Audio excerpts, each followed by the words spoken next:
reveal your grand champion, ladies and gentlemen. Dragon Ball FighterZ World Championship champion, the Dragon Ball FighterZ World Champion. Let's go. We are still going.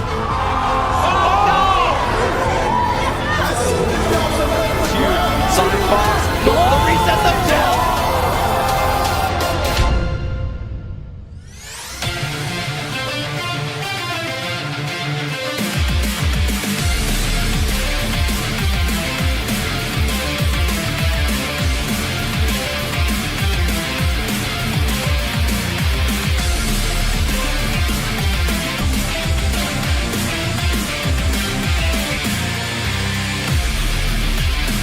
This is everything I've got!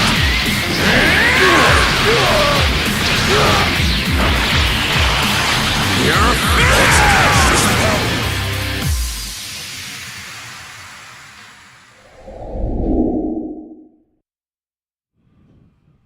Hello guys and welcome. It's finally time. The Dragon Ball FighterZ World Tour Finals for the 2024-2025 season is kicking off right here, right now. Tyrant and Range here to bring you through Block A. What's going on, brother? What's up, man? It's going on? To be here. Always good to be here with you, Tyrant. Of course, Bram. Of course. Dragon Ball FighterZ action. We've been doing it for years now, and of course, this is the latest iteration of the World Tour Finals. And yeah, man, I'll never forget, bro. I was actually in Japan for the first time ever in my life when this game dropped. It actually snowed us in. It was like the stars had aligned. The one day we couldn't go out was the day that Dragon Ball FighterZ unlocked on Steam. It was a beautiful day, and it's been a beautiful 6 years. Getting to this moment, I can't wait to see the heavy-hitting action we got today. Absolutely, man. That intro video said it all, man. You can see right there, 16 of the very best players from all around the globe in Dragon Ball FighterZ will be going head-to-head here, guys, in 4 groups. We've got 4 different pools with all different players from all over the place, and it's going to be a round-robin format. So everybody in every pool will play everybody else, and it's all going to go. It's going to go down like that. 2 players will qualify from each group. It's going to be exciting, man. Yeah, most definitely right. And when you get a World Tour format like this, where it's 16 of the most elite players and only 2 make it out of each group, oh my, it is brutal action from start to finish. And yeah, this Group A is no joke, man. We got the likes of Inzem, Namul, Noka, and Novix all in this, looking to try to make it out. That's right, that's right. Absolute killers. And you can see right there, guys, that is going to be the format there. Everybody's going to play everybody, and we are going to be seeing who goes through to the next round into that top 8 bracket, guys. And of course, you know, you want to be winning those sets. You want to be winning them with the highest game difference as possible. So 2-0 will put you higher up the leaderboard than it was if you won 2-1. So you can see right there, man, we got some of the finest players from all over, man. And Inzem needs no introduction, man. We can see him at the top there. Evo champion, the absolute monster of the game earlier on in 2024. Noka from France. Novix will be participating as well from Australia. And Namul from South Korea really putting on a show too. So it's going to be a great pool for sure, and I'm very excited to get things going here. Yes, indeed. I love that you brought up the game differential, right? That's something that we always got to take in mind of when it comes to these round-robin formats. The fact that the W is not the only thing that matters. How you get that W, if you do it in dominant fashion, actually can have implications on whether or not you make it out of the group, whether you make it out in winners, and all of that type of stuff, right? So it's going to be a great time here, seeing it going forward. And yeah, Inzem, as you mentioned, is coming in very hot, has a lot of momentum, has a lot of results at his back, but that means there's a giant target on his back as well, and you got to imagine a lot of these players are prepping for him more than a lot of others. Absolutely, man. I was just watching some of these guys playing in the back room there, and my goodness, bro, Namul, if you don't know about him, absolute monster, bro. Very, very strong. I saw him practicing some Golden Freezer stuff, and I was like, yo, this guy, he might be on fire right here. So, yeah, we will be kicking things off with Inzem versus Namul. Now, Namul qualified. There was a 4-way tie on the leaderboards, actually, to determine our 16th player here. And Namul was the one that actually took it, as the tournament that he was second in, FV Major, had more participants than the other players in that 4-way tie. So that's how he was determined to be here today. And, you know, Inzem, like you said, no introduction needed for this guy. Yeah, absolutely, and that's why we're kicking it off with them too, right? Probably one of the most known players and one of the most notorious players of Dragon Ball FighterZ, Inzem and Namul. One of the most dangerous, lethal players is going to be bringing it to the table as well. But like we said, we're going through all of this pool here in Group A, and all of them are going to be playing each other via the round-robin format. Noka and Novix going to be following, then Inzem and Noka, my goodness, Novix and Namul, Inzem and Novix, and then kicking it off, or I should say ending with Noka and Namul as well. I mean, all of these are going to be lethal Oh yeah, no doubt, man. Like these guys are here to play, like absolutely, and it's really cool to see. You know, not just in this group, some of the other players that we have coming up later on as well. You know, we've got some throwbacks to the earlier seasons of Dragon Ball Fighters, and that dominance. We've got Maddo here, for example, HookGangGod. You know, we've got some beasts, we've got some consistent players that have been throwing down as well. Obassassin, Yasha, for example, Wade. So yeah, very exciting stuff coming later on, guys. But yeah, this is Group A, and we're going to be getting underway in just a moment. Yeah, it's cool to see a couple of different generations of Dragon Ball fighters all come here, right? Like, as you mentioned, HookGangGod, I think one of the really early on top players, thought to be one of the favorites, right? And then Maddo kind of snuck in that generation right behind him. And so getting to see both of those players, and then you have, like, the French contingent that have been here year after year after year. And they're like, bro, this is our game. We've come to let y'all know this at every World Tour final. So it's going to be great, right? Obviously seeing this. And, yeah, we're going to have a stacked bracket. Lucar's in the building as well, one of the other U.S. representatives who has definitely been improving year after year when it comes to not only Dragon Ball Fighters, but fighting games in general. So it's going to be a good one, man. It's definitely going to be a good one, and excited to see what form Inzem is in, considering also we had a little bit delay on this World Tour Finals, right? Right. It was originally planned for January. It was going to be in Los Angeles, but lots of different fires that were happening at the time, a lot of affected people and lives and areas, so managed to delay it a little bit, but we are here to determine another champion, baby. No doubt, man. And let me tell you, that prize, that trophy is looking beautiful, bro. Chef's kiss on that one from Bandai. So yeah, it's going to be exciting for sure, man. And while we're talking about some of the other players here, bro, how can we forget, man? Hikari, bro, 2023 Evo champion, is going to be in the building as well, putting on a show for sure. Very strong player. Man, we got some absolute killers here, some up-and-coming players as well, like guys that haven't already had the opportunity to play on the world stage. You know, I want to give a shout-out to my boy Plug from the UK scene. Very strong player as well, going to be showing up with that Nappa later on. Some dirty mixes, bro.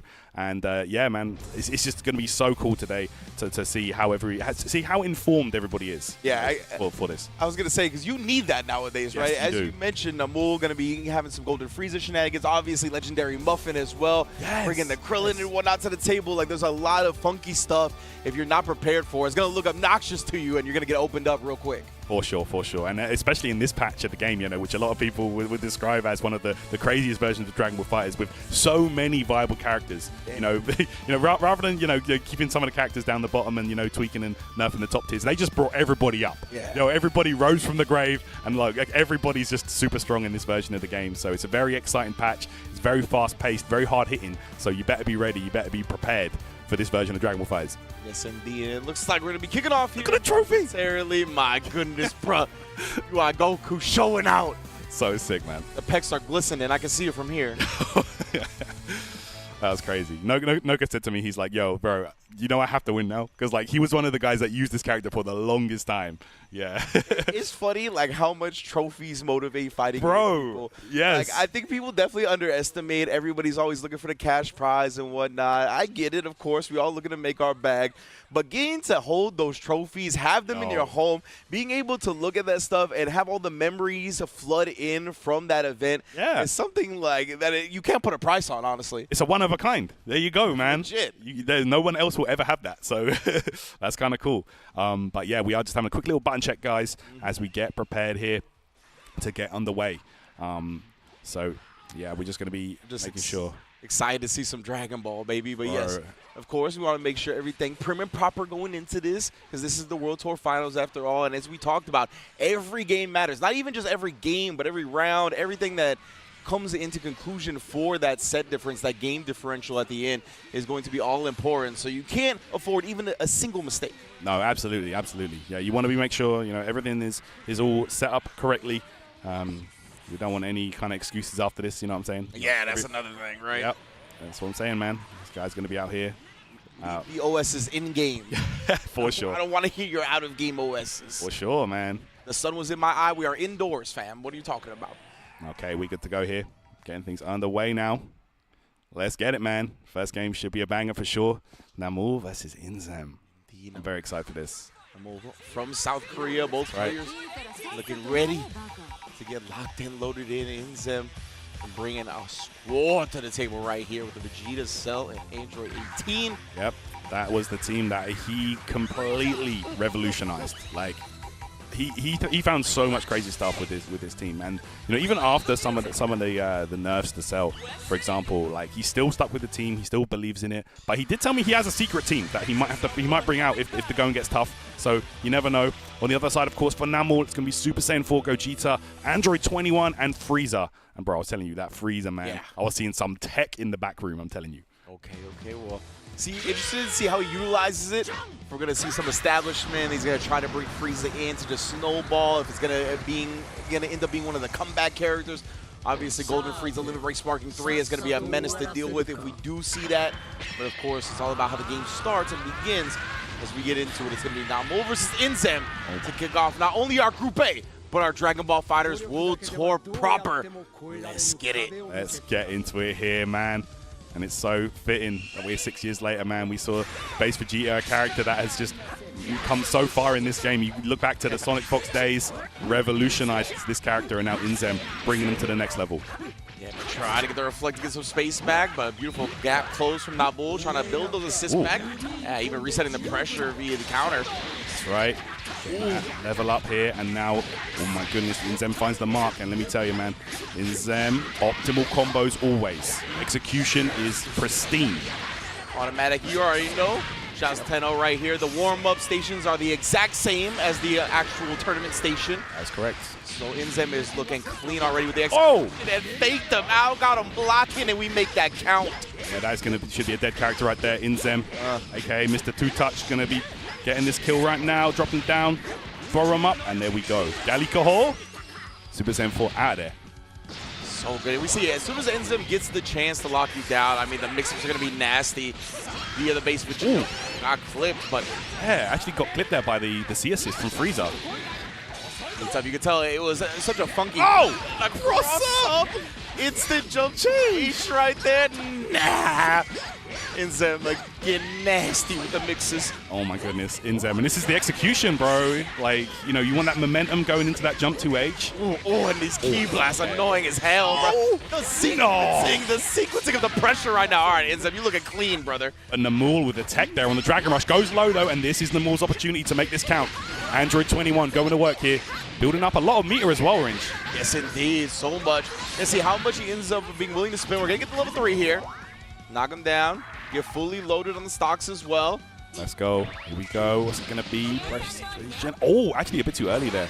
Yeah. Never mind. Just a little bit, but Inzem, he was making a lot of the mix-ups, and the double overhead does connect. Can't find his way out, not choosing the spark or any of that. He's going to lose the character for Namul. Not letting this get out of hand too early. Go Inzem believing in the defense, but unfortunately letting down there. Did not pop the spark yet. Both players still holding on to that valuable resource. Yo! Immediately with the air grab, and that's going to be some good damage right here for Namul, and an excellent situation. Always got to be aware of the stocks that Android 21 possesses, right?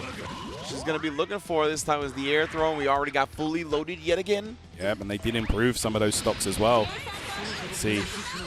She now can choose what she gets. For level 3. Okay.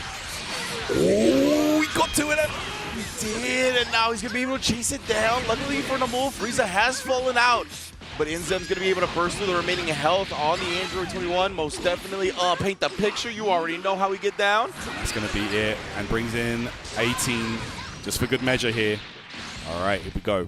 Final character here for Namul will be Frieza. Unfortunately, he was unable to pop the golden beforehand, so now... Oh, wait. Yeah. Ooh, to the other side. Still have the sparking remainder for the hold conversion, but I don't know if he needs to be further cornered for that. We got some drops and some flubs, and Inzem is going to make the most of that, best believe. The down tech there into the buttons paid off for Inzem. It's going to be level 3 into mix time, but Namul does have a get out of jail free card. Let's see if he can pop the golden Frieza. Definitely looking to do that ASAP. Yeah. You already know, just watching the androids try to tag team him. Yep. Let's see. Challenge air to air there. Oh my goodness, yo. Inzem called the C assist after the golden. That was smart, but Namul escaped. He was able to tag Cell during the startup of it. Oh, yo, the conversion! Oh, that was crazy from so far away. Namul taking Inzem down to the last character here. Long distance tail action. That's it. And that reset the timer on golden, so he's back to... Oh my goodness, this should be big damage. No, can't kill. So goes for a vanish reset instead. Oh my goodness. Escaping, not getting hit by the Dragon Dash. Oh man. Inzem. Oh, he actually had the hit. No, he didn't confirm it, and Namul takes it there with the golden freezer comeback. I told you this guy has some stuff with his character. Mentioned it, man. The scramble god. He's one of those characters, right, that just kind of thrives in that chaotic type tempo. And we saw it in full force right there. Inzem, he got hit with his own pimp right there, the down tech buttons. That's what allowed him to get the advantage in the first place. Oh, and there it is. Yikes. That's the assist. Yo, it's such a wide spread there. All the projectiles coming out there. All right, let me get a level up. Yo, the cheese. Man, Namul on fire at the start of this round here. Inzem could be in trouble. Ridiculous. Yeah, I mean, this base Vegeta's going to go down as long as he... Oh, no. Oh, my bad, Namul. Huge drop right there. Commentator's curse. Inzem has to make this count. Brings in Cell. Oh, my goodness. You respect the auto combos coming out from Super Saiyan 4. All right. Oh, my Reflections gosh. down again. Namul's been looking clean. Hasn't actually taken a scratchy damage in this game, too. Hey, this is go optimal stuff there. Double jump S. Oh, what a bait right there. And a punish, and he is going to waste down that sparking timer. He might even be able to get rid of Cell here. The confidence in the timing of that punish, like by the time the camera cut back to Cell, he was already getting hit. You don't see punishes that smooth most of the time. Namul knows his timings, and he has scienced this one out. Hey. Cell is down, Sparking is down, and 21's in. Ouch. Namul here. Look at this. 3 green life bars, looking super healthy over there. All vegan. Not looking on the side of Inzem, though. This Vegeta could be in trouble. Oh, did catch Namul trying to take his turn, get a little offense going off the rocket kick. Very smart. Just spin the Gala gun. Most likely get the 18 healthy in most definitely. Yep. This is the God Oki coming up here, but don't forget the sparking Gao Gel free card is there for Namul as well here. Yeah, he tried to bait it, and Namul knew. He just took the backdash. So smart. That was super smart. The layers there. Yo! Got caught. Still covering the vanish counter. Nah. That's right. The wide hitbox on the disc. Oh, the air to Edo. Man, Namul kind of locked in. Yeah, no, he's playing incredibly well, but, you know, tag team by the androids. It's only a matter of time. You can only block successfully for so long against those two. Ugh. Bro, this character now, tell you what, she does some crazy damage in the corner. My goodness. Level 1, into the 1 here. This doesn't out Inzem, what a read. That was crazy right there. Inzem, bro, and really showing Namul the levels now, letting him know what it takes to be an Evo champ. 100%. I mean, Inzem's back against the wall here, right? And I mean, the super dash just beat him by a frame, it looked like. Yeah, very close here. And I'm not sure, can't build up enough bar there to get the kill. Yeah. Just the follow-up of the auto combo actually did connect, and then the knee drop overhead. Kenshin Frieza off guard. This is huge now. Let's see, bring him down to the floor. Look at this. Inzem's execution is honestly a thing of beauty, man. Boy, automatic with the staircase. Right, Namul now might be considering that spark. Might be looking a bit more attractive at this point. We saw Inzem try to bait out before with this Android 18. Oh, the cross-up, but it's successfully blocked. My goodness. Blocked and then brought out the spark. So smart. I was confident this is making once again. Yo, super dash from downtown there. Got the hit confirmed. Oh no, Namul with a couple drops here with the freezer. Indeed. Sometimes the character is so fast, right? Especially in sparking, get a lot out of control. The clash, and they just kept going with it. Yeah. Fully committed. Yo, oh no, a big drop as well. But the save, but the bull keeps going, man. Just trying to suffocate this Android 18 in the corner here. Inzem. My gosh, yo, that was cheap. The back off and then into the mix. No, Namul. Like, the wake-up dash block actually worked against Inzem right there because he ended up giving up the corner. Now Namul was able to sneak behind him. Oh, does sneak behind Frieza, though. Hey. Oh, hey, the rocket kick, and now Inzem bringing out all the stops here. There we go. Got the kill there, meterless as well. This is huge now. Man, rapid base Vegeta from Inzem with back dash, 2H, the super dash is never going to be that easy up against an Evo champion. You already know. Gallic Gun. There we go, and getting that bonus damage there from the throw. Man, Inzem, you better drink that water, bro. Like, I tell you what, yeah, stay hydrated. Yeah, man. Sheesh. I love the way he ended that, honestly. Like, going up against the Frieza, he forced a very chaotic tempo, right? Kind of dragged Namul into the mud with him, and he tried to super dash to start the last character battle. Not going to happen.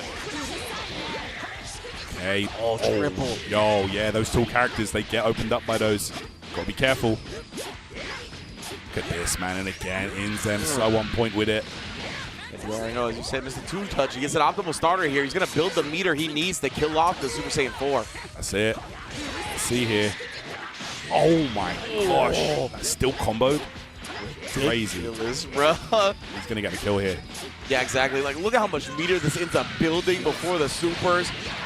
Already into the 5 bars. He's most definitely going to get the kill as long as he wants it. Galick gun starter. 1-1. The perfect one, and you already know. Didn't want to risk it there. Would have been maybe on a pixel if you did use the level 1, but regardless, spend the meter, get that kill. Great stuff there from Inzem. Yeah, especially with this team, right? It's such a battery built team. You're going to end up getting so much meter back anyway. And since you killed the character, there's no type of penalty going on. You'll be able to build a meter back as soon as you can. Oh my gosh, look at that. Inzem right there. May have fully found his stride here. Look at this now. The split leg kicks right, hit the point and the assist. My goodness, Android 18, can you guess the mix? Nice reflex and defense from Namul, staying solid. My goodness, I don't know how you survived this without sparking. Yeah, Namul there, confident in the defense. Oh my gosh. Oh. Yeah, we saw the double, right? That's why he sparked up, trying to keep them both in the combo, but unfortunately, Base Vegeta still falls out. I mean, that's a W for Inzem, honestly, because it means the sparking's gone at this point. So he won't be able to use it on defense to get out, but I don't think he can kill 18 here. Yeah, I don't think so either. The sparking regen kind of saved her from tragedy this time around. Still gonna spend all the meter to make her as unhealthy as possible. Oh, the teleporter front, the walk of shame from Inzem. That's right, got caught there. And now, look, we got an even game. No sparking available for either player. When they completely canceling it to the 2H, you ain't getting out of this for free. So good. Namul here, really putting up a fight here. Oh, the Dragon Run! So smart. Just took the single hit overhead to force him into an uncomfortable position. Dragon Rush after, you already know. This don't stop. It don't stop. It's only going to be a 2-bar. Now he's going to spin, then make sure of it and stock up on the Android 21. That's it. Going to choose. Okay, goes for 2 purple, 2 yellow stocks. Such a strong buff for her, actually, being able to choose what she gets out of that is wild. Really. Oh, and you can see the air grab. He was scheming on it. That's what caught Inzem before on the cell. Really was. Namul here taking a lead. 2 characters to 1, but it's going to be the cell, the character that Inzem completely rebuilt. Oh, man, he did the intimidation walk down. Namul has shown such discipline defensively. Like, look at this, just down backing for most of it. We finally see a button after the 6M because it was 0. Oh, the fake into the low. You had to do, right? Use his great reactions against them. If he's going to be able to just sit there and block it all out, react to these instant air dashes, showed him the fake to make sure 21 goes down, and now we got signature characters on both sides to determine who wins the set. Let's see here. 2 of the greatest villains in Dragon Ball history going at it right here. But who is going to be going away with this set 2-1? Discipline, good discipline. So easy to get clipped in Dragon Ball FighterZ. So scary right there. Oh, the light starter, though. I don't think he can kill range. It's going to be an excellent situation for Namul, though. Probably end this with a level 3, I imagine. Let's see. Yeah, that's exactly what he's going to do. HGH. Now what are we doing next with it? Oh, the perfect attack! Perfect attack! Inzem able to escape for now. But again, we talked about it, right? No deaths. It's a great starter. He's got plenty of meter, but the combo drops a little bit premature. Oh, man. Has caught Namul thinking about the multiple overheads. Ends up going 1 into the low, and Inzem somehow, some way, clutches out game 3. That's right, Inzem staying alive here, and you know he was sweating there, boy. My goodness, what a set to kick us off here at the Dragon Ball FighterZ World Tour Finals. That was a crazy match. 100%. And Inzem obviously going to be feeling a bit better because he actually got the W in the end. But if you're not Bull, you got to be feeling pretty good. You were in control of every single game. I know some of those slipped away. Inzem, he's an Evo champ for a reason, right? He's a clutch factor type of guy. And we saw it on display in both games 2 and 3 right there. But now Bull, I mean, anybody that's going to be going against him going forward, you got to recognize that you got your hands full. No doubt. You better be prepared and you better be well versed against that Golden Freezer and, you know, even the 21. 2 characters that are actually quite uncommon in this version of the game. You know, Super Saiyan 4 Gogeta, you know, we see him quite a fair bit, but those 2 in the back, man, Namul was putting on a show with both of them. And honestly, Inzem, a couple of those situations very scrambly. Nothing was guaranteed in that set. Like, so, we saw the rocket kicks, right? The rocket kicks and the overheads, like Raw kind of bailed him out in that last game where he just was able to overwhelm him a bit and it just got lost in the sauce a little bit. And then that EX perfect attack. Like, these things were panic buttons that ended up working out. And Inzem, if you give him that opportunity, he's not going to let go, right? So, amazing comebacks, but Namul looked extremely strong. And even with those characters not being popular, you got to respect the characters that got tails, bro. The footsies with the tail is always potent forever in Dragon Ball FighterZ. But that was a great way to kick off our Group A. And round 2, we're going to be getting our other 2 representatives in Noka versus Novix. Of course, going to be very, very interesting to see how the rest of this group unfolds, because I'm sure a lot of people going into this would have seen Inzem versus Namul on paper and been like, yeah, well, you know, Inzem's Inzem. He's got this free. But, yo, he had to fight for his life to take that one. So Namul might be really throwing a spanner in the works for this pool and these players. But yes, coming up next will be Noka from France, a player that has, you know, played alongside some of the greats, you know, Wade, Wawa, Yasha, Kane, all these guys, you know, just working as a unit to really just rebuild the game the way they want to play it. Yeah. And Noka's always been up there. He just hasn't had this opportunity to play on the world stage. And I know he wanted this so bad this year. So he's really worked hard to get here. And it's paid off, honestly. He's just been looking so good. Hell yeah, that's awesome to hear, especially because France definitely has been the premier innovator of Dragon Ball FighterZ for quite some time now, right? I agree with that. So being in that fold within the fold of all these legendary players that have really pushed the game's limits and it kind of evolved how the game is played at a competitive meta level, you know this man's going to be bringing some heat. And of course, on the other side, Novix, as you mentioned, out of Australia, definitely going to be looking to put himself on the board early on as well. Start the group stage right. Hopefully carry that momentum forward throughout the rest of the matches. That's it. Novix, of course, you know, it's not his first time here up on the world stage. As qualified for the world finals in the past as well. So, you know, definitely no slouch when it comes to throwing down and playing some serious Dragon Ball fighters. And I know he's going to be looking to absolutely put on a show here. I would say one of the characters that he has in the bag that is extremely strong, Janemba, bro. His Janemba is incredible. So I'm really looking forward to seeing how this goes down here. But Noka this season, man, has really switched up his team. You know, opting to go for the Goku Black. Wasn't really playing a lot of this character before, but in this version, oh my gosh, Goku Black is ridiculous. So let's see how this one unfolds here. I'll put in all of the nonsense. What's Novix got here? Oh, the book? Oh, yo, you getting studied? You getting studied on? For real. Novix, I see. I feel like he's taken inspiration from Dragon Ball Legends past, right, in the Goichis and whatnot. Of course. We saw the eye drops. I don't know if they were actually Roto Z or not, but I've seen the eye drops beforehand. Yeah, I saw Ikoan in the back actually does have the Roto Zs. Oh, nice. Yeah. So I see the eye drops beforehand, and the book, that was also something that we saw Goichi kind of go with for a while as well, right? The speed reading. The speed reading That was crazy. Meta. For sure. So I don't know if Novix has found some kind of pre-match routine that's worked for him. It's something that not only our fighting game competitors, but even professional athletes have dabbled with more and more as of late. So love seeing it implemented here. On the other side, Noka looking very comfortable in his own right. Let's get into it. Let's get it, guys. Noka from France, Novix from Australia. Let's get this one underway. And Jiren's going to be a problem as well. Nice job already. Letting him know early, you know, I got these texts. You know, don't be trying to get away with those Dragon Rushes. I respect the attempt. Yeah, that great box so far. Oh, my goodness, he had the 5M. So scary, bro. 12. Jiren got some nasty buttons, bro. Look at this chase here. Oh, dash out 2M. All right. Novix, the confidence in the defensive decision-making is something you always needed in Dragon Ball to really turn the tide. Oh my god, is he dead? Bruh! Actually dead. Off of the dash out 2M? Oh my goodness. Jiren. Yo, I thought they nerfed this guy, but apparently not. That was crazy. I will say goodbye to your first character just like that. Yo, Novix coming out the gate strong there. Eliminating Goku Black. He did a lab coat. Finish it off. Now you got the Beerus, obviously another dangerous character in his own right, but look at this Novix, seems ready for it. Just hit him with a key blast as he fell down, completely threading the needle. Okay, and there's that stomp there. Close things out. Yeah, Noka sensing danger, opts for the spark fairly early on. I can't fault it, honestly. I was gonna say, I don't even blame him. Yeah. With the way it was going, Novix was about to get out of hand. Nice and early, but hold these orbs, bro. Yeah. Funny Beerus combos, bro. I'm telling you, this character. Yeah, this character got these now. Speaking of holding on for dear life, Novix tried to do it by sparking up the lab coat, but it's not going to save her for long. Let me get another level. Ooh, a couple of levels into the 3. Let's go. Double air dash has been unlocked here for Noka. Oh my goodness, don't go Han. Let me see it, bruh. Nice blocks on us. Dash, and then makes his way back. The classic jump and cross up. I'll forever love this character. Yeah, he's super, super clean, bro. Noka, one of the best.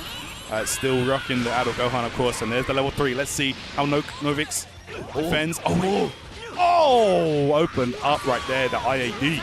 Just switched up the rhythm on him, right? I love that. Show him the meaty double empty air dash. Back it up a little bit. You don't know what your opponent's going to do when you see something like that. That's Novix now. It's going to be that Jiren remaining here. The 2L starter. Okay. Yo, bro. Steel scaling like a medium. You already? Yep. Still a scary button for sure. Level 1 into level 3. Yep. There we go. Yeah, so now tremendous damage off of one combo of a 2L starter from the Jiren here. Oh, he actually did get to reflect off because it was cross up. It didn't push him any further away, so just stays in his grill. And now we got one up on the last character. That's right. It will be Beerus here remaining for Noka. Such a scary situation. Both these characters so strong. Oh, he had the hit. Noka didn't believe. The 2M though, and again he didn't believe. Twice. Wow. Tried to shut that down, but Noka, maybe it was an execution error, not sure. Could have been. Noka able to open the door again, tried to super dash through all of those, but make sure he covers that route as well. Great job closing out the first game. That's it. Noka was looking for that specifically. Set up the orbs, and that's the Beerus player mindset. You know that they want a super dash when those orbs are on the screen, so you have to be ready. Yeah, exactly right. It gets to a level where it's like, they know that I know I'm a 2H, so sure. Maybe I can super dash because then they're not going to 2H because they know I know, right? But nah. It's always something that you got to have your bases covered with. That's it. Especially when it's like final character, they're going to die to a 2H, something like that. You know the scrambles are imminent. People with their back against the wall, that's when they go to their safety blankets. And that's one of the premier tools in Dragon Ball FighterZ forever that players turn to when they're in trouble. Of course, of course. That universal mechanic, man. The universal mechanics in this game in general, very, very strong. Yeah. And one of the things that, really does create a very well-rounded game, I feel. It's like you have a universal mechanic that everybody can use like that, and it just really does even the playing field that much more. But here we go. Going to be the second game here. Noka was able to turn that around after a scary opening moment there from Novix. Man, and in hindsight, that sparking timing was even better, right? Like, yeah. It really turned the game around and saved it from getting out of hand because Novix was looking like he was going to run away with it to start. Already was a good defense, but just as I think it gets opened up. Noka already going to start, and we're going to see maybe some work from Goku Black that we didn't get to see in Game 1. Okay, let's check it out here. Oh, the chase on the up tech buttons there from Novix. Not sure what he tried, but regardless, Noka finds the hit. Oh no, dropped the combo. I think he might have been able to kill there if he completed that, but Novix realizes it, sparks up to keep Jiren alive. 2S, where you going? He's going to put a stop to it as Noka popped his own sparking. Both players here really trying to get their foothold of momentum in to start game 2. Noka's going to get his opportunity. Noka's got his chance back, though. Oh, hard to call it out. I love the cancel right there. Yeah, Novix with a jump 2H there. Interesting defensive choice, but it paid off regardless. It's going to be... Oh my gosh. Yo, Noka was trying something right there. Not sure what, but regardless, that Goku Black goes down first again. Yeah, great job from Novix. Called the Jiren assist as well, trying to cover every angle, any gap that was available. Now we got the overheads as well. Take it to the cone. Yeah, that's it, man. You want to keep him. Oh, nice tech there, Noka. So good with that. All right, okay. Yeah, Dragon Rush defense has been looking quite strong. All right, can you get that? Want a situation here. Yes, indeed. Android going to be going to work.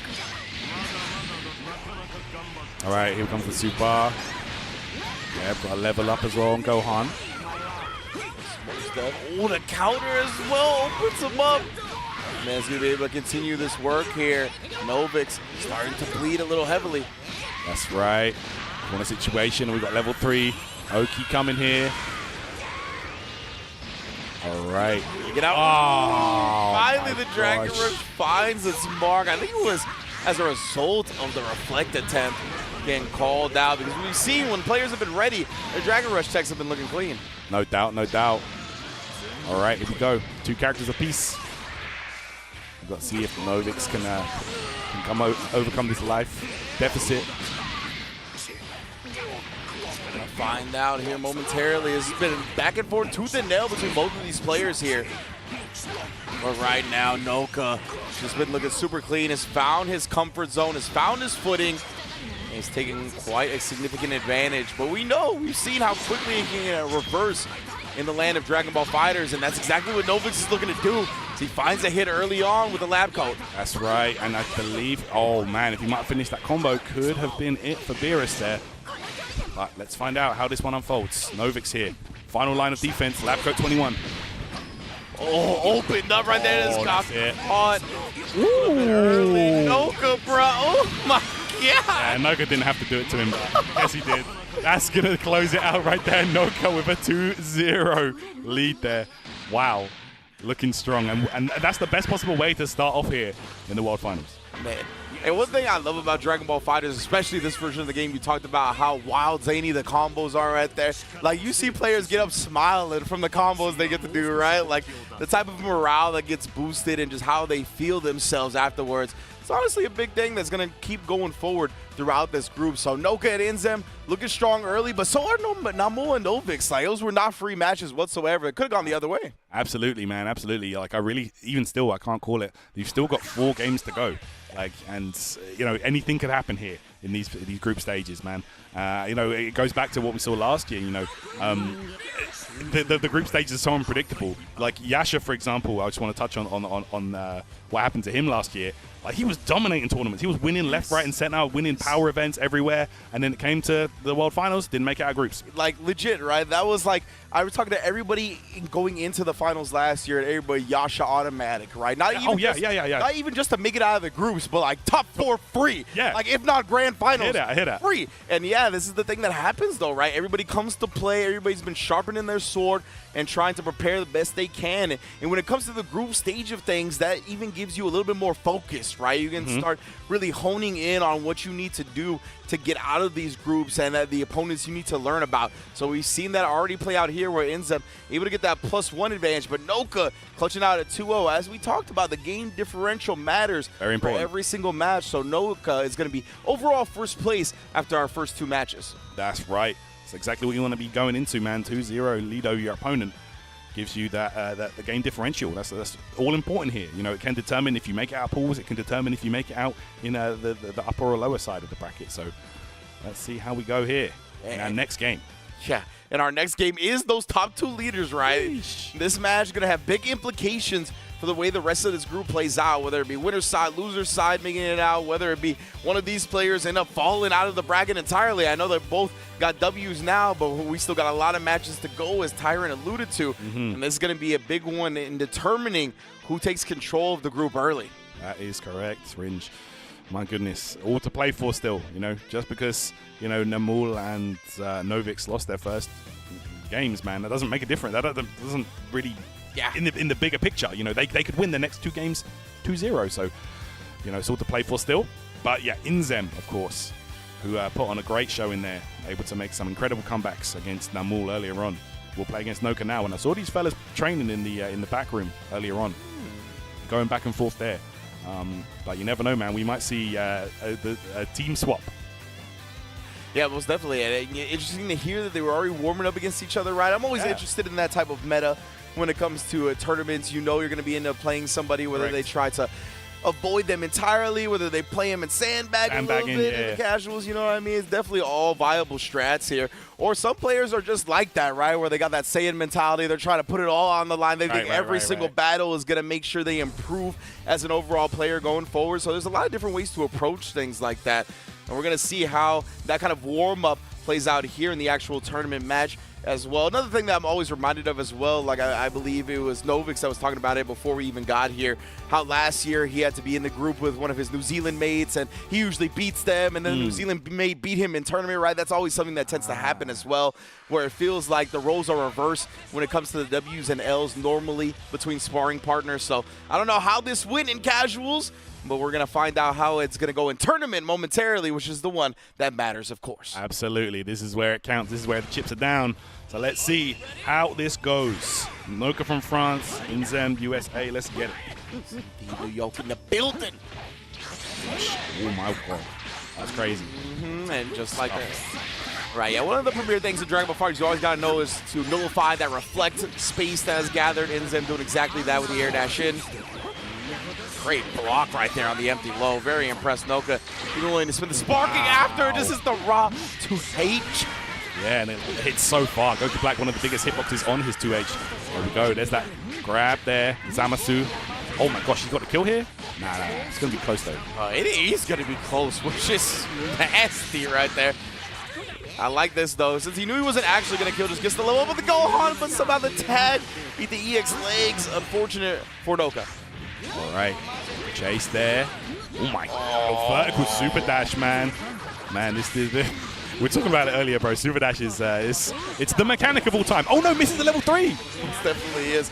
Yeah, it was north-south like that as well. You're mixing yourself up on the ground, but that level 3 drop is going to be a big opportunity for Noka. Again, the EX legs just covering all the pressure. Nice defense so far. When just resetting it as he builds back the assist. Oh. Yeah, Inzem tired of that. That's right, and you got to imagine Noka breathing a sigh of relief when that level 3 whiff. But regardless, Inzem finds the hit here with the spark, and he's going to be able to confirm. Should be able to get the kill here. Yeah, Dragon Rush grab. Yeah, that's it. Quick little stomp for free. Don't even got to pay for it. Inzem, supers up, already taking the character advantage. Yep, great stuff there. Wait until the last hit of that super came before he swapped out. Last hit got the kill. Yeah, Android 17 he actually did use the dive kick to like trigger it while still bypassing it with the C assist. Gosh. Can't bypass that, fam. That was sick right there. Converting off the disc assist. Let's see. Oh, wait. 1-1-3 might actually do it here. Yeah, that's it. Oh, my. Galaxy Breaker. Yeah, that's going to be just enough, I believe. Look at this. The last hit. Bro, Inzem calculating this damage to perfection. Yeah, the 90s, baby. Shout-outs to him right there. There's Noka down to just a bit. But we know we see this character make incredible comebacks. Zane is here this weekend as well. Don't get it twisted. Oh, yeah. Another Beerus Lord in the place. Okay, Inzem. He loses base Vegeta here. Noka can definitely make a comeback with this guy. Burn up the Android and getting snuffed out nice and early. Oh, my. They will be able to follow up that Celesis with a standing low that quickly. Incredible timing and pressure from Inzem. Oh, okay, yep. Oh my gosh, yo, that is one of the craziest level 3s in the game now. Wow. A get out of jail free card, 6K raw damage. Legitimate, look at that. Android 18 just gets deleted off that. Yeah. And now we very much have an even game here. Inzem does have a bunch of meter to abuse, though. And we know that EX perfect attack is potent. Oh my gosh. There's no reflect there. A bit preemptively, perhaps. But Noka, you know, he's taking down 2 characters. Only Cell remaining here between him and this first victory. Just cancels into the roll right there. It does catch him. GG. God, going straight into the level 3 afterwards. Shout out to the last character. And Inzem cashes out fully. That's it, man. That limit break buff does allow you to level 1 into level 3. And it's so strong in situations like that. Yeah, super, super good from Inzem.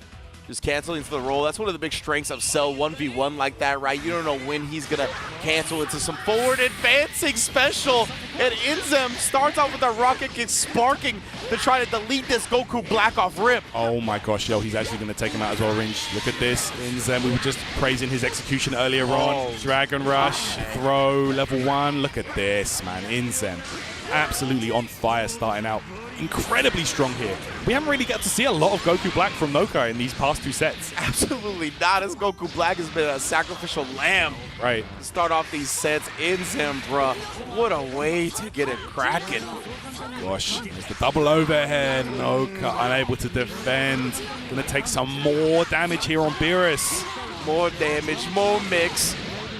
Oh my gosh, invisible mix. I was gonna say, see what had happened was I couldn't even tell you. couldn't even tell you what happened. I'd love to, but yeah. Oh no, the barrier. And just like that, Inzem, I mean, we're on the verge of it. Yeah. Got a scratch on this boy's health bars. No way. Noka, though. Oh, my word. And guess what's coming now? It's going to be Mix off the level 3, most likely. Man, good luck, brother, man. And it's again, right, you know, Inzem, he's going to have layers to this as well, where he's going to be able to kind of bait out the sparking while still applying pressure. You got to get past that layer to even have any hope. Nice. He just tried to go for the raw cross-up. Oh, he did bail the DP, but wasn't there for the punish. Yeah, he let it rip right. Oh, my God. I know he wants to keep the perfect, but he's not going to. A little bit of a headshot into the held vanish. We're going to get something started, at least for Noka. That's right. He's going to get that level. He's going to get the level 3 here. Calling in Goten for the assist. Let's see. Oh, goes low immediately. Inzem going to lose cell right now. Yeah, Noka still having access to that sparking right. Could have air dashed after that block normal. Instead just goes low. Caught him. All right, here we go. Let's see, man. Noka has definitely made some crazy comebacks this season already with Adult Gohan, man. But can he do it right here on the world stage? A little bit of an air 5 right there. Still some nice damage. Sparking is gone now, though. Look at that. Everything with the 18 is getting dubbed for this. That's it. 18 took a significant amount of damage, maybe 30–40% worth. Oh! Inzem showing no fear right there. Just wakes up with the Galaxy Breaker. Not going to be completely done yet. Oh, he wanted the assist again. He wanted to get in there, potentially get 2, but Inzem knew he had recovered in time and was able to protect the assist on the back end. Beautiful style. Oh, my goodness. And you can see it right there. Inzem took it. And that will put him at +3 on that leaderboard. So, yeah, he is on top right now. Beautiful, beautiful way to start our Group A. Inzem going up here, as you mentioned. I believe that was a 2-0, right? So that was also a very strong look for him after starting against Namul with a 2-1. This is going to give him a nice big +3 game differential on top of being that 2-0 record. Looking prime in the group early on. Really looking strong, man. Honestly, on paper, you look at the group, you see Inzem's name, and it's hard to doubt him. You know, you look at some of the performances he had earlier on this season, bro. Like, he just dominated pretty much everything that he entered. You know, CEO, Combo Breaker, you know, Evo Champion. Like, he was winning everything, bro. He just completely just rebuilt his team from scratch. Just, you know, looking so strong. Like, it's so hard to doubt Inzem. But, man, Noka got an uphill struggle now. Yeah, most definitely. Inzem had the grand finals after grand finals after grand finals season. But yeah, man, now if you're Novix and Namul a little bit, you can start smelling the blood in the water, right? Taking those first L's, you're like, all right, Noka's down here with us as well. So it's anybody's game when it comes to making it out of this pool still, of course. But this is the Group A standing and how it's shaking out so far. Inzem, as we mentioned, the +3 game differential now that he's gone 2-0 on the overall set victories, right? Like we talked about it. Namul was 2-1 up against Noka. It was 2-0. Noka still sitting at a 0, right? Because of that 0-2 to Inzem. It kind of nullified that 2-0 he got over Novix. But still coming into this 1-1 at 0 game differential. You're not too mad at it. Namul and Novix, though, very motivated here, trying to move up that ladder now. That's right. Inzem is in a very good position now with only 1 game remaining for him, and he's won 2 of those. You know, he's looking in a very, very good position. So now, you know, it comes down to how the other guys do in the group more so. So, you know, we're going to see how it unfolds. Yes, most definitely, right? So, of course, in addition to the lovely Dragon Ball FighterZ World Tour action that we got at here, you can get some of that at home with the official merch, right? We got t-shirts, hoodies, and mouse pads, only available in North America at the moment, so scan the QR code on your screen to get into the official website. Got all kinds of dope merch. As you can see, mostly are all kinds of different variations of our hoodies, t-shirts, and mouse pads throughout the website. Getting a closer look at those via the QR code. Best believe you can check it all out as a celebration of the Dragon Ball Games Battle Hour. Very nice, man. That mouse pad especially looking kind of fresh. I can't lie. All right. Very, very good stuff. All right, guys, what we'll be doing right now is we are going to take a quick little break right here at the Dragon Ball FighterZ World Tour Finals, so don't go anywhere. We've got the other half of Group A coming up just after this break, so hold tight, lock in, and we'll be back shortly.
Welcome back, everybody, to the Dragon Ball FighterZ World Tour Finals. Myself, Ringe, along with Tyrant, bringing y'all the first Group A action.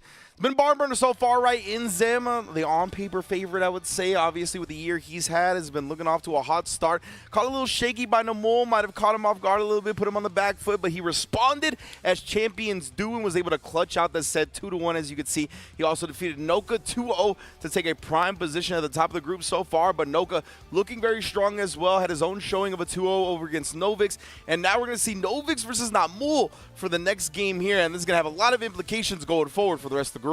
Absolutely. I think this could really determine both of these young gentlemen's rest of the tournament, actually. You know, I feel like, you know, Novix, he needs to take this. You know, he needs to at least win.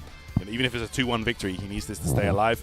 Namul, on the other hand, you know, it does have that one game that he got against Inzem. So, you know, in a little bit of a better position, but not by much. Still, of course, this is a very important game for both these players. Absolutely, and this is a big opportunity for Novix, right? Obviously, like you mentioned, he needs this W, which he most certainly does, and he's going to stay sitting for the next game. So if he's able to take the W, maybe roll over that momentum up against Inzem, could be a big swing in the standings overall for this Group A, but of course he's got to get that W under his belt first, and the way Namul looked in the first game, it's not going to be easy.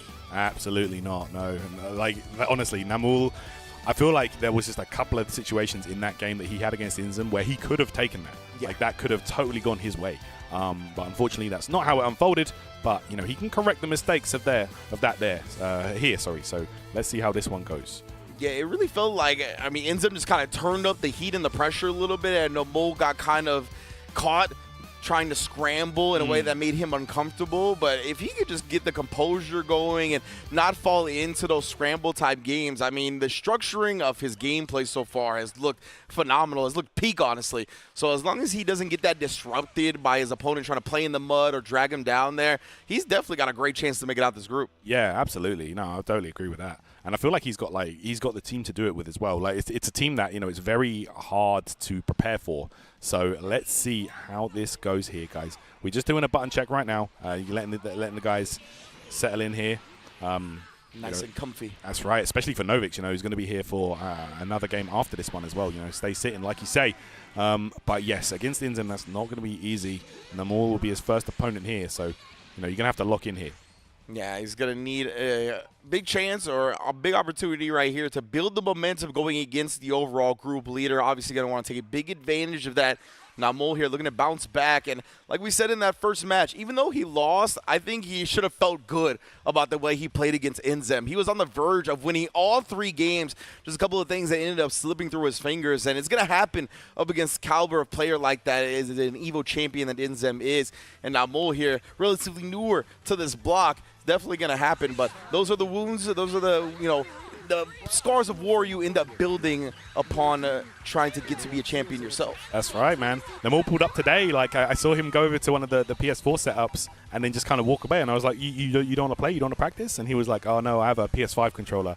And I was like, oh, I got you, bro. I had to reach into my bag and bring out the brook. So Namul came today. He didn't realize, but he's got it now. He's ready to play. So let's get it going, man. Dual Sense champ. Dual Sense, yeah, man. For sure.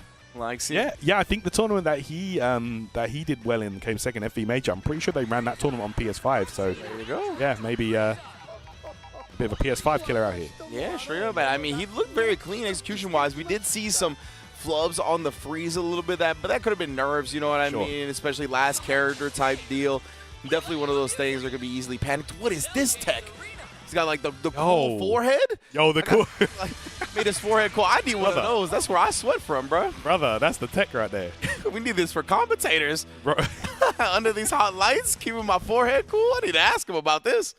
Oh, my days, bro. Okay, well, yeah, I believe our button checks are done. We're going to get into the match now. Namul versus Novix. Big implications going forward for the rest of the group. For sure. Okay, there we go. There's the overhead there. Namul here. Pressuring away with that Super Saiyan 4. Ooh, that's early with the Dragon Rush. Yeah, dash block, Dragon Rush there. Paying off big for Novix. This Jiren has just been the powerhouse of his team, as we've seen, and he should be able to get this kill, I believe. Yeah. Let's see, I'm not too sure. Only 1 assist available. Yeah, the 1 assist, I think it's going to do it, though. Yeah, right, most definitely. Pick him up. Sit him down. My goodness, built on a 5 bars as well, which he's not even going to need. Just the 1-1-1 should do it. That's it right there. Okay, good start here for Novix. Exactly what he needs. That confidence boost, you know? Yeah, Jiren. Oh, nice and early. Gotta feel good about already getting rid of one of your opponent's characters here. Trying to lock down and catching the escape attempt from the air as well. You ain't going nowhere. No doubt.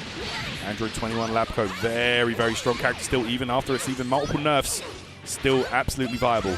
Absolutely. Trying to test him with the Dragon Rush again. Namul end up adjusting this time and snipes her with the projectile. Very nice, very nice. Namul here. Gonna get that knocked down, and we're gonna get the stocks again. Let's see. Might opt for the 2 purple, 2 yellow. I guess that's gonna be the choice there for Namul. You already know. There's one early right here. Oh, trying to get the air grab going. Yeah, that's right, trying to grab. Oh my gosh, Novix challenging though. Re-jump time. Very nice. Still in here. Almost has an assist available, but instead just going to go into the Janemba level 3. Yep. Trying to hit the mix afterwards. Are we going to try to bait out the sparking here or not? Oh, same side teleport grab there. Was a bit close for a left-right. So I respect the attempt from Novix. But Namul finds his way out. Should be able to tag out here to Frieza. Yeah, okay. With the death ball. Oh, man. Novix trying to get in and get aggressive a little bit too early, but again, this is the one character we've seen the drops with today. It's the Frieza. That's it, that's it. A character that has, you know, a lot of these high execution, difficult combos, you know, at the highest level, like, you want to be going for the max damage possible, but it can let you down sometimes. Precisely like the conversions that Frieza demands out of the player. Oh my goodness, so the fade away, the Mamba tail. That's it, and look, that meter build is back with the Spark Ringe, and that should be enough to get the kill here on Labcoat 21. Yep, we're going to swap out. Okay. Yeah, bring in the original. That's it. Margin 21. No Fugaze here. We got Janemba on the other side, though. Oh! My goodness, getting snatched out of the sky. Making the most of that last bit of sparking time here. It's gone now. And fortunate for Novix, because he's going to be able to hold on to his Janemba because of that, but we'll see for how long. Hey, dive there. Oh, the Jiren clipped the backdash. Oh, that hurts. The shoulder check just freezes her in place as well. Send the log, followed by the big beam. My goodness. Okay, and let's start it there. Novix hyping himself up here. Let's see. Yo, I like the reflect there on the C assist call. Yeah, he talked about hyping himself up, right? He knows this is a must-win match for him. That's it. It really is. Ooh. I thought that first whip was going to cost him. He dropped it down, tried to get him with the counter, but he's not pressing back. The Dragon Rush was there in the end as we finally find a stable hit. Very nice. Novix gonna bring through Janemba, and we're going for Janem beats here. Let's see. Gonna be very far away. I don't know about the mix on this, but vanishes in empty. No, not gonna work. I was gonna say, should be able to like punish that, no problem. That's exactly what Novix did.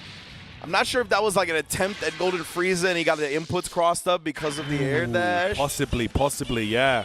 You know, that might have been something that ended up happening right there. Namul, unfortunate for him, but great job from Novix kind of structuring it like that, maybe keeping that in the back of his head. Or maybe he was just going for a cross-up and it worked out even better than he thought it would. We never know when it comes to these situations live, but either way, Novix, as we talked about, a must-win set for him. Obviously, he's going to be looking for that 2-0 as well to help his game differential out. You can tell he's very, very locked in and focused in this set. That's right. Novix, man, I'm telling you, very... One of the players, the DBFC players here that we've seen up on the world stage in the past, you know, they're a very emotional player. You know, they play by their emotions. When they're playing better, they do better overall, you know, and they're feeling better about themselves in the game. So let's see here. That could be an excellent confidence booster start here for Novix. But Namul, man, we saw how dominant against Inzem he was. So don't count this guy out for sure. Yeah, absolutely not. I like Novix looking to kind of try to overwhelm and overload his mental stack early, like willing to test the Dragon Rushes, make him think about it, make him consider it later on. Done a great job so far, but Namul, you've seen him bounce back already. Yeah, all the assists spent from both players early on right there. Goes low. 2M start from Jiren. Oh my goodness. Yeah, you never know. Like, you timed the button a little bit earlier, he's not going to turn around, right? So he just ends up whiffing that, going to the 2M, but the backdash, he ain't going nowhere. No, we pressing buttons. We Super Saiyan 4. Okay, and we're going to be bringing in 21. 21. Down. Ooh, projectiles. Ooh. Yeah, we'll drop that Stalking Flare, but Jiren finds the way out with the Spark. Spark right back with Namul. And both of these players understanding how potent their teams are when all 3 characters are available. That was sick. Really doubling down, making it safe there with the freezer assist. I like that. I love it. Namul here. We talked about momentum for Novix and how quick of a hot start he got off to. Now Namul gonna do the same thing here, deleting the first character, Jiren. That's right, and that Jiren has really been the party starter for Novix. You know, we've seen how much damage you can get with the Jiren starters, but oh my word, super dashing through. Namul might have changed the game here, Rich. Most definitely. Namul's adjustments have been looking very clean. Oh, my, just winks at her real quick. That's it. I know you like my steez.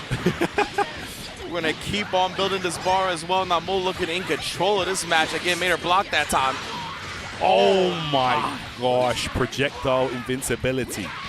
Just in case you forgot, Namul definitely did not. Okay, we're going to get the knockdown here. Look at this. Drop him down. Oh my gosh, yo, this is all Namul this game. What a tech, though, from Novix. Indeed, Namul now Plus trying to frames. think about it. He will not let up, brother. He is not going to stop this suffocating pressure. Namul locked in all of a sudden. This is looking like a different beast right here. Namul going to smoke that Janemba and leaving Novix with solo Android 21. And like the E in 03, that is ruthless aggression if I ever seen it. But Novix right now going to be able to twist that, remix it a bit, just goes IAD overhead, and Namul got caught off guard. Can you drop him down, stomp on him? Okay, here we go. Oh no! Missed the grab. Fortunate there. Namul going to take full advantage right here. Oh yeah, and I mean, full advantage. This one is an understatement as he dominates game 2 of this set. That was dominant, bro. That is the exact phrase I would use. Namul was all over Novix there. No room to breathe. The pressure was crazy. Namul looking incredible there in that second game of the set. Yeah, I like Novix going back to character select. Break it up a little bit, right? That momentum. I respect it. Yeah, that type of snowball, run over type game, I mean, that can quickly just go into another one and end the set very early on. So Novix, I like taking a break here, getting a breather, make sure that everything in the energy is reset. That's right. There we go, man. You can see it, man, right on your screens, man. Novix, a player that wears his heart on his sleeve. You can visibly see when he's getting frustrated in the game, and Namul might be taking full advantage of that. Let's get it, guys. Going straight back in. Let's go. It's going to be the game-deciding, or I should say the set-deciding game here in Game 3. And again, big implications. The player that wins this set can definitely still make it out. The player that loses, it's going to be a very, very long shot. Okay, takes out the lab coat assist there. Reflect there on Janemba, but Namul finds the mark, and it's going to be a full corner B&B. Gogeta Super Saiyan 4, one of the hardest hitting characters. Yeah, that's the thing, right? When you're, it's still active. I honestly thought the reflect was going to run out. Yeah, slight mistake there. Error in judgment there from Namul. Oh, that's so unfortunate because he had it reflected in the corner. That was just a free punish for Novix now. Oh, no, 2H just reflects the super dash away. Gets some buttons right back and sneaks in a command grab. That's it. And we're going to be debuffed now. And that's a great character to get that debuff on. Super Saiyan 4 Gogeta, so hard hitting, but now, might be slightly less potent. Yeah, most definitely has been tamed in the damage department because of that debuff. That's it. Oh my gosh, converting. Look at these guys scrapping back and forth. The shoulder check, the body blow of Jiren, just making the character bend over like that. Yep. Now we're going to let the beast play. Okay, and it's going to be same side button this time from Novix. Namul finds his way out. That sparking is available for both players still, and what a hit. Okay. Namul's been looking for that, right? The 6M overhead to convert for big damage. We're already going to be setting up Oki as well. Now you ain't going to escape from the air that easily. You can see the tail. Ooh, the stalker player ended up coming down finally. Oh my gosh. What in the world? The assist coming through. I don't know what shot she was on, so good luck. This is huge right here for Namul. All right, DR down. Stalking flare. Okay, got to be careful right now. Oh, snatched up, and the confirm! Oh my, the timing on that! That was sick. That was so sick right there. Namul should be able to take out Janemba right here. All right, it is steamrolling now. Not looking good for Novix. This dude is awesome, bro. See the type of setups Namul's bringing to the table. Oh! Oh, yes. I see you. Indeed. No peekaboos here. Making sure Namul knows. All right, Dragon Rush. Dropping down. There's that Stalking Flare again. Cool shouts to Dorm. Yeah, for real. And he tried to give him that space to activate the sparking early and bait it out and punish with the 5M, but good discipline from Novix. Knowing that was coming, the latest sparking a little bit, was able to get out of dodge and actually kill off the Android 21 in the process. Huge. Yeah, massive right there. Okay, tying out one game apiece here, but Novix has spent that valuable resource. That spark is gone on his side. Indeed. Oh, goes low. Tried another debuff. Indeed, he got jabbed out of it. Namul a little bit more active here on the defensive end. Oh! And activity actually clips the 6M this time. Crazy stuff. Drops him down.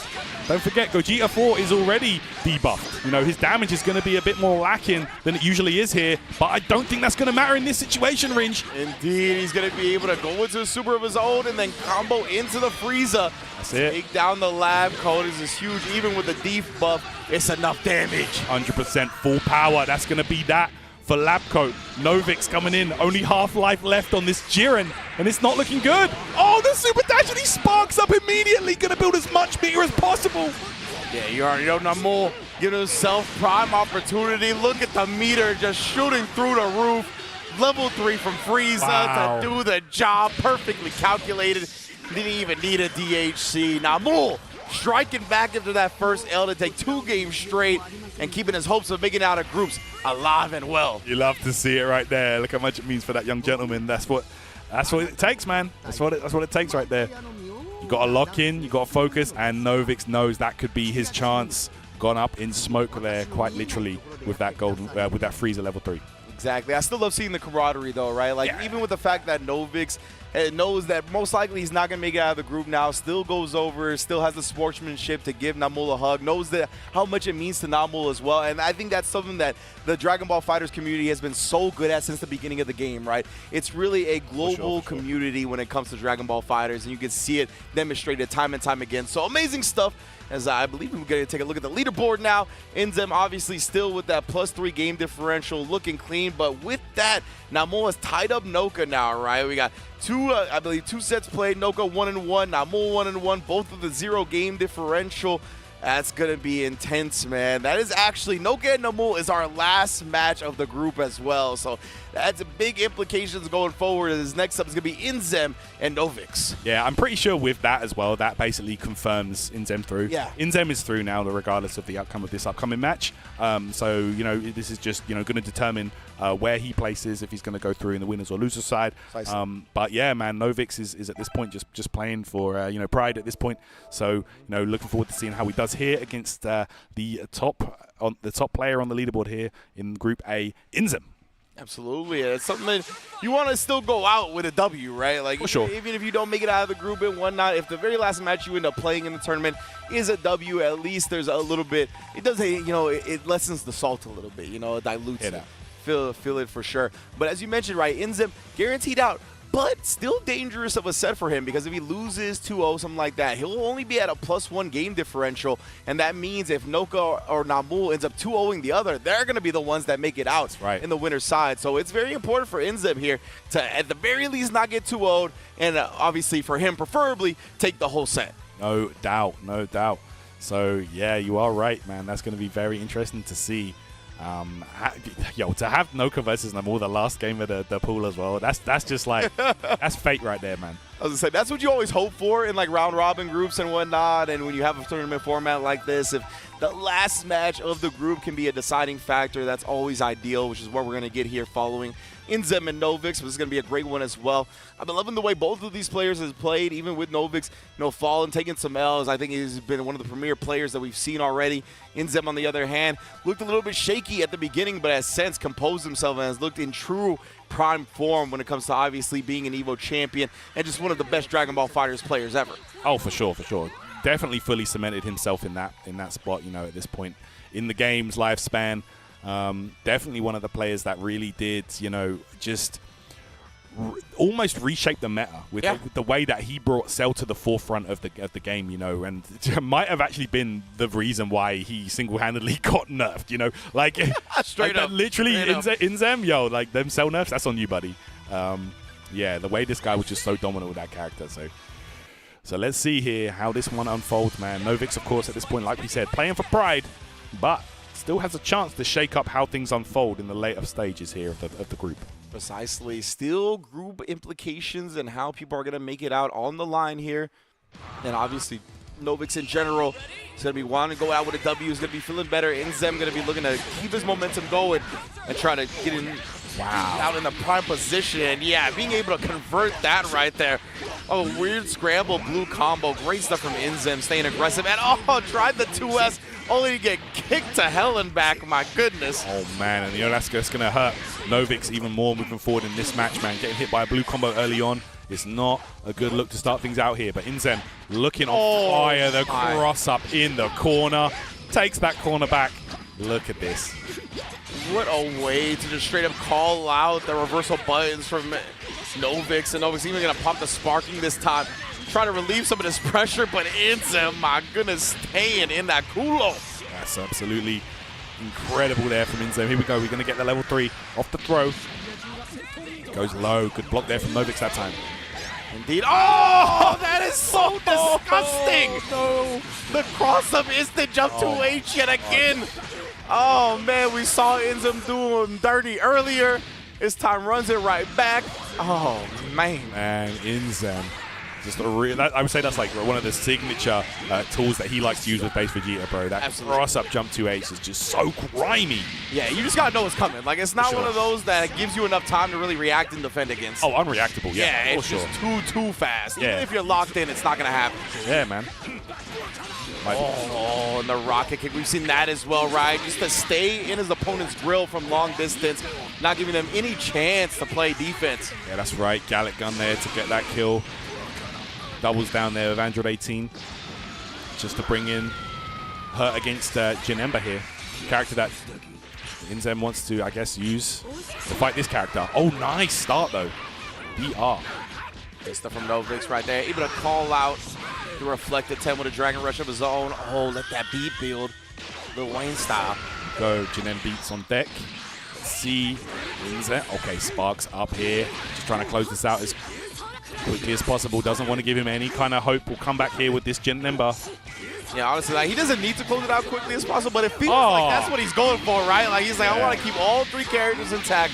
I want to make sure you feel the potency of this team and give myself the quickest advantage to the winner's side as possible. Oh, stomp him out. That's it. Level 3 coming up here. Good luck, fam. Yeah, literally guessing for your life right now.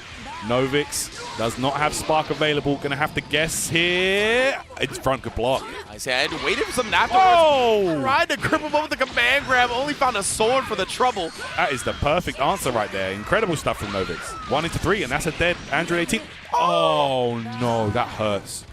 Heartbreaking for Inzem. Okay. For Novix, but the command grab is found and able to take down Android 18 eventually. Very good, okay. Could be what he needed, though. Man, that was a heartbreaker, though. All right. Ooh, snatched up. The DR! Okay. Novix is digging deep right now. You can tell Inzem, he's trying to pick his finality spot for that last hit, but maybe being a little bit too timid, maybe being a little bit too defensive. Novix really up in the tempo here. For sure.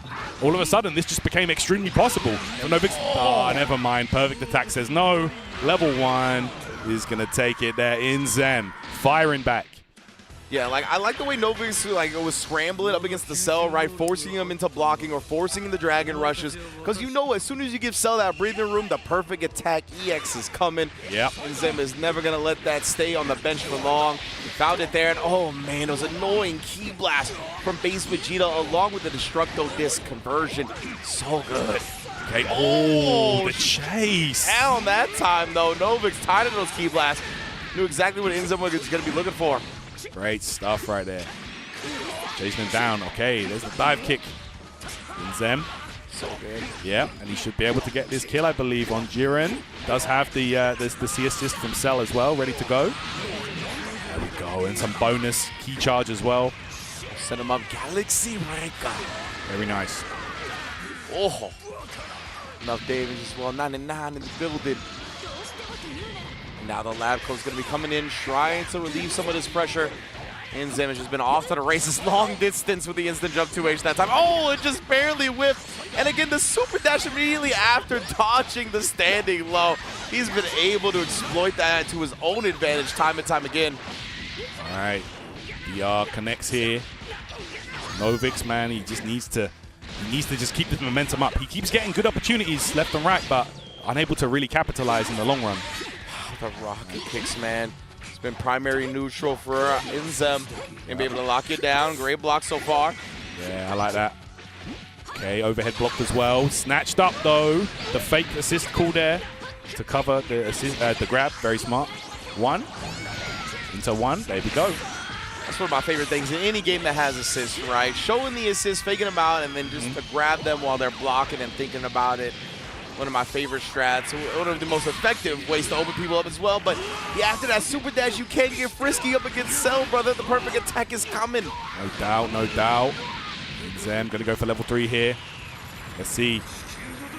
Frame kill with the medium kick, or what's it gonna be? Ooh, the crossover last time, yeah. He ended up going straight same side low rather than the rolling attack mix-up that we saw earlier. Okay, oh my gosh, what a block. Oh, challenge right back from Novix, and we're going straight into level 1 here for Labco. Wants Janemba to build back as much of that blue life as possible. We're going to see if Novix try to sneak in and the command grab another debuff. That's been one of the places where his spread has been buttered, but catches a Kamehameha to the face. That's it. Okay, we're going to be getting knockdown situation here. Cell, oh my gosh, the safe jump there on the spark was so good. Oh my, the patience from Inzem. Yeah. Striking perfectly. Yep, literally. Oh man, blowing up any type of regen health on the side of Labco as well. The beam able to do enough damage quickly. Oh my goodness, he wanted it again. Still has one in his back pocket. Has a couple now. So he builds over 2 bars and getting comboed. Okay, level 3 here for Novix. That beat build. Okay, do not want to let anything go to chance right now. Reflect on wake up. Inzem. See Novix, he's giving him a lot of opportunities to attack now, but he jumps out of the command. Oh, he got it twice. Oh no. The low. The mix set up by the perfect attack, locked down by the Destructo Disc. Just as you mentioned, catching the shins to close out the set. Inzem 2-0 here, and that is going to be definitively making it out of the group in winner's side after that performance. There you have it. Inzem going to be out here with a +5 differential. And man, my guy making it out of group stage, only losing 1 game in the process. No sets lost. Very, very strong performance from the EVO champion this time. Wow. Wow, indeed, man. As you mentioned, Rivals, no sets drop. Only 1 game to Namul. Was able to 2-0 Noka and 2-0 Novix. Incredibly impressive. And yeah, the way those games started, they weren't even free at the start. Inzem really just was able to come to the conclusion of what the opponent was looking for and just stop their game entirely. So big ups to Inzem. He's looking dangerous as ever here at the World Tour Finals. Looking ridiculous. Looking extremely strong. So now, guys, now we have Noka and Namul, both at 0 game difference right now.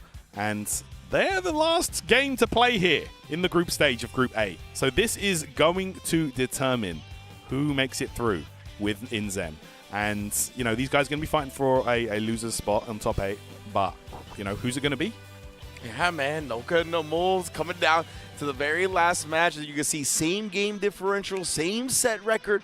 So it's literally win or go home in this instance. Absolutely, man. Very, very tense scenario right now. 2 players that really want it, and you could see it from their gameplay earlier on in the group stage, how badly they want to make it through. And it's all to play for, man. This is going to be such an exciting match. I really can't call it. And these are 2 of our international representatives as For well, real. right? So long trips home for them, right? It's not like Inzem, who's obviously still got a decent trip going home to the East Coast. It's not like Zane here, who's just an hour flight away. Like these fellas going back to France and South Korea. Like it is a long flight home to be thinking about not making it out of groups. So obviously, you know, they're going to be laying it all out on the line here, trying to make it in the top 8. Very, very tense scenario here. Man, and I know, like, for sure on Noka's side, you know, really wanted at least one chance to play on the world stage here. He got it at last. Namul coming all the way here to the World Tour Finals as part of a 4-way tie on the leaderboards here to determine our 16th player. Of course, as he came runner-up at FE Major, which had more entrants than the other 3 players tournaments, that is what determines, that was the determining factor that got Namul here to the World Tour stage. So it's time to make it count, kid. Let's see what you got. And yes, indeed, Namul, as you mentioned, the only person to actually take a game off Inzem so far in this group. The only one, period, because this is our last match.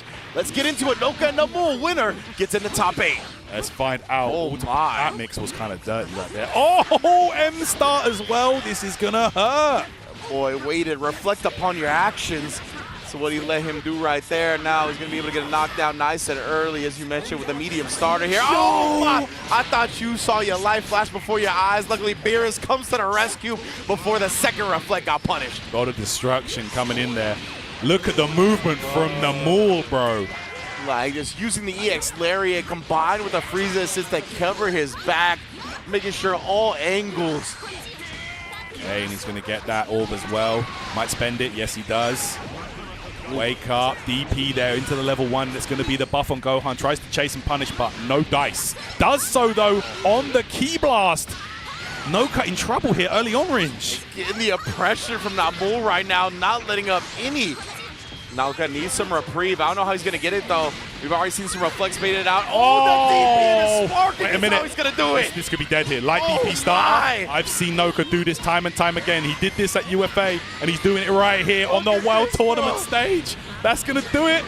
Oh my, gets to the level 3 of the process as well, so if the Gohan does come back in, that double air dash is ready. Now Bull paid dearly for eating that light DP. Oh my gosh, zero scaling. All right, but with that TOD though, did spend his most valuable resource in the match, sparking. So let's see if Namul can make this count. Goes low and gets the hit.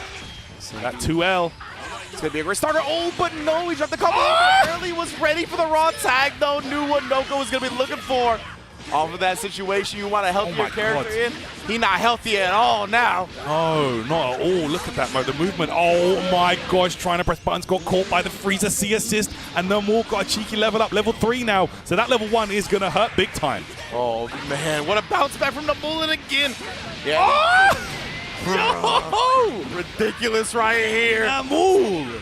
This guy's ridiculous. The movement combined with the Frieza assist, it is completely overwhelming Noka at the moment. It really is. Frieza C assist has such a wide spread, bro. Yeah.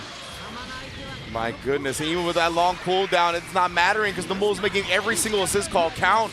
Oh, the double air dash back to the original side, and again, no Frieza assist call is called without major consequences. Every time Namul makes it count. Noka, though, trying to stay alive with his Out of Gohan. He's a character that he has made amazing comebacks with in the past. Level 1, I think this might just do it. Let's see if Noka can stay alive here. No! Oh, KO! Man, I wasn't sure. There you go, though. Namul takes the first game, and, bro, this guy has locked in. Ridiculous. Remember, the way this has started, the first significant hit was the big DP sparking touch of death on the side of Noka, and Namul was just like, it's all good. I didn't need that character anyway. Was able to bring it back with the Super Saiyan 4 and the Frieza strictly. Right there, when it's do or die, Noka goes straight back in. No character select. Let's see if he can make this work. Nice confirm there off the God Slicer with the assist. Yes, indeed. Okay, down time. The dash out! Namul. So confidence in decision making, but yeah, drops it, and Noka's gonna be able to spark up. Oh, opened up there. Noka sensed danger. He wants to make the most of this spark time and does so. Here we go. Look at that. The specials into specials, the buffs you gain while in sparking now. Love it, especially for Namul to get, or excuse me, for Noka to get Namul Super Saiyan 4 Gogeta off the table as the character combined with the Frieza assist that did so much work in the last game. Absolutely. That Gogeta 4 was definitely the MVP for Namul last game. But let's see now, Noka trying to make something happen, and there we go. Whenever I see that legs, man, it just reminds me of Season 1, bro. Kazunoko. Yeah, 100%, bro. We'll never forget. A great job. Oh, and gosh. just called out the reset pressure attempt. Namul knew when to press a button. That's right. Look, we're going to bring in Frieza now. Send out the discs. Got to be careful. Nice reflex, though. Got opened up. Oh, indeed. Was able to combo easily because of the assist on the other side. Just straight up a Frieza sandwich. Hey, level 1 here for Beerus. Golden time. Okay. Still have to be careful, though. Still surrounded by orbs, and Beerus. Whoa, not sure. I think Noka was expecting him to respect, like you said, the orbs and was going to try to take his turn, but Namul just said, nah, bruh, I'm going in. Okay. Golden Frieza time. Drop him down. Yo, the movement, but wake up DP. It was so fast, but yeah, not respecting that wake up. Okay, there's the spark, though. That should reset the golden time, so we're going to be seeing him in golden for a while more, but the second hit of the 2M. And yeah, considering that is the damage order and the sparking and the golden Frieza, the meter build and the damage. Look at this, Gohan deleted in the blink of an eye. Oh my. My gosh, looking like Resurrection F out here, bro. Gohan was free right there. Namul looking ridiculous. Know who the star of this show is, but all the DP's not represented, or excuse me, not respected again. Most definitely represented by Noka. Okay, AD trying to chase here. Oh my gosh, yo, blue combo, Noka. Didn't tech. Indeed, oh, trying to chase him down. Ow. The scramble tag. Oh my gosh, yo! The dash up into the point blank, super dash threw him off. Was that the auto combo in there? What in the world? 2H came out there. Namul making it count. Look at this golden Frieza go to work. Man, Not enough to kill, though. what a cancel into the 2H to thwart the super dash. Okay, brings in 21, realizing that that golden timer might be ticking low, but Noka down to his final character now. It's Beerus. Do or die for the Frenchman. Indeed, I mean, the Beerus has been looking good so far. It goes low. Namul here was starving on the meter, so I don't know if he's going to finish this off. The assist was already spent as well, but he did. Oh, not quite built to level 2 to be at the vanish. So we got one more knockdown. Is Noka going to be able to survive? Oh, the float up into the drop button actually catches them off guard. Let's see. Noka can still make this happen. Still alive in this. Not enough here. Didn't build enough that meter for that level 3 follow-up. Indeed, puts Namul on life support here, but he's still ticking. Oh, he got the hit! And Noka goes down. Namul qualifies for top 8. What a set, Ridge. Incredible stuff right there. This is what we were aiming for, right? The last match of the group stage going down to determine who's going to make it out, and Namul is the one that pulls it out, making it into top 8. Incredible performance throughout the entirety of the group, right? Really showed out up against Inzem, the only one to take a game off of him, showed out up against Novix, and now clutching it out up against Noka. That was such an exciting set right there, man. You could really see it, despite it being a 2-0, bro. Noka just did his absolute best, but it didn't matter. Namul was just too clean with it. Bro, the tricky offense, the mind games, the pressure, everything was there. And I'm telling you, that's such an unorthodox team. You do not see that team. So hard to prepare for, and there is the final standings for Group A. Inzem +5 through in winner's side. Namul going to qualify out to top 8 as well by the skin of his teeth. And man, even with it being an unorthodox team, right, he's so good at every single character. Right. We see, even when Namul, he lost the Android 21 early in Game 1. Didn't matter. Came back with the Gogeta 4 along with the Frieza assist. In Game 2, he loses the Gogeta 4 early. Doesn't matter. Comes back with the 21 and the Frieza. He is just so well-rounded on this team. Going to be a huge threat in top 8. Oh, absolutely. Oh, man, I do not want to be in this top 8. I mean, I want to see these two players qualifying through, man. Inzem, like we said earlier, just so many credentials under his belt already. You know, the tried and tested favorite. And then the unknown factor here, Namul qualifying through as well. So impressive there with that unorthodox team. And, man, I tell you what, it's going to get so much better from here on out, guys. We still have 12 of the best Dragon Ball FighterZ players you will see coming up in just a little while. But we're going to take a little look, guys, at some of the beautiful merch that we got here for the Dragon Ball FighterZ World Tour Finals and Battle Hour. Yes, indeed. Make sure to check out the official Bandai Namco store for their Dragon Ball Games Battle Hour merchandise that you see on screen right now. They got some awesome stuff to celebrate the finals. Merchandise is only available until April 14th to U.S. customers, so make sure you get in there while you can and don't miss out. You can also scan the QR code on your screen right now, or again, go to store.bandainamcoent.com to secure your products while they last. Again, remember, April 14th, and then they're all gone. That's right. Scan the QR code now, guys. Don't miss out on an opportunity to get some of this incredible merch, including that mouse pad and this beautiful hoodie, man. You can see it right there. He's got it on there. Let me show him the back. Oh, UI on there as well. Brother. Yeah, you love to see it, man. All the game titles on there as well. So, if you're it doesn't matter what game you play, whether it's, the card game, Legends, Sparking Zeros, Fighters. Bro, if you're a Dokkan player like me, you want some of this as well. So, yeah, man, it's going to be all to play for here, man. It's been a great kickoff here, man. That was a crazy start to start. Wow. Most definitely. And as Tyron said, that was only Group A. We still got plenty of groups to go. And we're going to kick off Group B when we get back from this break. Don't go anywhere.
And welcome back to the Dragon Ball Finals World Tour Finals. Excuse me, we are here, right here, 24, 25 years. Myself, Ridge, along with Damascus, one of the mans that's been holding it down since the beginning for Dragon Ball. Stop. I think Always. I know. I think, unfortunately, last year you weren't able to make it. Right, had some issues. 2 years ago, yeah. 2 years ago. 2 years ago. So now, glad to see us running it back once again. It's going to be a great one here for Group B. How you feeling, man?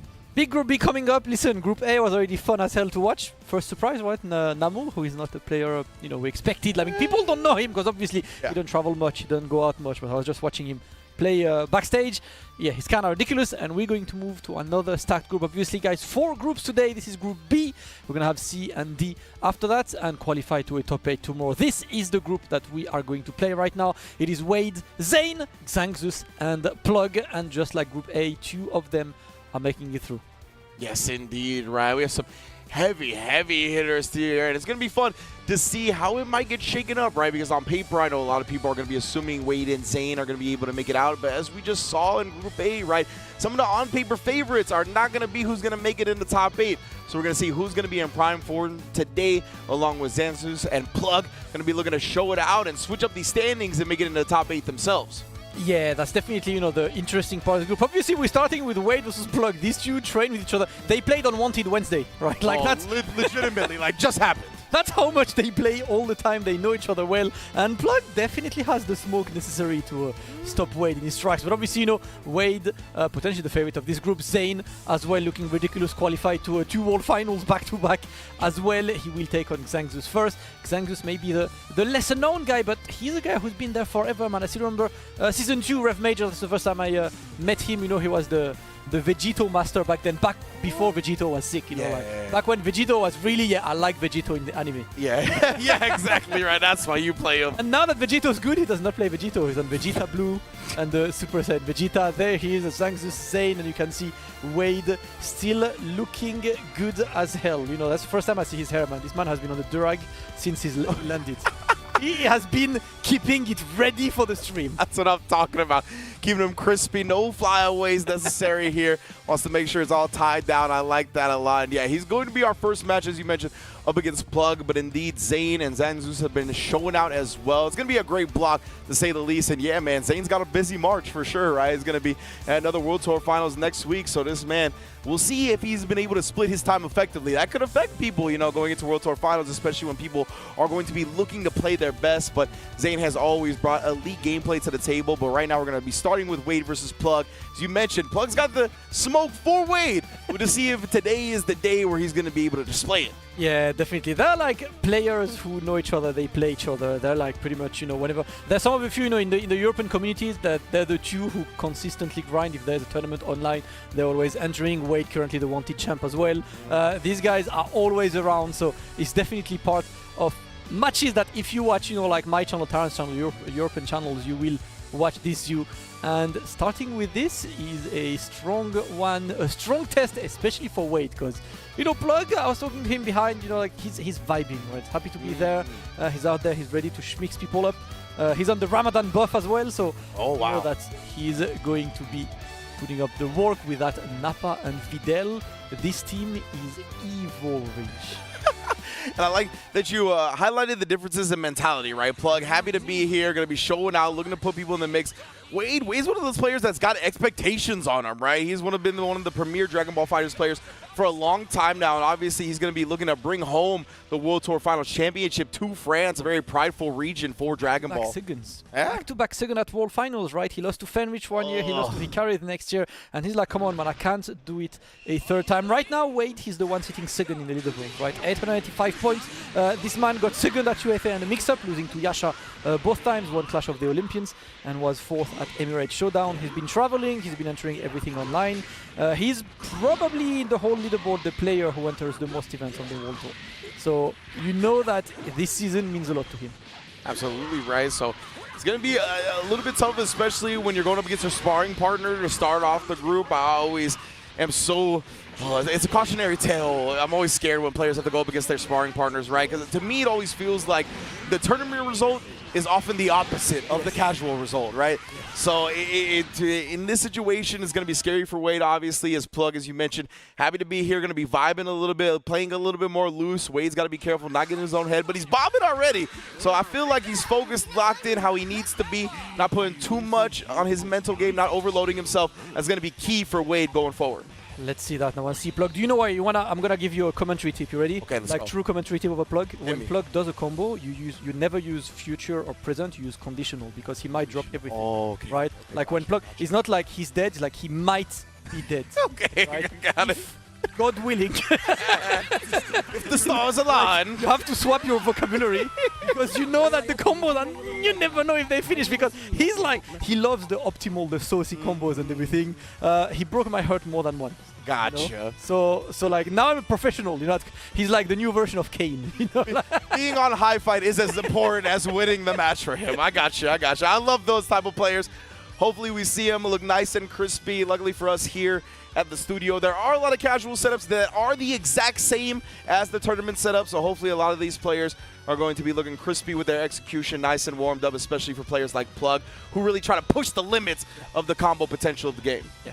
Plug is looking ridiculous. That team, you know, Blue Goku, Videl, and Nappa. Plug has always been the Nappa artist since like pretty much forever. Now that Nappa is ridiculous, obviously he's happy with it, but his Videl as well is out there. Wade plays one of the most efficient teams right now. This team is insane in the current meta. Super Baby is ridiculous. Janemba with Janemba C enabling mix with absolutely any character. Janemba C allows Trunks to get that left-right flip anytime, and obviously Trunks behind, who, you know, definitely one of the best characters in the game as well. Let's go. First game of Group B, Plug versus Wade. And personally, Super Baby is one of my favorites. I know it's super cheap in this version, but man, I love seeing this character go off. So already Wade looking to do that exact thing. Dive bomb in the corner. What's it going to be afterwards is what we really need to know. Yeah, that's the 130 setting up the 2-touch. Obviously, that's Super Baby. We're going to go back to mid-screen. Little level 3 to guarantee the mix behind. Wade starting good. Question is Plug willing to spark very early? No, great block. He's still waiting. The 6M is opening him up. Wade starting good. The little float on the cross-up was blocked, but of course 6M, the great equalizer, always going to be looking for it. And you can see just how the combo length, able to time out that meter penalty, is still built to close to 2 bars when he's only going to need 1. My goodness. Yep, that's Wade's team for you, man. Everything is a 2-touch. Now Videl coming in. Plug with Nappa on the back. Obviously, that's going to be the play of the moment, trying to get that Nappa in, because Nappa with Videl C creates mixes that you never know where they hit. So exactly what you want. Flex for the Instagram. Post your hashtags. There we go. Oh man, great save, man. Posing every which way. Oh my goodness, that was an insane cross-up and advantage to avoid the S that ended up coming out, I think, as a reflect attempt. Yeah, he got the little dodge on this. Yep, side switch. Great one by Plug. Looking to send Wade in the corner. Wade blocking. Oh no, the cross-up once again! Videl is there, but there is no meter now. The meter is going to be taken right now. Level 1 from Nappa. Is that enough? No. Oh, puts him on a pixel. How much magic you got in this is Wade going to be looking to get him out. Not trying to be too linear about it, and the super dash. Oh my goodness. And that's a difficult matchup as well. Nappa not the greatest to go through everything Super Baby can put on the screen. And look at this full screen. They still mix. I don't care combo or not combo, you get after, bro. Legit, man. Just locking him down with the high 10s from Super Baby. But Wade's going to be going off with Janemba now. Maintain control of this match throughout the round. All right. Let the beat build. Left or right. Oh, he's looking for the spark. The spark is... Oh, double dodge. Nah, this man is in Ultra Instinct modes. This is so sick, man. You are...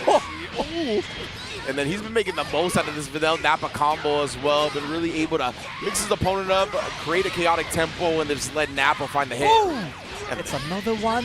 Okay, he's got the 2 bars. Gonna extend as much as he can. Building the 3rd bar there. So the question is, which level 3 does he go for? I think he just like 1-into-1. He wants to plan the Cyberman. Indeed, Janemba now very low health. That's where he found Super Baby at one point as well. Yeah, look at Wade just staying. Oh, okay, he wanted to stay in the air, then wanted to get that reflect, but unfortunately, it was not a spit, it was the Cyberman jumping. A bit later timing to reflect there. Plug looking good, trying to apply the mix, and the mix is going to land, send the man into the corner. Get the re-jump. Can he build that 2nd bar to guarantee the kill on this one? Yes, 2nd bar is built. Plug getting way to his last character, but let's be real, Rinch. Trunks with Spark, I see a Dark Souls final boss. Yeah. I see the life bar at the bottom. I can hear the music. That's what I was going to say. I hear the music getting more intense in my brain. We're going to see a Yuno is going to go up with Crescendo if that sparking comes out. Oh, the cancel to the beam. Oh, no. And the little scramble works out for Wade. Already getting down one of his characters. Now we're on even ground. Let's go. Spark is there, definitely advantage on Wade for the matchup there, but Plug with the Spark can definitely look good. That's going to be the opening. Wade going to try and extend this one. Not using the Spark just yet. Not gonna need that third bar, just simple staircase maybe. Your Spark is irrelevant, brother. We play without. I'm still using it for fun. Nice stuff from Wade right there, yeah. Not going into the Spark in the previous combo because I think he didn't recognize early enough to get it off, to do an optimal route to kill from there that time. Uses it after the overhead for the easy peasy conversion. Very, very smart. Yeah, great play. You could see the clutch from Wade. Plug is playing good. I think he got a bit unlucky in that final face-off because, you know, a sparked up Trunks against Napa is, it's extremely hard. Hard mode game. 100%, but I mean, Plug should definitely be proud of the way he played that first game. He had Wade back against the ropes. Just again, like you mentioned, right, Wade's accolades in this game. He has so much composure and experience. It's going to be tough to close him out. And if he's there for one thing, it's for the win. The most serious players there is around. Watch out, the double reflect is going to be baited. And just like the first game, that blue Goku, we didn't even see a thing from that blue Goku range. Legit, man. Might as well stayed on the bench. Wade just been able to two-touch him. And went with the same combo this time after the 6M gets reflected. Had the Janemba there to punish the reflect recovery. So good. Speaking of punishing reflect, we got a Dragon Rush. Yep. Looks like the same scenario as game one with Videl coming in. Yep, flexing for the start, obviously. For those of you who don't know that, look at Wade's meter. This steals meter from the opponent. This takes the meter away. So look at this. Wade is now back to 0 bars. And that's why Plug uses this one. You're going to be into the corner, gets opened up once again. Very nice stuff. Taking resources away from the opponent, taking options away, especially with a low on meter like that. Going to force them to really block or spin the sparking. And Wade doesn't want to spin the sparking just yet. He's going to be put on life support because of that. How's he going to make it out? Dive bomb with the assist coverage and the tag. Trunks going to eat the super dash, but at least he saves the character for not long. We right back in there. And he had time to get the Cyberman as well. That was an excellent play by Plug, eliminating Super Baby to 2v2 right now. Still Spark. Right. It's a big way to kind of bounce back from losing your first character, and then that great Saiyaman with the assist. All right, gonna go for the knockdown. Yep, plant the Cyberman. And no Wade on the defensive side. Ooh, he escapes, did not get the hits. And puts Plug into the corner. Good reflect, looking to get another one. Plug escapes well. Side switch, yeah, go back to the corner. Can Videlsi come back in time? Ooh, range, this is low. Range, watch. Let me see this, let me see this. Oh my goodness! The immediate kidnap stop! It's pretty simple, guys. If you see Videlsi in the middle of a Napa combo, you hold your breath and you look at what's gonna happen. And look at this Plug getting yet another opening. He's gonna look to once again go for the knockdown into the Cyberman. You must look to the gods and the stars to get out of these type of mix-ups, fam. Alright, the Spark together. Watch out! Can he Spark and kill actually? He's just going to go for the long combo on this one. He wants to beat the Spark timer, not risking using the Spark too early. Go back to Cyberman. Wade is in trouble right now. Oh! Blocking his cringe. Yeah, indeed. Waking up with a level 3, gripped him up. Plug, you gotta imagine the Spark's coming. That's why he was waiting for it right there. Wade wanted to punish him for it. Oh no, indeed. Oh no. Oh no, long run. Still okay for Plug as Wade is about to run out of Spark, so that's kind of a good operation for him still, unless he gets opened up by the round start 5S. Thankfully, no conversion there. Straight to the Spark. Plug looking for that one final opening. Oh, the movement! Wade, beautiful confidence right there with a dash on the ground. Recognizing where Videl was going to land as well. Oh my goodness, baiting that out and punishing it with a super dash. Stop it, Wade. Looking cracked at the moment. He's got level 3 on deck as well. Whiffs that. Alright, what do we do? What are we doing right now? Trying to get this one! The super dash is going to get caught. And Plug, maybe a bit too eager to close this one. He gave Wade so many opportunities. And of course, Wade is going to take them. That is going to be Wade on a great start. 2-0. Commiserations to Plug though, because he played really good. I think he just got betrayed by you know, just his own lack of patience at the end. Yeah, definitely. I felt like he was thirsty for the kill, 100%. And I think against a whole lot of players, what you were doing there was going to be successful, but this was the burden of playing against a sparring partner, right?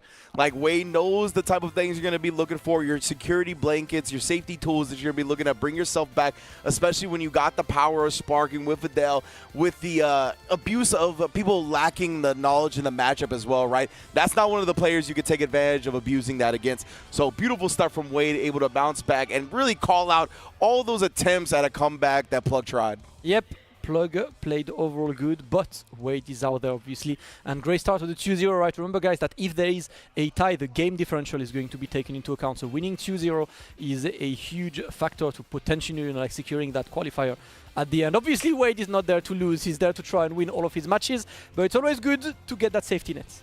Yes, indeed. Yeah, I always got to keep the game differential in mind, right?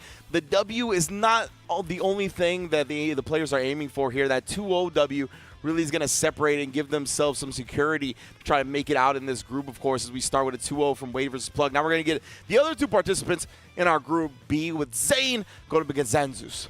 All right, that one is going to be interesting, obviously. You know, Zane, 7th on the leaderboard, got 3rd at EVO, 3rd at CEO, you know, and 5th at UFA. Xanxus, obviously, you guys might be less familiar with him because he doesn't really travel outside of, you know, the Southeast Asia region. Comes from the Philippines. He won FV Major and got 5th at Tiger Uppercut, you know, tournaments in Malaysia and Thailand, respectively. So these are the two tournaments that he attended this year to qualify, and he is there with a team that's actually quite interesting. So he plays right now Cooler Point. Okay. Blue Vegeta and Super Saiyan Vegeta. And I think that's like the most quote-unquote interesting team of the lineup because it's a very unorthodox type joint. Unorthodox, kind of like maybe you can call it like mid plus in this meta, but Cooler is so freaking annoying to face, especially if you don't have the experience. You know, definitely one of the characters you don't like. Blue Vegeta is still ridiculous, and Super Saiyan Vegeta is a character that you really need to have experience against right now. So let's see if we can catch Zane slipping. Because Zane recently picked up by Paragon. Shout out to... That's right. You know, usually I said congratulations to players for sponsorship. No, congratulations to Paragon for picking such a safe player. That's what I'm talking about, the Damascus, exactly. I always like to congratulate the sponsors on picking up the prime players, right? Zane is definitely one of those, as we talked about, has another World Tour Finals to attend next week. So best believe he is one of the premier players, not only of Dragon Ball FighterZ, but in the fighting game community, period, right now. And Xanxus, on the other hand, I'm very interested in seeing what he's bringing to the table, as you mentioned. Very interesting, unique, unorthodox team. And in addition to that, the Philippines in general have a very thriving versus scene, right? They really love those type of games that have assist, multi-characters, and all of that. And he's definitely going to be bringing his own brand of style to this. And we'll see if Zane, who has also kind of made his reputation on that, right? Started off with a lot of unorthodox, original type teams and play styles for this game, how he's going to be ready for somebody like Xanxus. Yep, curious to see this. And as I said, right, Philippines, man, I got lucky enough to attend one event in the Philippines. That was 2019. I went to Rev Major, and that was maybe one of the biggest shock I had because I didn't know what to expect, and I saw like a ridiculously hype event, high quality and everything. Shout out to Rev Major, man, excellent. You know, excellent event. The community there is ridiculous as well. You know, when you get to a place and you see how incredibly passionate the community is, that it's big, that they're all supporting the game and stuff. Great places to be in. And Xanxus is gonna try to fly the flag high. Yes, indeed. The atmosphere and energy in the Philippines for these type of events, or any type of event that the community is invested in, I mean, it is electric, to say the least. One of the premier places in the world when it comes to crowd responses. And, you know, a lot of them are going to be very hype for Xanxus here in Group B. Going to be making his debut, going up against Zane as well. Very dangerous competitor in his own right. Obviously, one of the Beerus Kings going to be representing him on Anchor. And I think we're all set to go. Button checks put away. Both these players going to let their intros rock. They want the full cinematic experience. Going to be a good one. Let's go. Goku Black action on Zane's side. Lord Buller. I love this intro, man. Bruh. Me after the gym. Yeah, what I think I look like. Right. Like, that's not what I am in real life, but that's what I think I am. You know? I feel like, oh, where's the mirror at? Where's the mirror at? Bench press, let's go. Every day. All right. Goku Black, Zamasu, and Beerus Anchor for Zane. Let's see who gets the first opening. 6M is blocked. The Super Dash is blocked as well. And of course, 3H, the GOAT. The GOAT indeed, a great tool to chase down. addition to a lot of the other properties. But right now, Zane, again, he tried to sneak in the 6M, tried to sneak in the Dragon Rush. Not going to be easy to open up Xansus. Xansus playing well so far. He's really slow pace, he's waiting. He's trying to run away from the assist and using that 3H once again, right, to call out Zane, trying to press these buttons to call assist. Excellent start, Lord Buller coming in. That's going to be Vegeta down, and that should be dead. Excellent start by Xanxus. Yeah, that 3H, I mean, it was so potent in the point battle simply because, as you highlighted, not only to make the point character block, but more importantly, stuff those assists. Zane never got to even structure any offense because of that. All right, let's go. See if Zane to be able to bounce back here on the Zamasu. But again, immediate Dragon Rush tech. Xansus not letting any of those sneak in. Ooh. Trying to meet him in there. So far, I really like the movement by Xanxus, man. He's trying to stay out of Zane's effective range, and the assist calls are immaculate. Yeah, it really is impressive on a character with as big of a body as Cooler as well. The way he's been able to kind of maneuver and be nimble. Very, very impressive. How the hell did he get back over there? Look at the movement indeed. Coming up and surprising Zane, and that's going to be another character in the grave as long as he finishes the combo, which he does. My goodness. Oh, this man is schmoving. Got powered up by seeing Namul making it out, and he's like, you know what, that's my region, brother. I play these guys online. Let me show what I can do.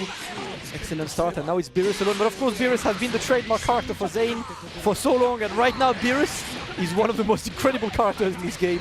Definitely one he can do a comeback with, but not starting well.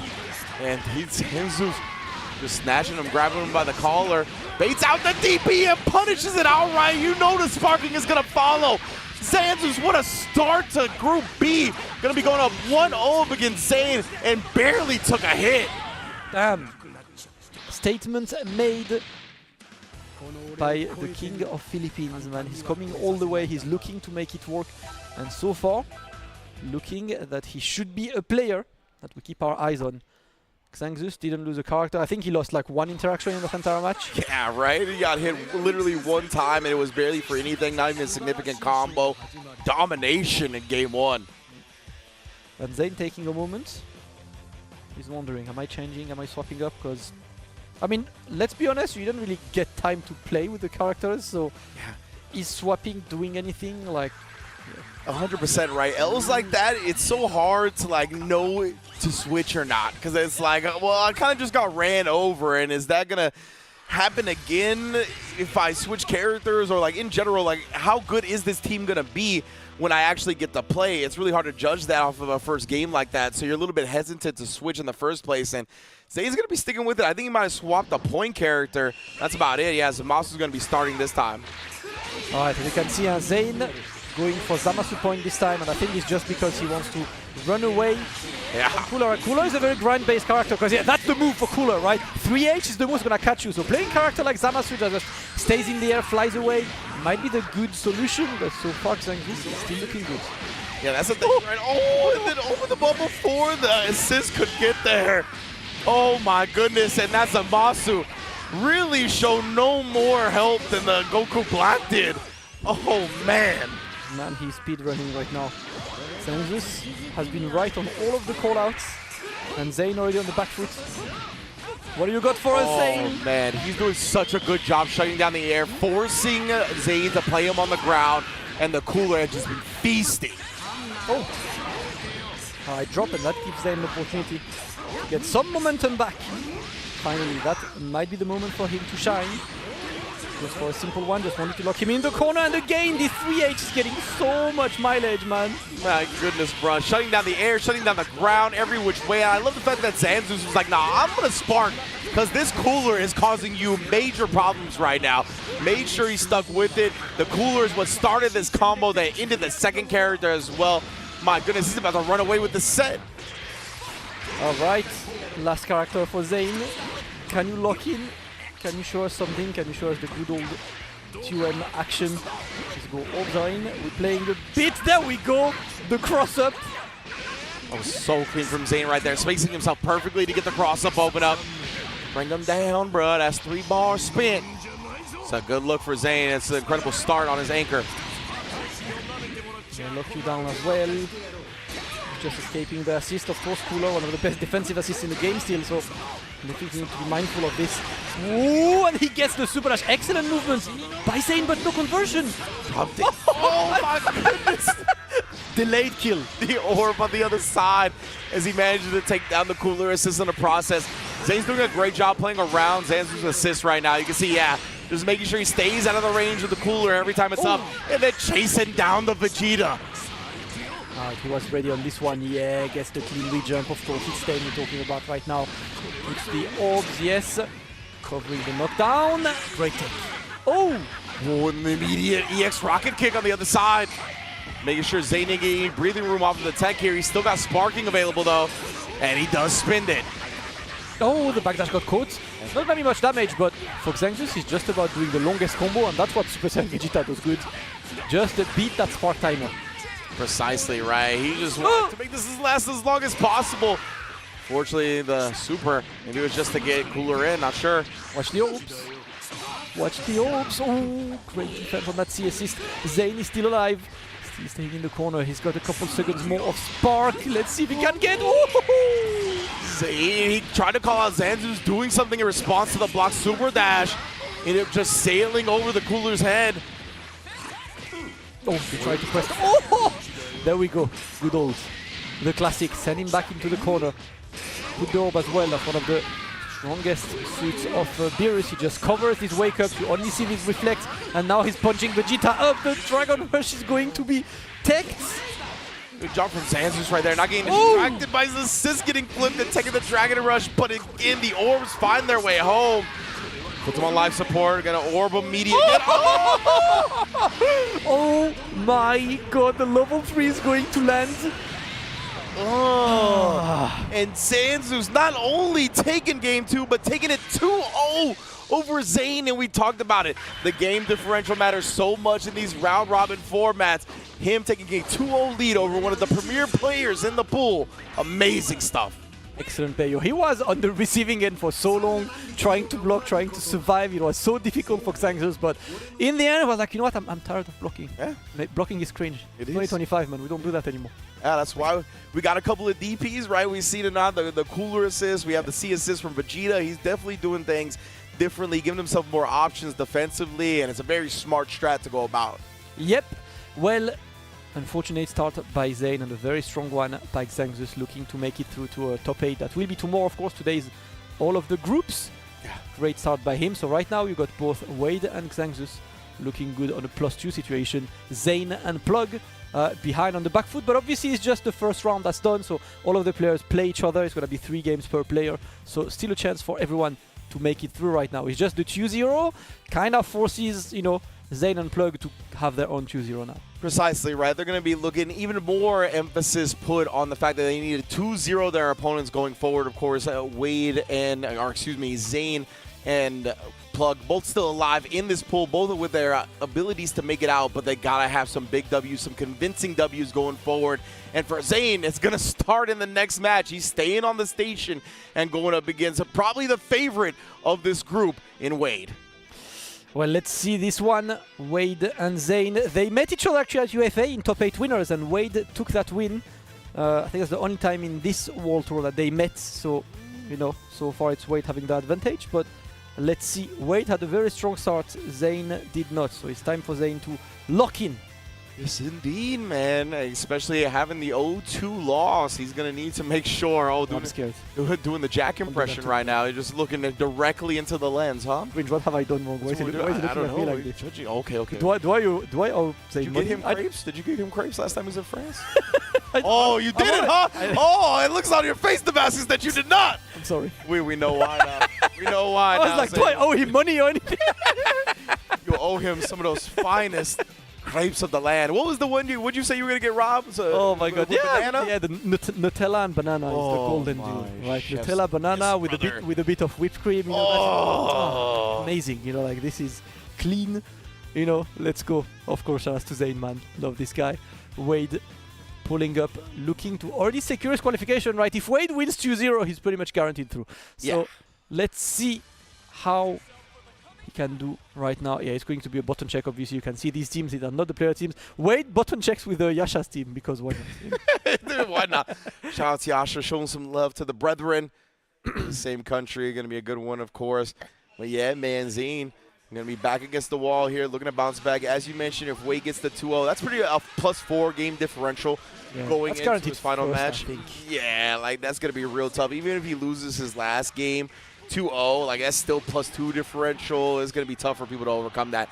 So Wade here looking to really put himself in a prime position and let his mental ease a little bit, right? Group stages are very scary and stressful. So to have an advantage, to get out of the block very hot in your first 2 sets, it's going to let your mind be put at ease, and honestly for Wade to start prepping for top 8. Yeah. Yep. Let's see how this one goes. Shout out to you guys in chat, of course, for joining us today for the Dragon Ball FighterZ World Tour Finals. It's going to be all weekend. We do all the groups today and top 8 tomorrow. I saw the chat asking, is Yasha here? Yes, he's on the next group. Group C will be when Yasha jumps on, and he's definitely one of the players we are looking forward to see, because his season has been pretty much immaculate. He won all the tournaments he entered, and he won them like, in brutal fashion. He won them in a way that was like, yeah, no one is winning, it's me. Sorry guys, it's my tournament. I'm excited. I'm sorry, excited. Kids. So sorry. Try next year, because right now Yasha has been looking lethal. But as you mentioned, right, Wade's had, one of the biggest stories coming into this World Tour Finals, back-to-back second places, just in general. The bridesmaid syndrome has been definitely very active with Wade, and he's been looking to break through that plateau. Zane, on the other hand here, down 0-2 to start his, or excuse me, 0-1, but 0-2 in games to start his group, looking to bounce back. But it's going to be tough to do so against the likes of Wade. Let's go. Rivalry very much alive between these two, and it is time to go for the start. We're looking for the Super Baby opening, and it immediately goes. You're going to put you into the corner, build just a bit of meter because it's still a meter penalty, and now put Zane on the back foot. This team is a two-touch machine. You just make it rain, looking for the next mix right now, and there we go. The opening is going to be there. There is 1 assist, 2 assists there, but he cannot build enough, I believe, to get the kill there, so still 1 chance for Zane to escape.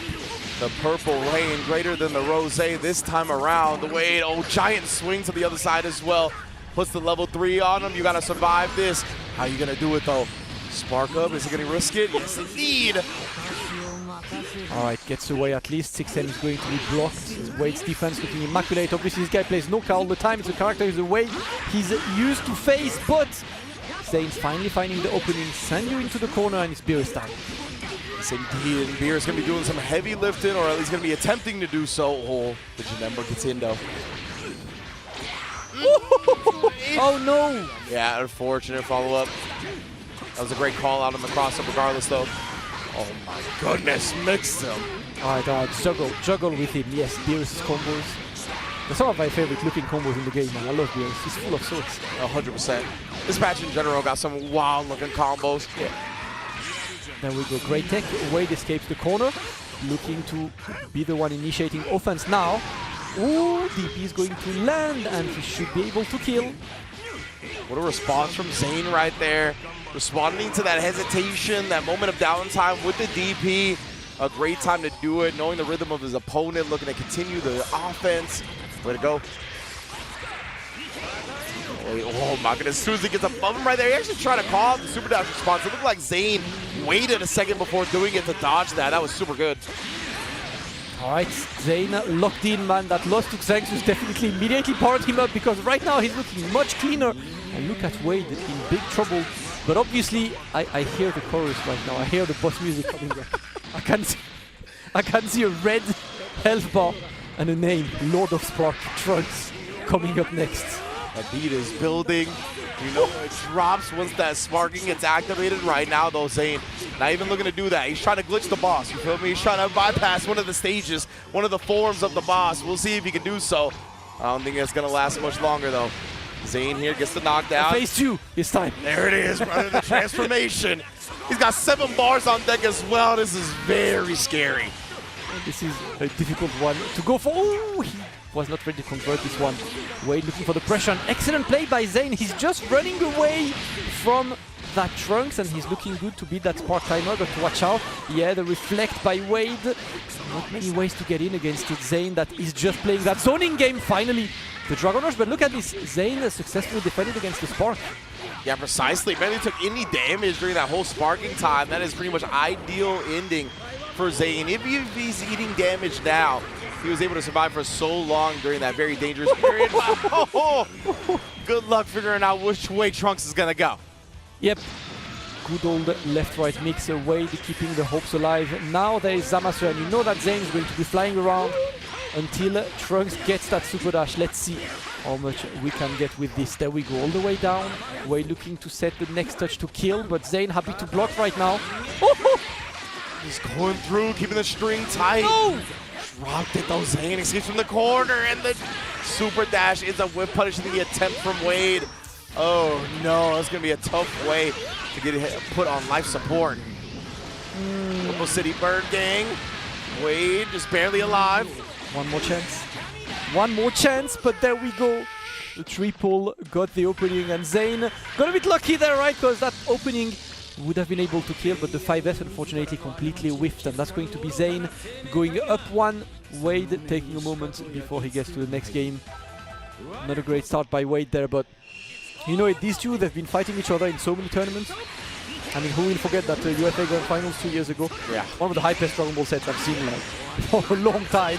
Let's see if Wade can make it work. Oh my god, the orbs! Gonna be having nightmares of Beerus tonight over that one. That was ridiculous combo break. Good block. Straight to the spot. That's what I'm talking about. He's trying to bring blocking back in style. That's one of the things Zane does great is, you know, being able to just escape, to play the passive game, you know, going around. It's really hard in this game, right? Because everyone is so fast at closing the distance, but Zane is still happy to be confident staying full screen. And look at this, he built a ton of meter there. He's got a double assist. I think that's enough to get the kill. 1 and 3. Gonna find the house. Oh no, actually just sets up shop. Can't take advantage of the Genem tag, but does find the Dragon Rush once he brings him to the ground. And a 2-0 would completely like reignite this group. Yeah, 100%. Like, it's going to be pretty much anybody's game if Zane's able to do that. I love the fact that you highlighted his evasion skills. Zane has definitely been one of his best tools, best characteristics as a fighting game player. But Wade taking into account the DP and then punishing Beerus outright. That was an immaculate punish as well, man. That 5M. Yeah. Just using the distance on this one. There we go. Trunks is level 3. Going to go there. He doesn't have the greatest mix situation because you're in the corner, but he's still just keeping you. Bro, this is the only time in your life you will see that level 3 get punished. Yeah. Right? That is Wade for you. How in the world, Wade, man? Oh, he tried a 2H, but he was too early. Zane going with a really late super dash, ends up clipping him and the assist in the process. All right, let's see. In the corner, you're forced to block right now. Yeah, there was no immediate assist there, so Wade happy to escape. The Trunks is still looking good. There is Janemba C behind that can completely close the distance and annoy the hell out of you, but Beerus calls are immaculate so far. Zane is getting a lot of mileage of Beerus A. Yeah, and it's off of that evasion, right? Again, he's not directly combating with his point carrier. They're just kind of maneuvering around, trying to be annoying. That was dangerous, though. And again, the Beerus assist, as you just highlighted, the Mask is doing a great job letting that do the heavy lifting, getting the combo started. And now he's in the driver's seat. And after the strong start by Wade, man, Zane might very well be completely flipping the scripts. Oh, this time there's a awesome command grab. Shouts to the assist real quick with it. All right, we are down to Janemba and no Spark. But still one of the best anchors, one of the best characters to potentially complete a comeback. Can Wade make it happen? Because Zane completely tapped in this match, man. And yeah, he did. Bro, this is Wade. It's already a 1-0 match from Zane as well. Just goes up and flicks the super dashes like that, bro. All right. Wade, he should be able to get the kill there, level 1 into level 3. Yeah, I was going to say the good thing that Wade has is a bunch of meter. He's going to have to spend a lot of it right now to kill off the Beerus for good. But nonetheless, this is where you want as a start, right? If you can get a couple of big hits, a nice starter or two on the Goku Black, he's going to be right back to where he needs to be. All right. Wade looking good. Risky super dash, but we still get them. But watch out, Zane's gonna take his time right now. He's got a team that's really slow-paced. He's getting the opening, not enough bars to get the kill, but you're gonna be in the corner. Very tough moment right now for Wade in the corner. He's forced to block. Oh my god, he tried the hard read. Wade escapes. Going to send you into the corner. Zane, he almost had it, man, but Wade wouldn't escape right there. Good blocks right there as well. The defense could only last so long, though. Yeah, the good news is he's not gonna build that third bar. I believe that's just another way to lock you down. And that's going to be level 1. He's gonna land. No, the vanish. Just escaping for now here. Causes Xanxus. Oh, he tried to 2H the dash from his outside of range, but he couldn't finish the combo. Taking the Dragon Rush. Wade somehow, someway still alive and able to take down the Goku Black. Oh my goodness. Bro, Wade almost got betrayed by Zenemba's terrible horizontal range on the 2H, but he's still alive right now and got to watch out. You can't really escape against Zenemba in this situation. Wade is blocking right now. Let's see if he can keep blocking on these. The Zamasu movement is very much alive, but Janemba is one of the best characters at handling Zamasu's movement as well. But the Super Dash is going to work. Zane clutches it, and Zane completely wipes the whiteboard clean after losing 2-0 at the beginning, beats Wade 2-0. This group is about to be a nightmare, Rinch. Oh man, I can't wait to take a look at the leaderboards when we get the chance to, but man, insane. Incredible comeback from dropping his matches 0-2 to Xanxus, coming back 2-0ing Wade. And even with that 2-0 against Wade, this boy Wade is on first team all defense. Yeah. That was some incredible display of discipline there in the corner to survive as long as he did. Just a scramble towards the end, ended up letting Zane confirm that victory. But man, he made him earn it, to say the least. My God. Look at this now. Oh boy, Xanxus plus you know, like game differential, and for it's the so content, scary. For the content, I need Plug to beat Xanxus 2-0. Right. Yeah, right. For content, you know, like. Just so we can have the zeros, the donuts across the board as everybody gets 2 games in. And we're going to get a chance to perhaps see that a little bit later on, right? I believe that is going to be our next match when we get back from a break. But before we go to the break, of course, I believe we do want to inform the folks at home. We got some incredible merch that is a part of the Dragon Ball FighterZ World Tour Finals as well. As you can see right now, hit that QR code on your screen because we got t-shirts, hoodies, and mouse pads, all merch available celebrating the Dragon Ball Games Battle Hour. All of it is available into April 14th, and it is to U.S. customers. So sorry to my global friends and family out there. If you got people in North America, hit them up, ring their line, tell them to get you what you need because that's where it's going to be available. And again, until April 14th. So you got a little bit of time, but not too much time.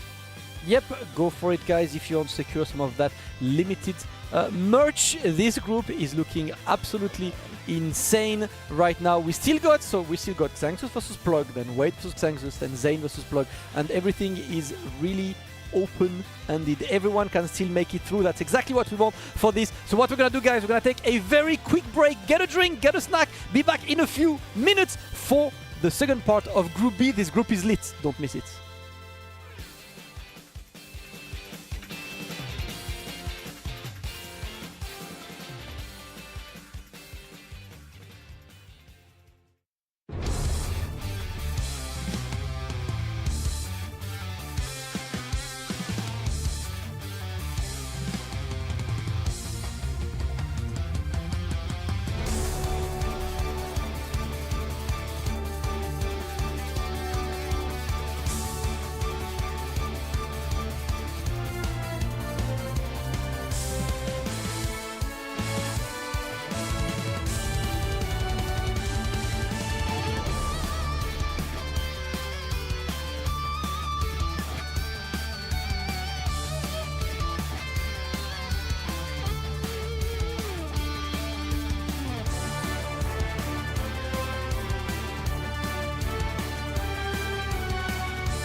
Welcome back to the Dragon Ball FighterZ World Tour Finals 2024-2025. We closed Group A with Inzem and Namul making it through, and we are through a very, very open Group B right now. It's been nothing but 2-0s.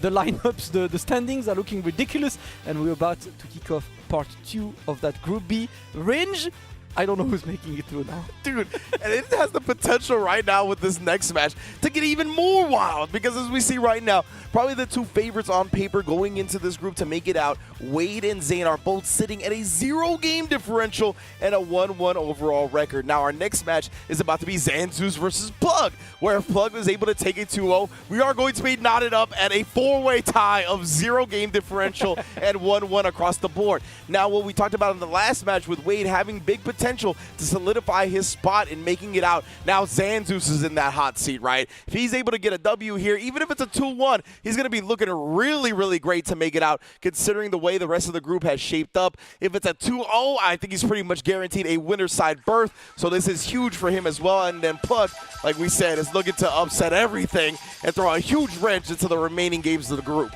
This is about to be a super fun match to watch, just because it's the two guys who have like maybe the most unique teams. I mean, you know, right now the beautiful thing about the current Dragon Ball FighterZ is that the team variety is insane, right? Like you've seen it today. We see a lot of different characters, lots of teams. It's very, very enjoyable to watch. Plug has a very, very unique approach to the game, and so does Xanxus, right? So the battle of the unconventional teams, Xanxus with the cooler Vegeta Blue and the Super Saiyan Vegeta, and on the other side is Goku Blue, Videl and Nappa. Plug, he lost 2-0 against Wade in his first match. He's looking to bring it back now. Maybe powered up by seeing Zane going for the 2-0. But Xanxus, he looked a bit ridiculous, man. Yeah, I believe Xanxus is the player one side, right? The cooler team.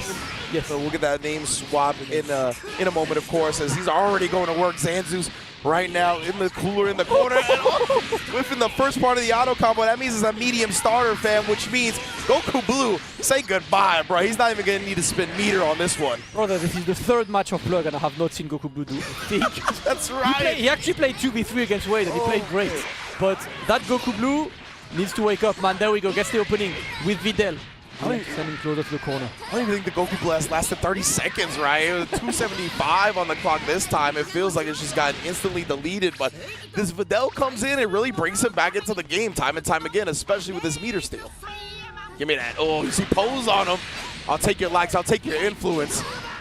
Right, yep, going to reclaim the corner pressure right now. A good escape, yeah, very easy to escape for Plug. And that's the question for Xanxus. How much experience do you have against Videl? Because definitely a unique character to face. It's really unique to defend against Videl, right? If you're not used to it, you're gonna get caught slipping. And there we go, another opening for Plug. Going to look for another one, but forces the spot. Yeah, it was on the cross-up dive as well. We saw Plug open up Wade with that multiple times, and they're set. But Xanxus immediately ready, even after that spark. Just press buttons in Videl's face. You ain't gonna get your rocks off for free. Ugh. All right. Oh goodness, everybody getting a chance to cameo this one again, just trying to make the combo last as long as possible. Waste that sparking up. Oh, try to hit him with the shenanigans. Yeah, oh, okay, Nappa in. And now all you want yet is this, into the Cyberman, into Good Luck Brother. Good Luck Gaming starting now. And you can see Xanxus trying to stay in the air. Oh, you can't punish. He managed to stomp the Cyberman at least. Yeah, for real, for good measure. He's like, what you think you doing spitting on me like that? Stomped him out here. The Cyberman, is he lurking? He is. Oh, watch out, watch out. Watch out, watch out! Remember that when the Cyberman is out, he plays the game for you, brother. He does the combo. You don't need to press a button. You know what survives nuclear bombs, cockroaches, and Cybermen, baby. Don't believe that he's going to be off the screen unless you get rid of him yourself. Oh, the 3H again, the conversion though. Let's see, it's the battle of the big bodies right now. The cooler is taking the opening straight against the Nappa, and that should be a dead Nappa. Again, excellent play by Xanxus. Sending Plug to his last character. It's Videl alone, no spark. I can't lie, it's looking long for man. It really is, man. Even with the limit break buff, it's going to be so tough to go through all three of these characters. He's going to need some big hits on the Super Saiyan Vegeta early, right? Because the other characters aren't that healthy for Xanxus. So if he can get rid of this one, he might feel much better about the game going forward. Right now, he's got an early hit. See how much he can make off of this, though. He's trying, yep, and again, right, you see a bit of the lag. Look at this, 360 no scope. We got them. extending into the corner right now. It's not going to be able to kill, but Plug looking for the next opening. All three characters are in a one-touch situation. It's definitely doable, but what you have to do right now is to weather the storm and try to get there. Xanxus is still looking to keep the pressure on, and the pressure is going to be successful. Xanxus goes up 1. Indeed, right. Just making sure Plug constantly had to deal with something. As soon as Plug got out of the corner, just barraged him with the Ki Blast. Was obviously able to confirm off that as well. Great stuff. Just kind of overwhelming his opponent. See if Plug can somehow, someway get this Goku Blue some offense in. All right, let's see. There we go. There we go. Goku Blue, show me the try-hard combos. Now you don't need to actually, just like keep it simple. Right now, send it down and go straight for Videl.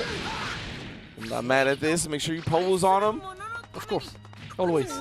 It's always important to go for the flex, for the followers, man. Exactly. For the likes, content. Gotta build that personal brand.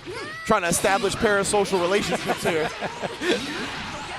All right, another opening from Plug's Videl. Base this one, gets away, of course, because it's in Spark and the dodge is there, but he's not going to vanish to get anything. It's a stronger start by Plug, and now Xanxus is forced to block. There is 1 assist, good luck blocking this one. Great defense, and that's going to be teched. Yeah, very strong defense, be able to weather the storm through the assist offense. And now Xanxus, got his assist dodged as well. Great neutral from Plug, honestly. All right, we take those. Send it down, and now it's Blue Vegeta. Laying down the damage. Plug. It's okay, it's not big. Can potentially not be a 2-touch, and this time it's covered, right? Plug has been using the good old 2-2H, Inshallah Gaming. A bit too much, man. Tone it down. Most definitely. Xanxus, a great adjustment to make sure he covers both ends. Had his own characters back with the assist, and now Videl on life support. Sparks up. Bring the pulse back alive. It's not baited, and yeah, good defense as well. He saw the CS is cold, and immediately waited. Great play by Plug, looking to get a super dash, and we've got to watch out, right? Bit of a risky play out there by Xanxus, and once again, Plug gets the opening, but no conversion. Yeah, leaving some damage on the table right there. That's huge. All right, Videl is trying to keep the pressure on. Smooth. Oh my. Now all the rocket kicks moving, forward advancing hitbox. Oh, the dodge to the other side. Vanish, cancel though. Nobody significant hit until then. The 2M from a longer distance than Xanxus was recognizing. Alright, Xanxus blocking right now in the corner. Can you block Videl? Can you block Videl? The reflect is successful, and it's Cooler coming in. This has been a very drawn-out match until you get the magic dive from Cooler. Can't kill her. Yeah, and Cooler has been showing out so much for Xanxus, honestly. And he gives him the space to try to keep him locked down in the corner here. Oh, the Nappa assist blowing through everything. That's Nappa B, man. That's Nappa B for you. People are not really used to this one. And there we go. You go for Nappa, you plant the Cyberman, and now it's good luck, right? Couple pressure. Look at this. It's coming. Oh my god, good luck. Wow. Sneaking the Dragon Rush exactly as the Cyberman launched at you. Yeah, good luck taking that one. Misdirection. Like, come on, bruh. Get jump scared into having to take a Dragon Rush? That's not gonna happen. Yeah, did he plant the Cyberman? What he called Videl C? I did not see. No. No, this looked like it. Bonk. No! Unfortunate. Now Xanxus gonna get an opportunity here. And we know how dangerous Plug is on this Nappa, so if you can get this character out sooner than later, it's gonna be a big way going for that 2-0. All right, and the Dragon Rush going to land. Plug was not ready, and there are so many bars on Xanxus' side. That should be enough to eliminate the menace that is Nappa. Yeah, don't go for Dragon Rush, okay. Yes, indeed. It's going to be 1-1. Bring the Super Saiyan Vegeta back in. And now he's looking much more in control than we just saw, right? Videl, not healthy whatsoever. Yeah, that's why I go for these rocket kicks. It's going to be a very easy conversion, whether it be from a rocket kick or a Ki Blast. Finds it. And now Videl also down. Yeah, but it's Blue Goku. He has to show the coach, don't bench me, man. I can still do stuff. I know I haven't done much, but let me show you. I swear I can do this. I can score some points. Oh, show why you deserve your spot, bruh. Because right now you're looking like Jason Tatum at the Olympics. Let's see. Right in that pine. Great start by the Super Saiyan Vegeta. And now Plug is waiting. He's waiting for the moment. Oh, what? Nani? What did excuse me? See, what had happened was... Things are happening on screen. I can't tell you what had happened was. I can't do that. Oh my goodness gracious. He built to the level 3. Oh, he's dead. Goodbye, Plug. Goodbye, Goku Blue. Xanxus with the 2-0, putting himself at a +4 game differential. First place guaranteed. Guaranteed winner's side top 8 for the representative from the Philippines. Xanxus looking ridiculous, man. Listen, that group, considering how stacked it is, I don't think many people were expecting to see Xanxus going 2-0, 2-0. But with this, if my math are correct, and I know math are cringe, guys, but math are useful in life. If my math are correct, I think that Xanxus guaranteed first, no matter what he does. It definitely feels that way. Like, let me see. Wade's got one more match. Who's sitting at 0, right? So it's against Xanxus. Maybe if he's able to 2-0 him, we get like some type of tiebreaker scenario where he gets to the winner somehow. But yeah, Xanxus is definitely making it out of this group, bar none, and most likely in winners as well, as he goes up 2-0 with a +4 game differential. Wade and Zane. So Wade is still playing Xanxus, right? Yeah, that's so going to be our next match. Wade winning 2-0 means Wade is ahead of Xanxus. Yeah, because it'd be +2, but he'd have the head-to-head win up against Xanxus. And if Zane wins against Plug, I think we have a 3-way tie. Oh, yeah, because Zane beat Wade. There is a Oh, my goodness. Yeah, this group is messy. There is a 3-way tie situation.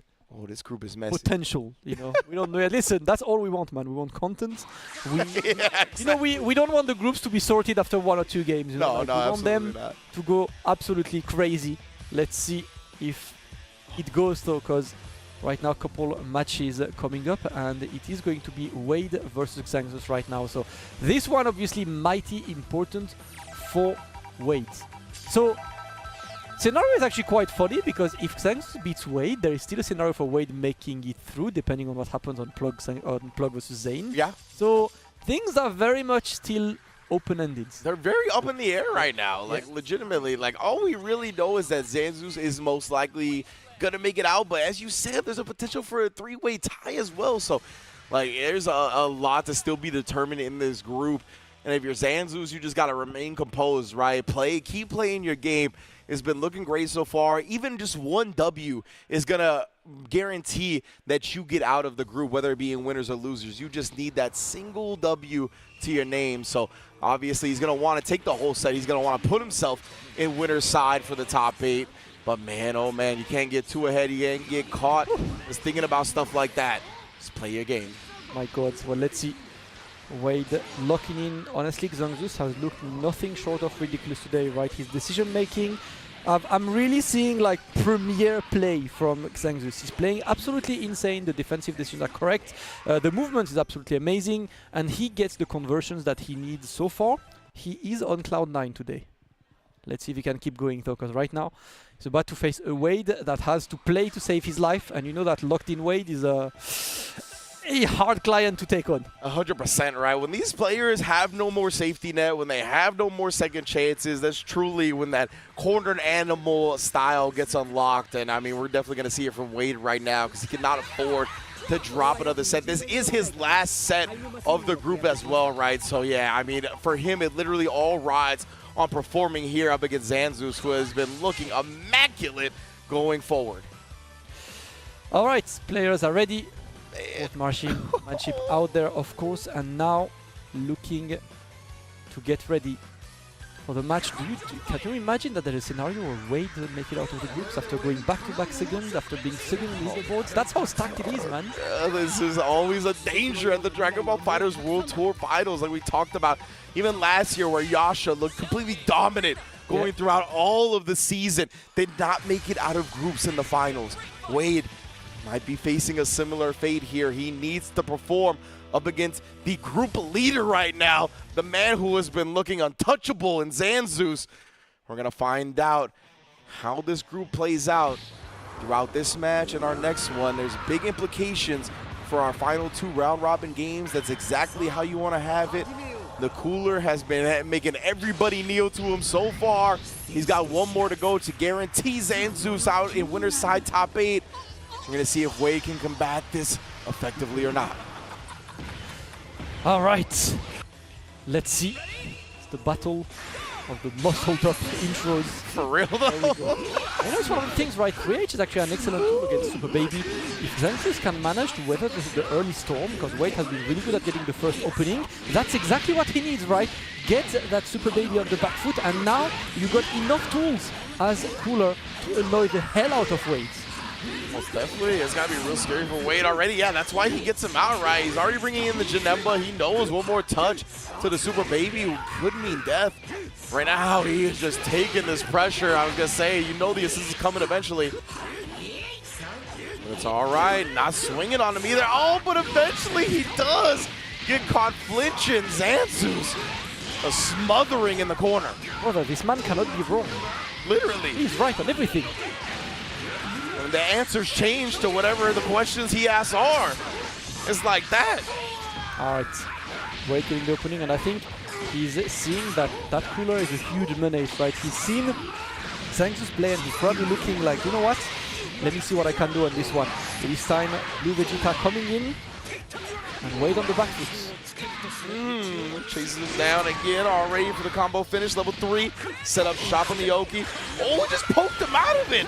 Not scared of the Blue Vegeta setups or the assist calls. Wade knows when there's a gap and he's gonna expose it. Beautiful stuff to really let the Janemba gain some breathing room, get him out, and bring that Super Baby in with an Oki scenario. Floats to the other side. Great blocks from Xanxus on both of the level 3 Okis so far. Now gonna chuck the key blast at him as well. Clash on the other side. Oh my! Thankfully for Wade, Xanxus did not immediately initiate the offense because that would have been difficult. There we go, the Super Dash is going to work in Wade's favor. He's going to get the extension on this and going to potentially get a mixed situation against that Blue Vegeta. Look at how much meter this character built for her. Every single combo creates 3 bars out of nowhere. You're dead! That boy's an anchor. He ain't just a regular battery, brother. The pack is putting it to the whole team. My goodness. All right, Wade takes the lead in this also important set. And of course he wants to go for a 2-0 right. Oh, bad choice there by Xanxus. Little drop unfortunately. And of course Wade's going to take advantage of this one. Let's see, in the corner and gets opened up. Yeah, the way Trunks looked right there for a second. It felt like he actually got the corner and then ended up back on the original side. Could have just been a weird visual thing.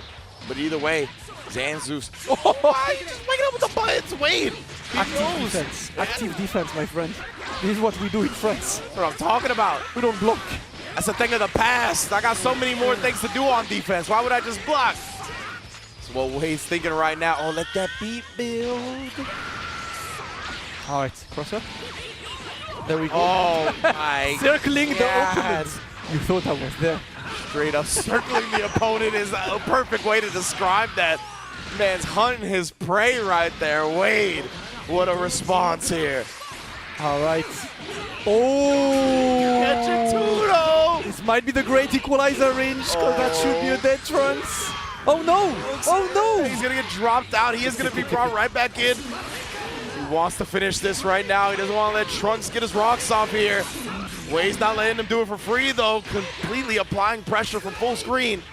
Look at the movement from Wade, right? Staying out of a potential menace of both dive kick and 3H.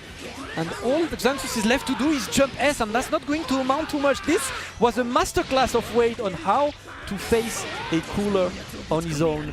Wade taking a convincing first game, and listen, Rich, that 2-0. It might be, bro. And it could be imminent here as Wade, he started this set exactly how he needed to. Beautiful slide right there during the jump S's as well to get up under Cooler, and then just rising up to catch him off guard. Wade not going quietly into the night. Never that. All right. Lockdown early. Oh no. Yes, indeed. And Wade. Don't look at the life. Look at the meter. Guys. Yeah, bro. You don't care about Xanxus' life. You care about Wade's meter. Super baby. Look at this. You like some meter? Oh. There we go. The 0.6 bars of one simple opening. You know, all day, every day, very easy. In this economy, bro, this is valuable, you know? That's huge right there. My man, Super Baby is recession-proof. Bro, no tax, no tip. I'm getting it all, man. There we go. Oh, man. Ooh, ooh. Oh, no. I'm not sure. I saw a little thing flash on the screen, so I don't know what just happened. This game, both players. Yeah, both of the players, just requested this, right? I don't know what happened. But let's see. The admins, of course, are on each. Shout out to production and admins. Just going to check what's up. Making sure the players, of course, are in the best possible condition is going to be the most important. You could see, right, both players stopped. Right, hold up, what's happening? So yeah, exactly. It didn't look like either of their fault. It looked like some third-party issue. it's World Finals, man. You don't want to like take any any attempt on something that could be an external factor, right? So let's see. 100%. Yeah. It felt like Xanxus was just like, yeah, it was a third party. Let's keep playing. Like it looked like he was ready to get back into it as the sportsman he is. But yeah, we're gonna make sure everything is handled and figured out before we get back into the match, of course, because as the message just said, this is the World Tour Finals, baby. And there is a lot of implications on this match here, Wade versus Xanxus, about who's going to make it out of the group, who's going to make it in what position out of the group. So I believe we're getting all of that handled. I see some of the admins walking off, so might be handled sooner rather than later, man. But yeah, this group has been wild so far. Group A was super sick as well. Already seeing some of these players get upset. Everybody's bringing not even their A game, but their S+ tier game, of course, for the finals. Yes, sir. Obviously, we want to close out this World Tour in style. An entire year of competition. A lot of these players have been grinding to try and get that World Tour trophy. You've seen it. It's on the table. It's that UI Goku figure. You know, usually limited figures. I love that. You know, I love when the trophies are like directly reminiscent of the game, right? Yeah. It's not just a trophy, because obviously trophies are cool. Yeah. But I love when they're directly the game that you play on. It's, you know, it's a great one to have for It's the different. little, yeah. It's different 100%. And it started like since the very first one, why with that Grand Shenron statue Oh from my the very first World Tour Finals. Like Dragon Ball has consistently had some of the best trophies for their World Tour Finals. And I talked about this with Tyrant. I feel like people underestimate how much that motivates players. It does. Like fighting game players love their trophies, bro. And when it's super unique, when it's a one-of-one, when it's a very much a display piece for the house, it's different, man. People really try hard, even more so. Yeah, it does. That's what I love to see, man. Honestly, like I've always been like this, right? I'm a fan of trophies. That's what I've always liked. Like, you know, CEO initially going for the belt, East-Coast Throwdown going for the record. So like good, I love so good. when you win a tournament and the trophy you get is unique to this. It's like this is the thing you can only get there, right? It's not just a cup or anything. You know, I love this kind of events. You know, most of them are on the World Tour as well. So a couple of these guys, you know, took them home. You saw Yasha has the East-Coast Throwdown records. You know, at home. Bro, so clean. That's what we love to see, man. That's what we love to see. The unique ones are the most important, and of course, all the players will be fighting for this. We are waiting, of course. Chat. The admins are currently checking with the players. After this, so we have Wade versus Xanxus, and then it is Zane versus Plug. So let's see. Of course, there is a quick pit stop right now on the thing. We're just like swapping tires and everything, you know, real quick. Legitimately right now, we're actually swapping out a piece of equipment, and it sounds like the players are going to pick up pretty much where they left off right here in game 2 in this set, of course. And I was going to say game 3, but it just feels like that because of how much the game differential matters, right? It is currently 1-0 for Wade over Xanxus, but Wade is in dire need of that 2-0 to give himself a really good chance of still making it out of this pool. That's one of the things that I really like about round robins is the fact that it's not just the dub that matters, it's how you get the dub, it's the 2-0, it's the game differential. A lot of that goes forward, and a lot of that is really important to kind of deciding how the top 8 is going to play out. So yeah, we're swapping that piece of equipment out, and then we'll be right back into the action, of course. And all the groups are going to be on display today, as the Max mentioned earlier, right? It's not just Group A and B, but we got C and D following it with the likes of Yasha, Hikari, and a bunch of other top-tier players. Bro. HookGangGod. He's coming to the venue. Yeah. I'm looking forward to see him. I haven't seen Hook in a while, man. It's good. I remember like when Hook won, that was Thunderstruck, right?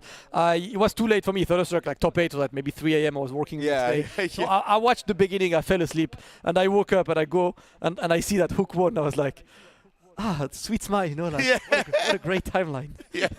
It's a great day, man. It really felt like that, right? Like, wow, man, it's so sick to see him still holding it down, right? It's dope to see different generations of Dragon Ball FighterZ players here. Obviously, Hook representing one of the original generations. We got Maddo in the building as well that you're going to see later on, representing Japan as well, who really got into the scene a little bit early as well. So it's great seeing the different plethora of fighting game players come together and really show out. And of course, like I talked about, France, who has been holding it down from frame 1 in Dragon Ball FighterZ, continuing to show out and continuing to have their heavy representatives here in the Yashas, the Wades, and the like. And even Noka that we saw in Group A as well put on a great show. Yeah, and I'm looking forward to see what we can build for Evo France, of course. Like Dragon Ball FighterZ will be at Evo France this year. Oh, and you know that we want to make this unique. That's going to be a fun one.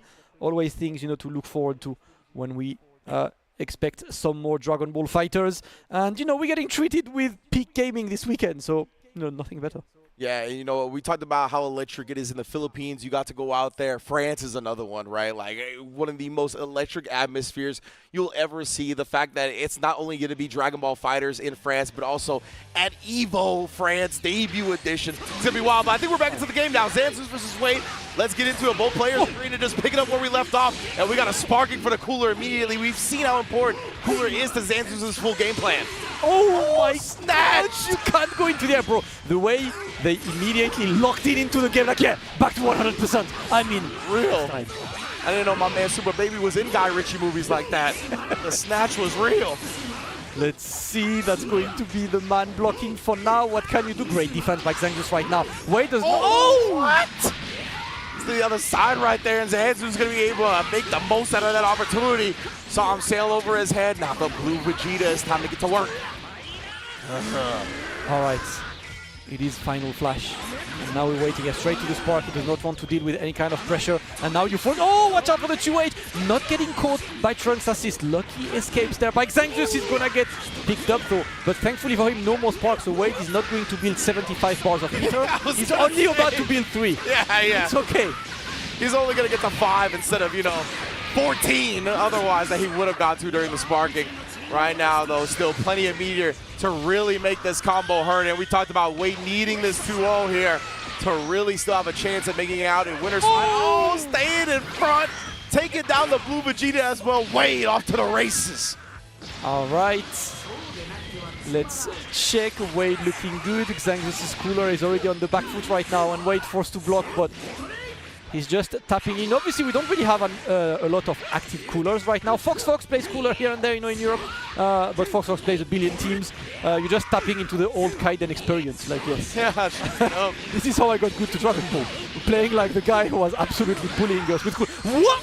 Oh, and that's what we talked about, right? He tapped back into it. He remembered what he's got to do. Calls out the instant air dash with a 2H, sends the log at him. Cooler problem down. And now Xanxus is down to Super Saiyan Vegeta. Wade looking good, looking for the cross-up that's going to be blocked. Guard cancel. Xanxus escapes. Thankfully for him, Wade did not go for a key blast, because that was a guaranteed punish.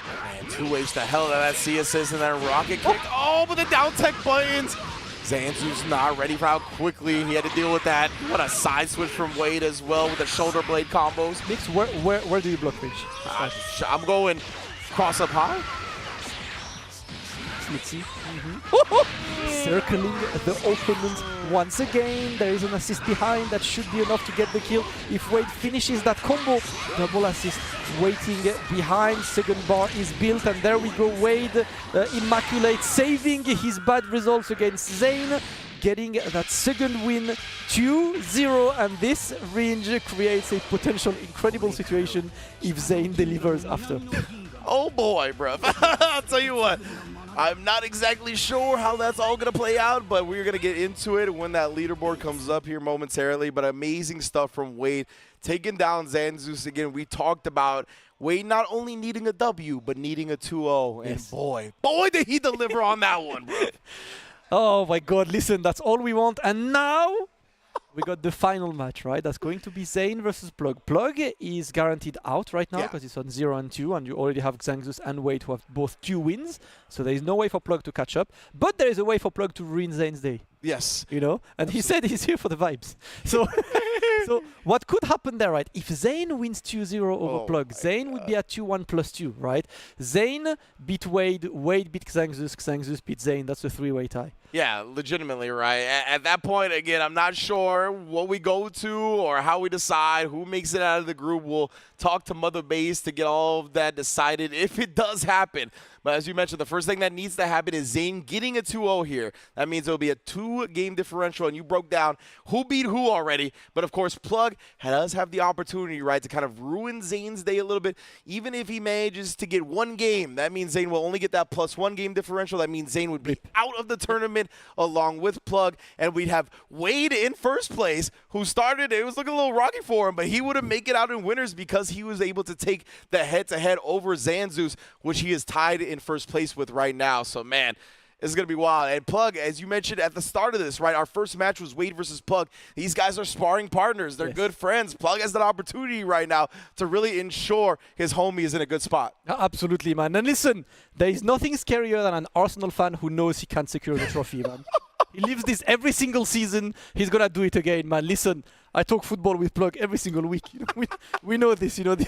So we know this. We know this. When the trophy is already bottled, that's when you are absolutely powerful as hell. Shout out to Plug, man. I want to see some more mix, some more nasty gaming. Plug has always been one of the guys I love watching the most, because when Plug gets going, you only see the nastiest setups, the craziest combos and stuff. So let's take a look. Plug about to take on Zane to potentially guarantee Wade's first place. You know, like he's doing it for the team. Yeah, absolutely. And we saw a sprinkle of the nasty mix-ups that Plug has in his arsenal and in the sets that he's played so far, right? When the Napa has gotten a chance to get his rocks off, boy, howdy, let me tell you what, it is definitely all over the field with the Cybermen and the mix-ups that I don't even know what happened. I can't even explain it with some of the stuff that he's been showing out with so far. So looking forward to seeing more of that. Hopefully we get to see some of the Blue Goku as well. That boy Blue Goku, like we said, looking like Jason Tatum at the Olympics, hasn't played much. Zane's obviously going to be looking to continue that as he needs some W's here as well. A 2-0 throws this complete group into utter chaos, but he's got to get there first. Yes, sir. Let's see. Zane locked in, focused. He showed what he can do against Wade earlier. Definitely always a menace. Let's see if Plug can take on Zane. These two, you know, played, I believe they played casuals at UFA, not in the tournament. Gotcha. So we'll see how Plug can potentially annoy.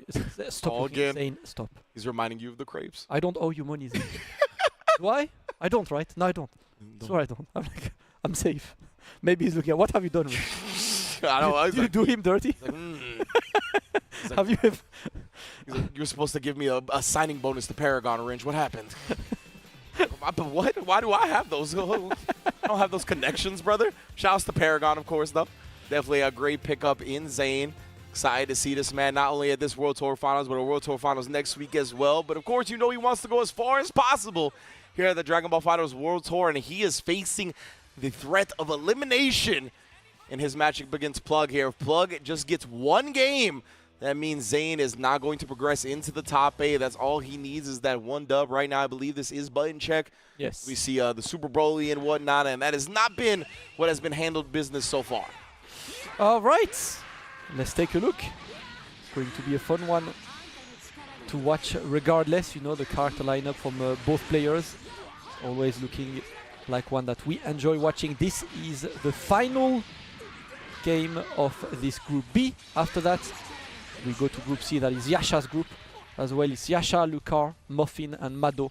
And yes, this is a strong group after that, man. I've seen Maddo play a bit in casuals, looking ridiculous. Obviously, we always know Yasha, you know, Lucar can absolutely take down anyone, and LegendarryMuffin as well.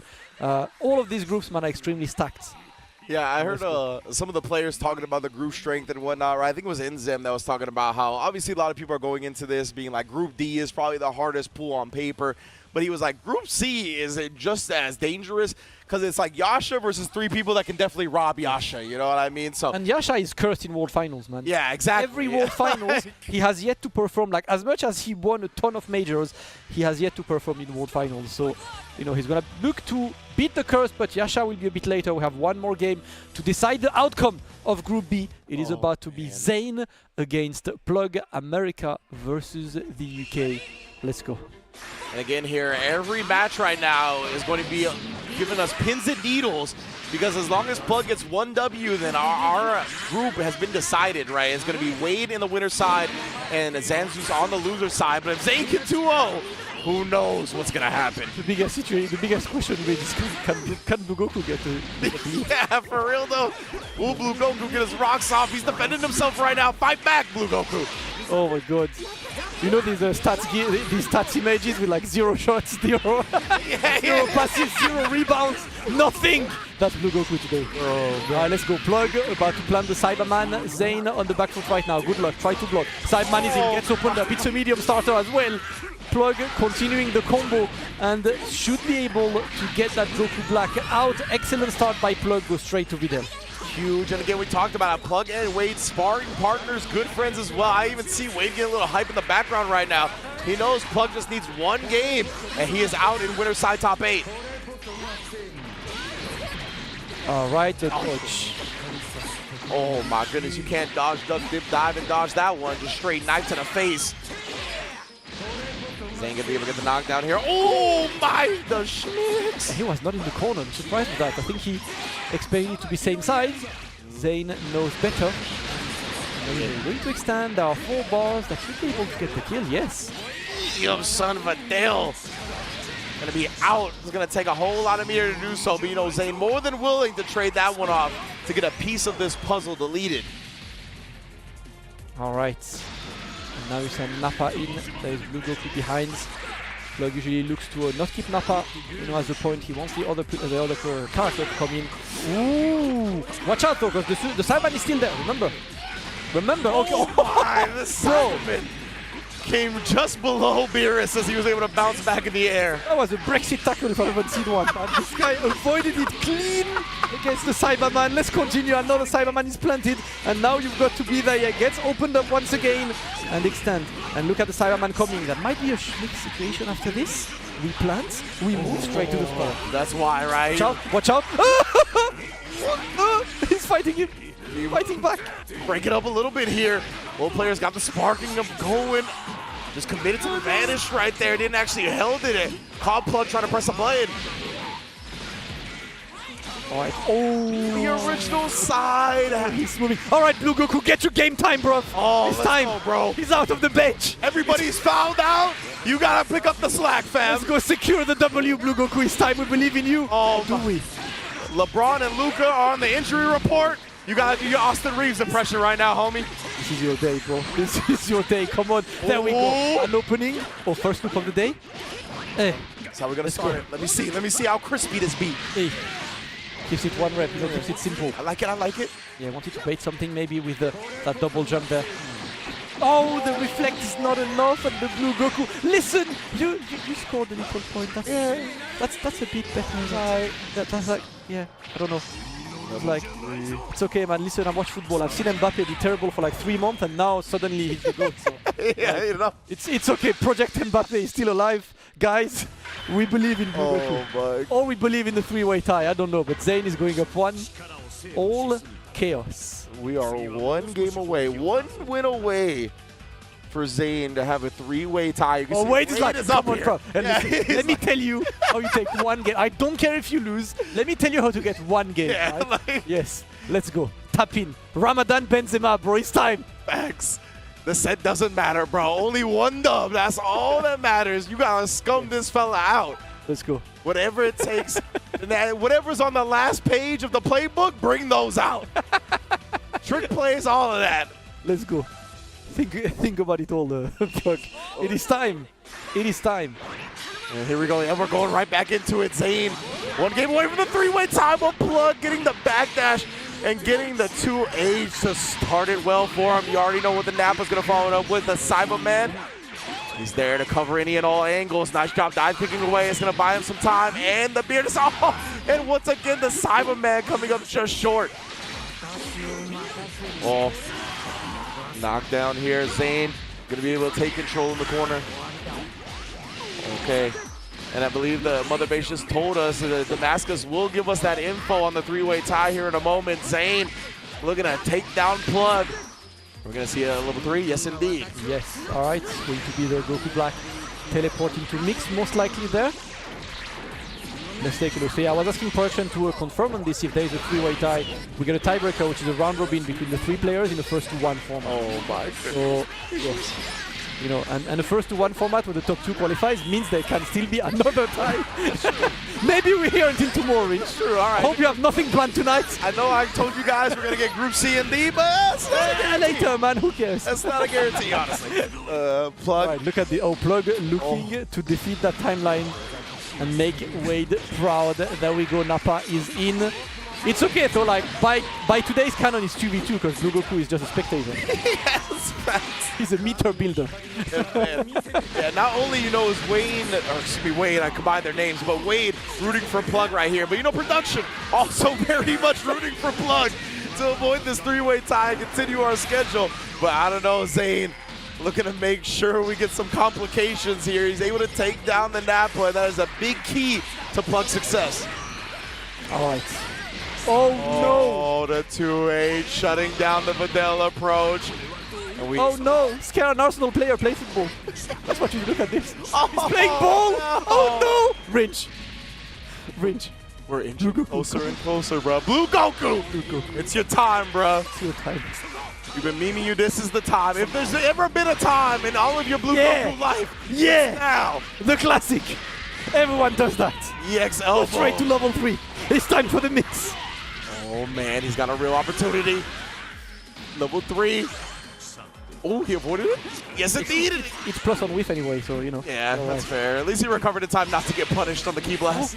All right, Zamasu coming in right now, and now that's going to send Plug into a sliding knockdown situation. Got to watch out, but no way to convert it for Zane. Oh, the opening, and that was medium, right? There is still a second character behind. The assist should be there in time as well. I believe he's gonna get the kill with this level 1. Yes, he does. Zane confirms the win 2-0, ladies and gentlemen. We are going to a three-way tie. Content, Ringe. Content. Peak content, peak drama here for Group B. We thought Group A was wild. It's got nothing on Group B, bruh. Three-way tie. And as we talked about, Damascus got word from Mother Base how this is going to be handled. And we got round-robin three-way, first to ones. So here is the crazy thing about the three-way tie round-robin, right? So if they all beat each other, you continue. Yeah. And then if one guy beats the other two, like, you know, he ends up first and the other two will play for the tiebreaker second, right? So you have these two scenarios that could very much happen. Death match. It is time first to death. If you play fighting games, you've been doing first to death. Unless you one and done in ranked, in this case I hate you. But if you play actual fighting games, you play the long sets. First to ones. It is time. One and done only today, man. We don't run it back. Yeah, nothing. This is a tournament one and done. Not even just online one and done, but offline tournament World Tour Finals one and done to make it in the top 8. Woo! Hopefully y'all been training for this. Hopefully you played enough ranked to be used to something like this. Ran into the scumbags out there on the online world. Because, hey, you thought they were mean, but they were just preparing you for the worst, apparently. Oh, man. Listen, to all the guys who one and done me the day I qualified to World Finals, I'll tell you thank you. Yeah, right? I don't know when I'll call. Maybe. You know, I qualified to Wanted recently. I'm the GOAT. There you go. That's it. There you go. Road to World Finals. Oh, man. So, yeah, if you're just tuning in, you've tuned in at quite the time. We are about to decide who gets out of Group B via a round-robin first-to-one matches between Wade, Xanxus, and ZaneFGC, of course. Man. Oh my god, listen, this is the moment where you are going to go for the craziest stuff you have, you know, like... You have to. Yeah. If you get a happy birthday in the first one, shake your opponent's hand. Like, thank you. Yes, happy birthday. Hope you enjoyed playing. Have fun against the other guy, but for me, like, me personally, I'm done. Oh, man. That's what we want, man. That is what we want to see. Listen, chaos in that Group B. Remember, guys, that Group A culminated in Inzem first and Namul second. Now we are going to the tiebreaker death match, and this is Wade vs. Xanxus. So on the match they played in the group stage, that was Xanxus taking it with a dominant 2-0 versus Wade. Yes. Now this is a run back in a first to one, and this is the most ranked scenario I've ever seen. You know when you 2-0 someone and then you run it back and they 1-0 and leave? Ye facts. Oh my God. I'm about to hate it here. Oh yeah, for real though. That one actually opened up my PTSD. Oh, that one. Oh, those are the true scumbags of the world. I don't get as mad for a 1-0 one and done as I do when I'm up 2-0 and then you leave on that first W you get. That's one that really tilts me. Oh man, so yeah, it's gonna be tough, bro. Definitely gonna be tough here going into it. Of course, Zane able to take down Wade, Xanxus able to take down Wade. I forgot how it even all played out, honestly. But yeah, it's going to be an intense set. between these three as we get first to ones, as each other had their victory over the other to get into the scenario. Game differential all tied I up. see Inzem walking and enjoying the chaos. He's like, yeah, I'm glad I'm not on the receiving end of this. I'm watching, I'm big chilling, I'm already in winners for tomorrow. Listen, man, a full season is about to culminate in a first to one. You better be ready. This is when you test how composed the players are. Wade is big chilling, can see him head bobbing, being ready, and that is going to be against Xanxus. Xanxus has been the surprise of this group so far, but now we're about to taste your composure, my brother, because you played incredible. Let's see how well you can do. Oh man, all right, very intense here. It's gonna be first to ones, everybody, first to ones between these three. All right, chat, first to one. Let's go. And of course, Super Dash. Yes, the goat range. Oh, yeah. Are you first to one? Let me press these two buttons. Yeah. Footsies. Beat my neutral. It's time for the most super neutral of all time in the first to one. You like footsies, yeah? Let's go. Yeah, I love them. The air footsies are my favorite. Locking them down with the high 20. All right, simple. Xanxus happy to block for now. Ooh, okay, the defense is correct. Wade, it's your turn right now. How good are you at Tetris, my friend? Blocks are there. Right on in, catching the feet. All right, that's one way to get it started. Wade on the trunks. Putting with the meaty stuff on him. Xanxus even willing to spin the spark here and try to get some. Oh no! Oh no! Range! Not like this! The happy birthday in a first one, and that should be able to kill the Super Baby Xanxus. Getting the best possible scenario right now. Taking Super Baby out, making that Trunks bleed. Wade on the back foot. Huge from Xanxus right there. The sparking was well worth it. Baby already on the floor. Oh, he actually beat him. I thought the assist was going to come through, but he caught him low, Xanxus. Oh, no, fam. All right, one into level 3. Drop the mixtape out there. New album out. Wade looking to bring it back with Jenem. Oh my god, do you think he cares? First to one? That is first to one gaming range. That's facts. Give me all the invincible stuff. Anything that can blow through an attack. I'm pressing in a first to one. Bring him down to the ground, but incredible defense. Nice job. Not sticking his hand in the blender either. Oh, the dash up DP assist. I'll play it safe as hell, bro. All right. Send the man all the way down. You've got a level 3 behind. Which level 3 is going for on this? No, just level 1. Okay. He got the spark. Oh, my. Attempted mix. Oh, no! And he does find Wade here. That's what we talked about before. When the opponent is in sparking, of course, is all you need. Just spend as much time as possible. Comboing them up, not letting them play. This is huge. You see the white blinking portrait as well. Survived the sparking. Oh. And again, the assist coming through, stuffing Wade's offensive attempts. Brother, Xanxus completely got Wade's number, man. It's looking absolutely insane. Rarely have I seen Wade be cancelled out in such a difficult way, as he's down to Jenemba. Jenemba on the back foot. Characters pretty much fully healthy on the Xanxus side as well. Wade, you'll need a miracle right now. Can you make it happen? We shall see, bro. Jenemba might be having to switch up the genre in the headphones. Start listening to some gospel. See what happens. Okay. Ooh, second overhead, just gonna tag him for a little bit of damage. DP, that's what I was about to say, bro. Yeah. DP, it's the first one, it's his last character. Yeah, be a prick. Yeah, absolutely. Don't be nice. There we go, 1-on-1, you're dead. And Xanxus, another convincing performance over Wade. Woo. Giving himself a dub nice and early. Bro, I don't think Xanxus lost a single character over Wade overall. Yeah? All 3 games. Wow. He's looking insanely good. So, with this, Xanxus knows at least that he's still in the tournament, because even in the case of another 3-way tie, he's still in there, right? He puts his foot in safety. Wade absolutely needs to beat Zane.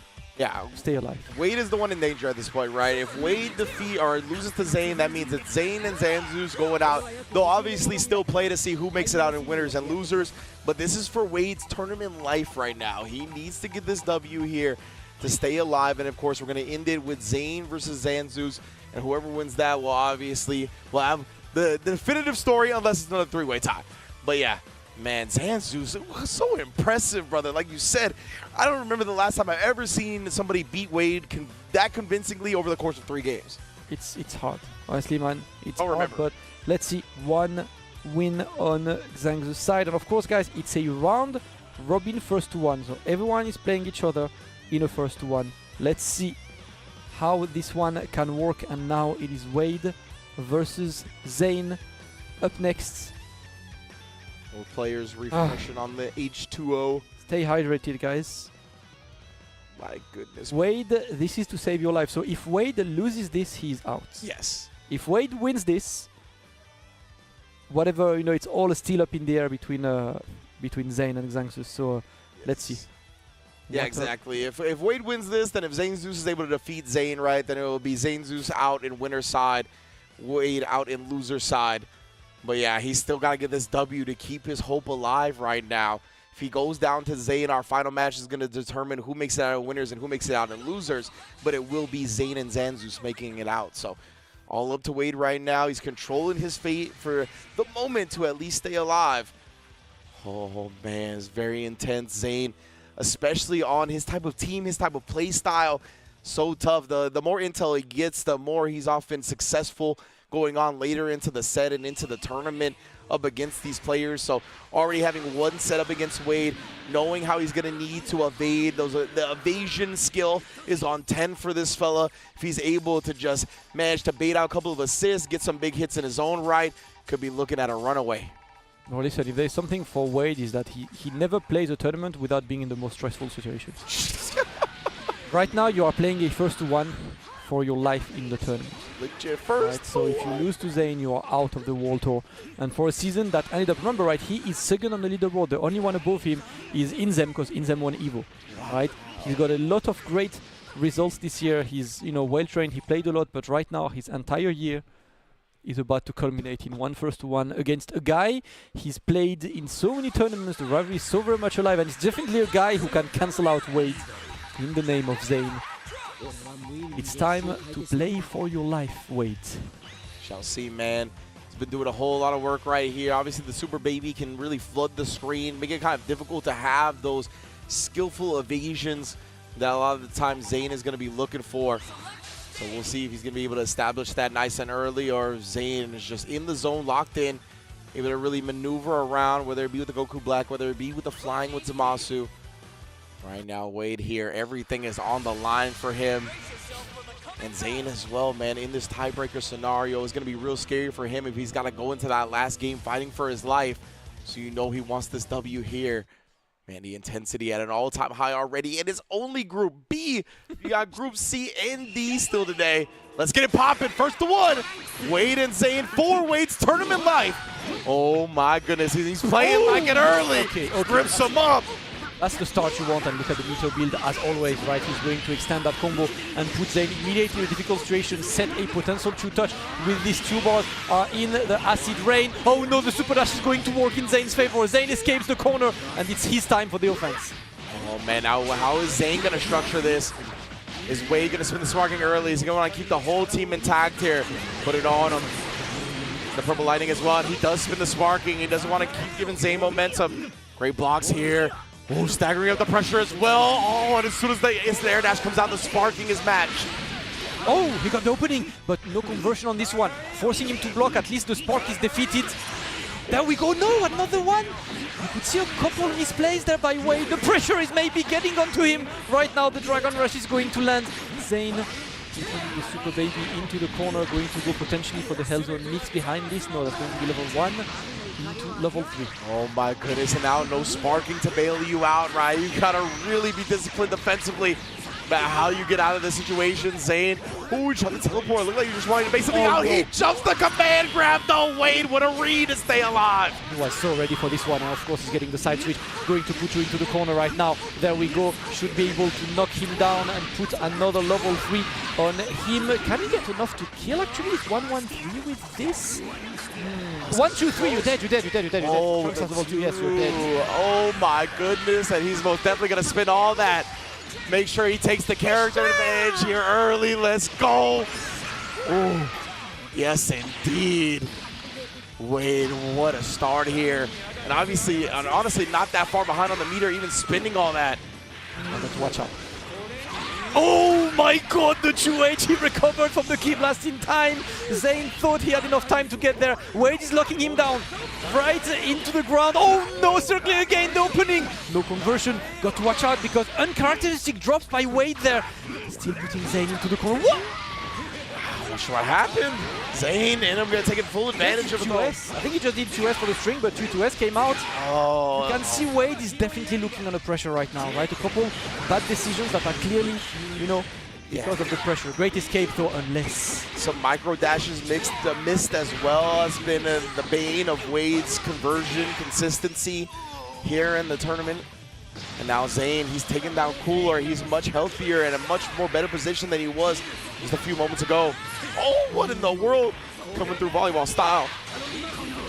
All right, let's see if that Trunks can make it work. Oh, the movement is good, but a bit too hard to convert. Ah, the reflect into 5S. The goat, listen, Trunks is an absolute menace, mainly due to this Wade. Has a ton of meter on this one. He's going to go for level 2 into that Super Baby level 1. There we go. That is going to be a dead Xanxus. Zane is down to Beerus. No spark, but that Super Baby is in a one-touch situation.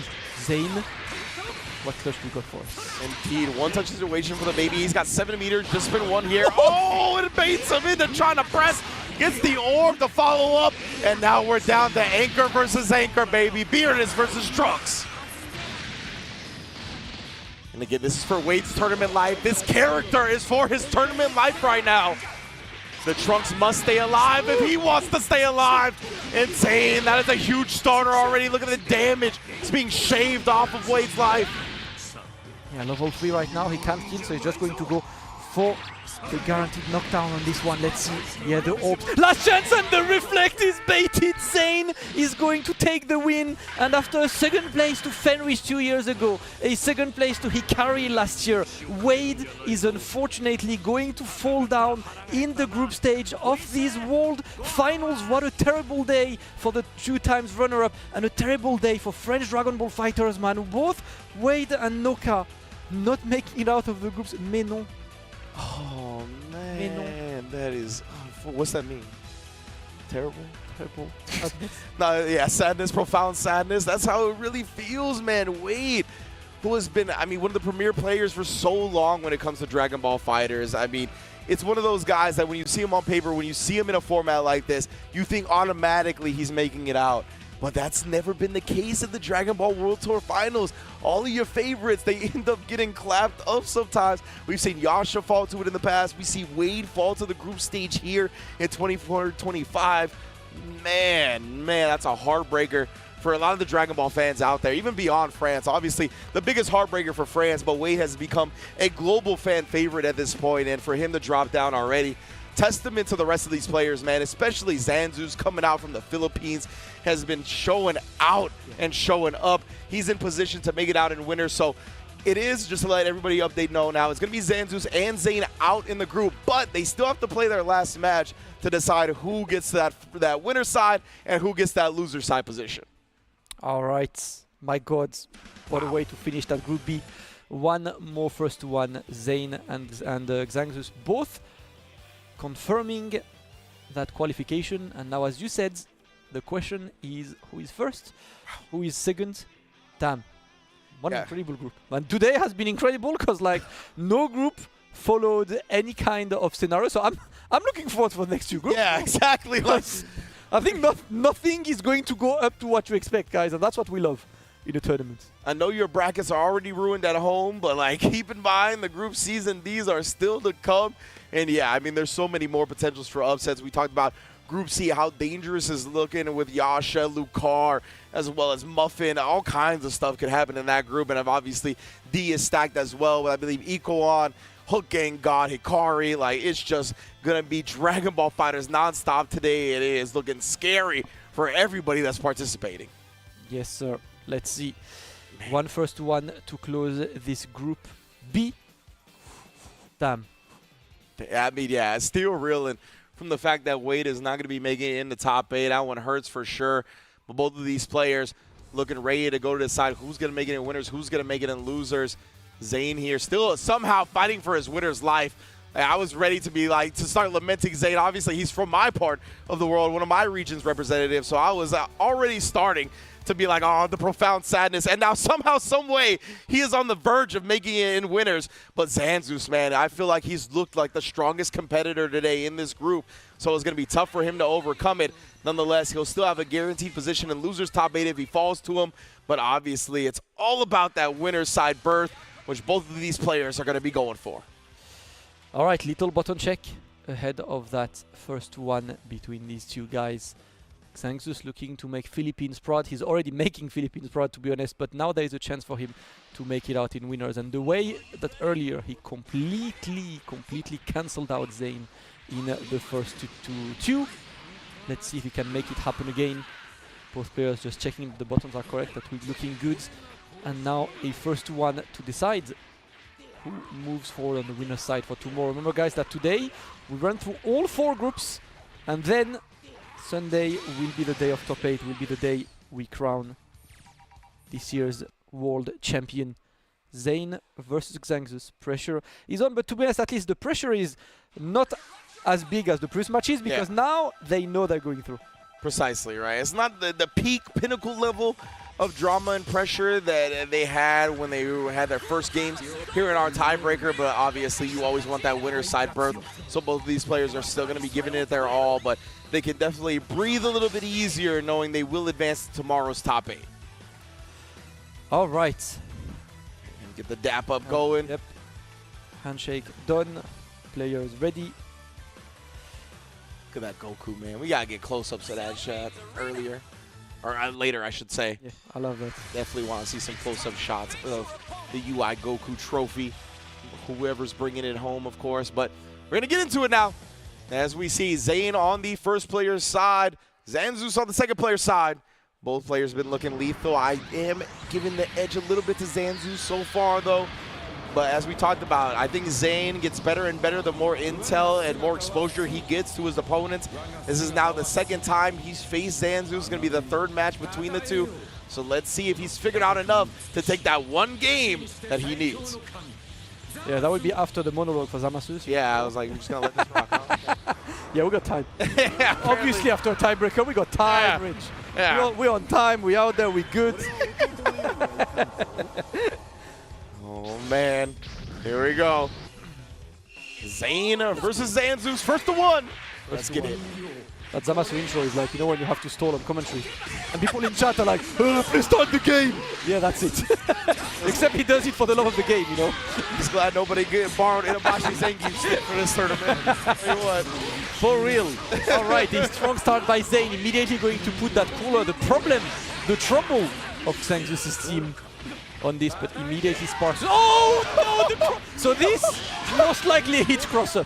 Don't ask me why, it just does. All right, you know, yeah, there's like first type beat. There is no, exactly, there is no reason, it's because.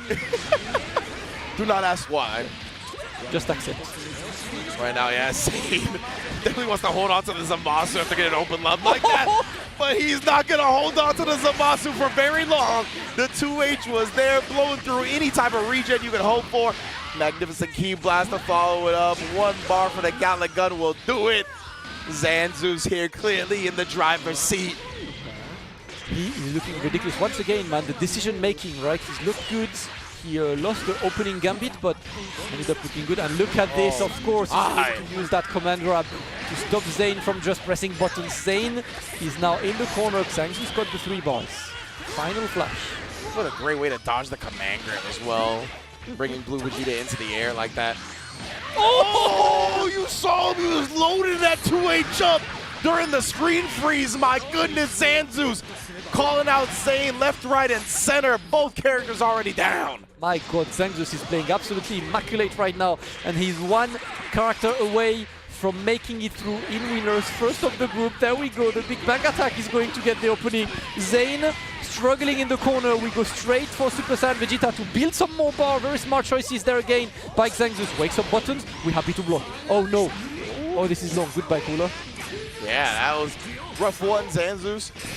Whether it was intentional or not, ended up getting the counter switch, and he's going to pay for it dearly. Limit break level 3. Goodbye, fam. That's unfortunate because he's the best counter to Beerus in that team for Xanxus. So. Absolutely. The projectile in Vol 3H. Well, let's see now, Xanxus, he got 2 characters in full health. Oh! Oh, what do you mean I don't have 3H? I still got Blue Vegeta, my friend. Not going to be able to kill with this one, but setting up for the next touch kill. Xanxus still looking very comfortable. Wait, Zane, sorry, what do you got for us? He's going to try and put the orbs out, obviously, here. The mix on the end. Now reaching his hand into the blender right there. Beautiful defense from Xanxus, and confirming off the key blast. Got the big bang attack. He just needs the super to close it out. That's exactly what he's going to do here after the dragon. Not even getting to that. Xanxus lets out the woo as he makes it in a top 8 winner's side.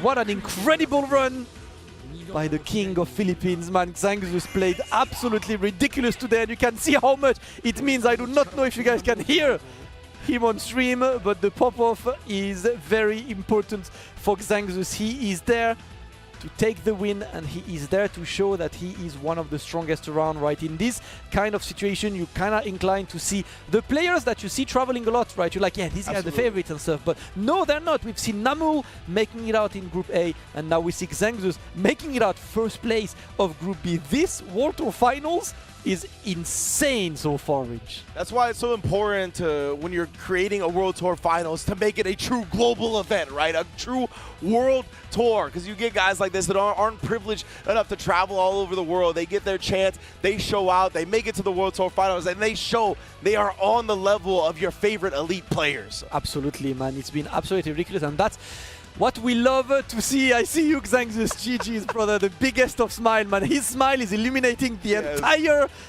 entire room right now. Shout out to Xanxus, man. Love this guy. And he is going to move forward with, again, right, we talked about it, an unlikely team, right? It's not a team that you really see. Cooler right now is not a character that you see that much, you know, in the current meta. But, man, congratulations to Xanxus first, Zane second. Damn. Yeah, there you go. There's the game differential, as we did have a couple more sets played than we normally get due to the tiebreaker. Xanxus able to get that +3, Zane with the +2, and Wade falling just short with the +1. A true heartbreaker for Wade. Incredible performance from Plug. I understand the score doesn't look like that, but he put on a hell of a show. And as you mentioned, one of our favorite players to watch. Super entertaining, super sick. Hope to see him in a lot of Dragon Ball events going forward. My God, it's been a very, very entertaining Group B. And of course, we've got Group C coming up right after, and Group D at the end of the day, you know, to close the day, entertaining day of Dragon Ball FighterZ. But of course, if you want support and if you want your merch, make sure to check out the official Bandai Namco store for the Dragon Ball games Battle Hour merchandise. There are plenty of stuff to celebrate the finals, and the merch is only available until the 14th of April to US customers. So if you are interested, don't miss out. You can scan that QR code or go to store.bandainamcoent.com, get your products, get your merch. You only have a few weeks to order this one. You could get one of these. Yes, indeed. It's got the sweater. It's got all your favorite Dragon Ball games on the back. FighterZ, Sparking What's Zero, the other side? and the like. Oh, on the side? The front side? Oh, the front side. Yes, indeed. It's got the Dragon Ball Battle Hour 2025 as well. I know it's a little bit hard to see from this camera, but it's got sick logo as well. So thank you, everybody, for joining us. And again, you could check out the merch at the QR code on the site that was just on your screen. We'll be right back with Group C of the Dragon Ball FighterZ World Tour. You're not going to want to go anywhere.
What's up, everybody, and welcome back to the Dragon Ball Fighter World Tour Finals 2024-2025. I'm Jake Ryan, joined by Tyrant to cover Group C for the day. We've already seen 4 players make it out of their groups to make it to tomorrow's top 8, winners and losers side, and the competition is only getting that much more intense. This group is stacked to the brim with talent from across the world, and I mean, dude, I'm happy we're on this block because we've got a legend from, you know, the early days and legends of the later days of Dragon Ball FighterZ playing here. That's right. You know, all across the board in, you know, this tournament here, all 16 players, you know, it's a mix of old and new. It's really, really cool to see that. And this group is going to be no different from that. So you can see right there at the top, guys, Yasha, of course, one of the players that revolutionized this game over the recent years of its fruition here. So Yasha's going to be going crazy right there. You've got Maddo, like you said, Jake, from the old days, still been grinding in the background. LegendarryMuffin as well, and Lucar that you can see on your screen right there. What's up, man? Yeah, Lucar, a staple of the World Tour at this point. You know, having a incredible upset over Yasha last year as well. So you know, Yasha has a chance for redemption here, and you see the old school World Tour jacket there from Maddo. That's an OG coming back to the plate. I mean, we have legends from the infancy of the game, and then now, you know, the tenure of the game where people have really made their marks. I mean, you have Yasha, who patented the Yasha team, and even more with like Lucar with his very strange picks, you know, rocking the Videl, really making that a prominent pick. And I mean, Muffin is a Krillin master and also playing Roshi, so there's so much character diversity, especially in this roster of players, and I can't wait to see them duke it out because it's really going to come down to who has the, you know, matchup knowledge and then can actually elevate that to the player matchup as well, because even if you're great against Roshi, which I don't think is going to be most players. Are you ready for Muffin's Roshi? Like, are you ready for Lucar's Videl with all the new tricks and like the level 1 buff that he has and extra damage? And Maddo, like if you haven't had eyes on him, terrified. And then Yasha comes back and they made his team even better. The Yasha team is the best it's ever been in this version of the game, if you don't believe it or not. Production, I want to say thank you to you because you are opening up the pool with, I would say, the penultimate group match of last year between these two, Yasha and Lucar, the run back a year in the making. That's right. Oh my goodness, that was such a huge victory for Lucar, qualifying from his group last year into that final stage, top 8 bracket there. And yeah, it was a victory over Yasha that secured that for him, Jake, and you know that you could really see how much it meant to him. Yeah. Tears of joy, in fact. So we're going to be seeing if Lucar can do the job here against Yasha. But this is a very different version of the game. You know, a very, very different patch here, and perhaps a different Yasha on the other side of the screen. Exactly. I was afforded the opportunity to play both of these players in the player lounge before we got warmed up, and they're both looking sharp. They were both able to run most of their game plans. The scariest thing about Yasha is it just felt like every single interaction where I had a moment where I thought, okay, it's my turn to press. Okay, it's my turn to challenge. He had an answer. His preparedness is unmatched, and Lucar is going to need to be able to match that same level of attention to detail because Yasha's coming to win, right? Like, he obviously, after you have had 4 World Tour performances, you want to be able to make that mark because he's had so much success outside. Right? That's right. That's very, very true. For Yasha, it is make or break now. You know, with the future of the game, you know, at this point in its lifespan, looking slightly uncertain. Yasha, you know, has the last couple World Tour finals, he hasn't made it out of his groups. Yeah. So you know he wants to correct those wrongs and make good on his part here. But Lucar, you know, he is also really going to be giving it his all. Doesn't want to let anything go to chance here. Very, very passionate player, and you know, definitely one of the most formidable USA players out there. Yeah, absolutely. You know, making a tear in most of the offline brackets that he's been able to go to, which got him to this point, right? Qualifying via points. And I mean, Yasha just qualified outright. So, you know, getting that tournament win and putting himself into a prime position. And we're prime position to get this group started here. It is gonna be Yasha duking it out versus Lucar. Is Yasha gonna be able to get his ultimate revenge from last year and, you know, claim that sweet victory, or is Lucar gonna be able to re-solidify himself at the beginning of this group as the boogeyman of Yasha, right? Yeah, no doubt. Lucar with a slightly different team lineup than we've seen him in recent years, going for Trunks here. One of the most improved characters in the last couple patches of the game. Oh, absolutely. And, you know, still rocking that signature Videl and Android 16 in the back as well. But let's get it here. Yasha, his team needs no introduction. This is the team that brought him to the dance. This is the team that he basically built, you know, from scratch. So Let's see how this one goes. Yeah, I mean, it's a battle of the Titans here at the top of Group C, and if history repeats itself, we would expect Lucar to take this, but we are starting off immediately. Trunks versus Yasha's Blue Gogeta on point, and all the assists have begun to fly, and now you gotta be so careful, especially with Yasha on pressure. The first 50-50 defended against excellently. And the challenge there from Lucar. All right. Oh, the double hit! Gosh, he didn't react appropriately to the second set of hands, and now put into this precarious corner position. If Lucar optimizes this next touch, that is going to be a 2-touch on this Blue Gogeta. Yeah, if I remember correctly as well, I believe it was that Android 16 assist that really was giving Yasha some trouble last year. Yeah, it was a lot of the Videl tick throw setups as well that just were ever present in the match. But Yasha using his spark to afford himself the opportunity out of the corner. Now going to try to find this next touch onto Lucar, getting the spark of his own, knowing that Yasha isn't going to give you an opportunity to escape if he gets the hit. And Trunks is going to get out of dodge for free here. And it's time for Videl shenanigans. Oh yeah, Lucar, one of the best Videl players out there. It's the buff. Yeah, that's right. And this is going to really make anything from Videl hurt afterwards. Yeah, and it takes that bar away from Yasha as well, right. So even more hurt. And you are not allowed to super dash against this guy. 2H is going to be a massive pickup. Gets Blue Gogeta out of there, which is the most important piece of that puzzle.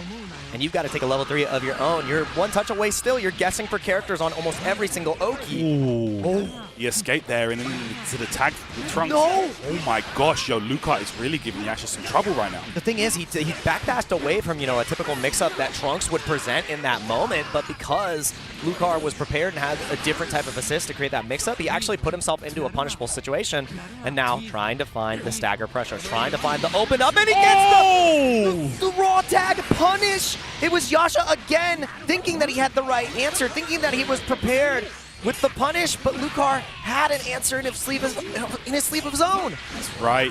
Oh, this defended successfully hit. Oh, and he got 2, Jake. That's massive. Even through the barrier, able to get a massive punish. There's going to be huge damage, but he drops the opportunity, and he gets caught trying to take the initiative, trying to dash forward to find a hit. This is going to hurt now. Big opportunity there from Lucar. Yeah, and you can feel the nerves on both of these players, right? This is uncharacteristic drops from both sides. Finds a way out of the corner now. That's it. You know, Lucar going into this game straight away has the mental advantage. You know, like knowing that he had that victory over Yasha last year could really give Yasha here some trouble. But right now, Yasha should be able to close this out and get that kill on Android 16.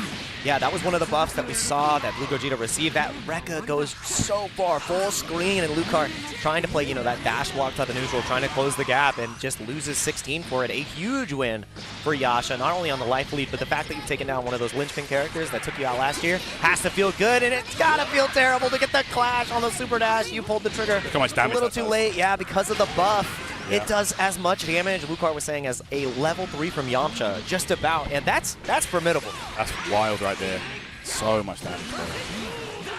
Nah. Hey. No cancel. 5M start, that's huge damage, and there should be able to be a kill here on Trunks. Yasha here with 2 bars should seal the deal. There we go. Number 1. Dang, the Captain's Sword gets it done. And I mean, we've seen Lucar make these comebacks with Videl. Doesn't have a lot of meter in the tank, and I mean, if he's able to get the right starter, it's going to be a 1-touch onto Yasha's Vegito, but the 6M assist is ever present.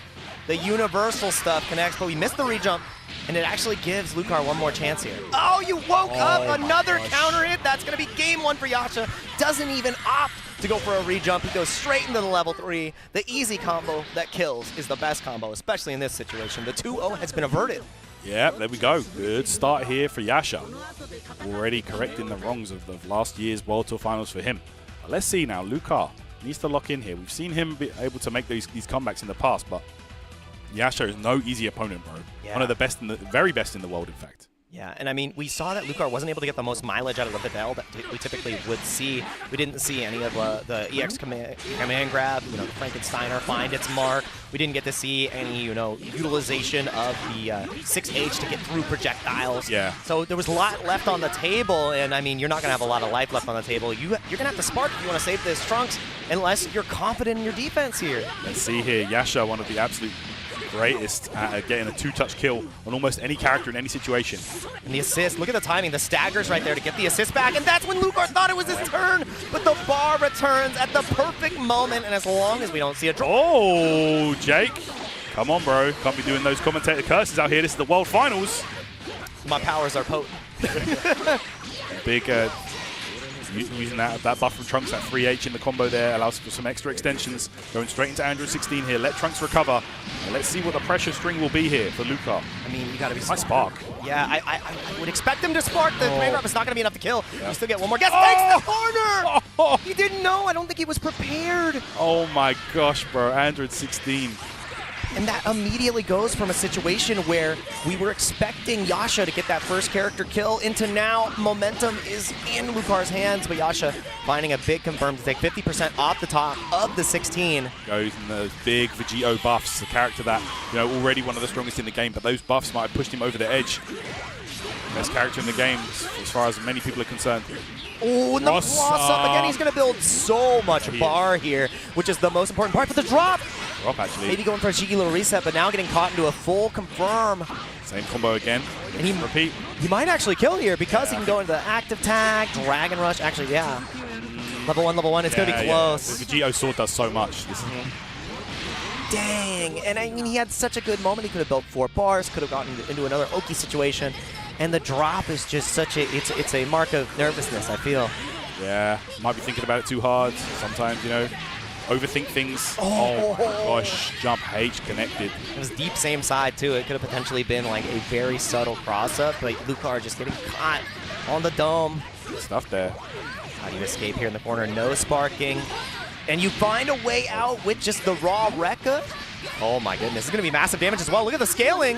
Yep, going to get that buff in effect here. Most important part here, and you take a bar away from Yasha. It's going to be harder to build that meter back on the Vegito, but we have the battery in the back that is 17.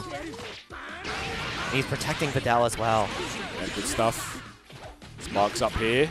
Man, so much mix-ups. He jumped, but it doesn't matter. The blue beat, he still finds the full confirm, and the meter gain is nullified because of this sparking. That is going to be Trunks nullified, and it's Vidal versus these two once again. That's right, level 3 here to keep Andrew 17 in. There we go, Vidal. She is buffed, but man, this might be tough still.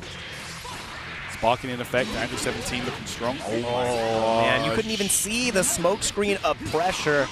Lucar just got caught. It wasn't even a counter hit, so I think he just got caught blocking the wrong way or trying to jump out of pressure, and now you've got all the pressure in the world on you. One more guess, and it's the EX Rekka that finds its mark. A clean 2-0 from Yasha. Lucar looked lost at the end there, and Yasha redeems himself from last year. That's got to be a huge weight off his shoulders going into the rest of this group, and now Lucar has one hell of a job to do. Yeah, for sure. That definitely is a confidence booster if your name is Yasha right here.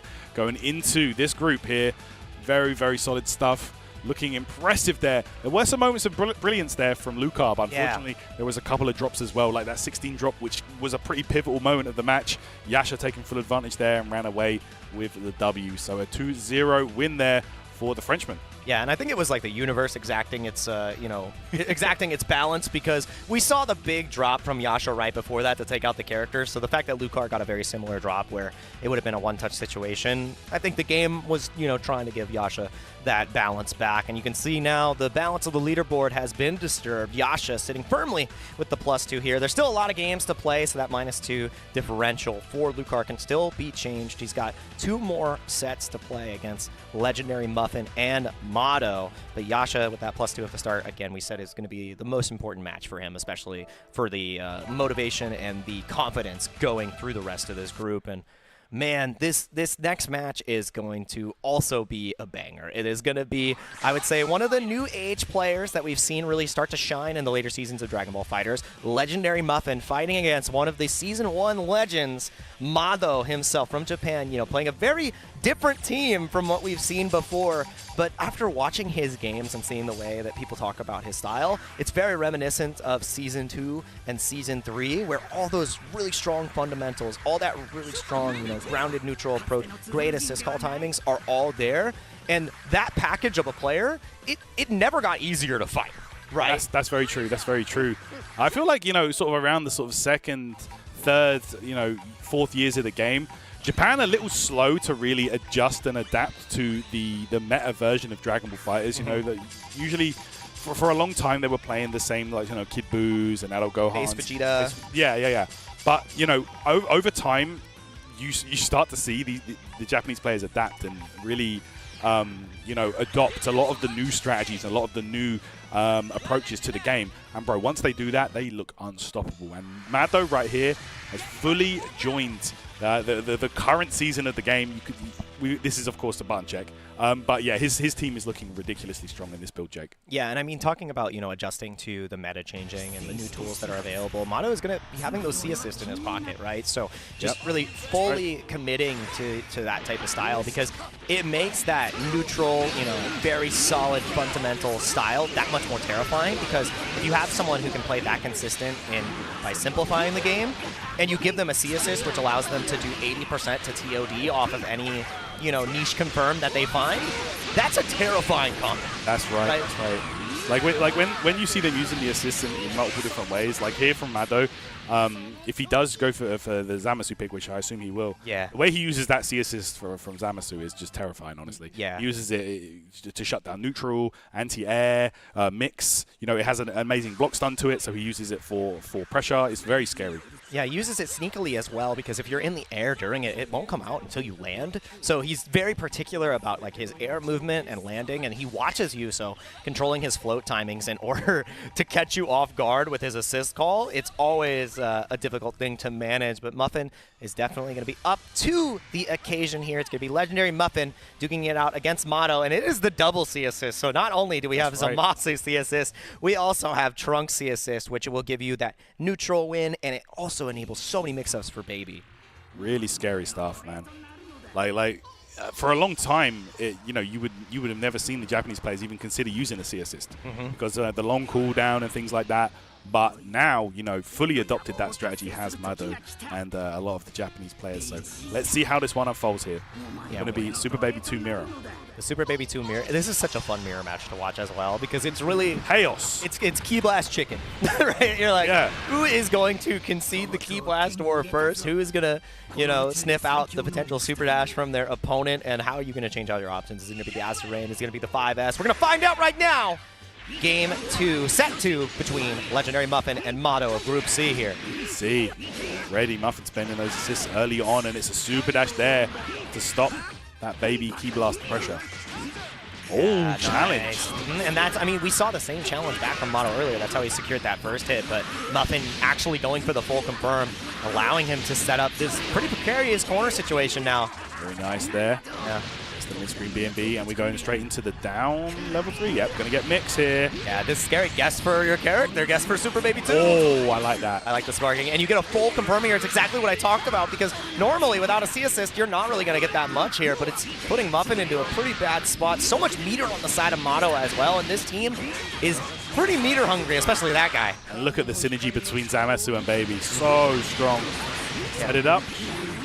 Knock him down, and once again, okay, backs off that time. There's the C assist again. Ooh. Challenge! 5M starter. And look at this. This is beautiful for Maddo, wasting down the spark time.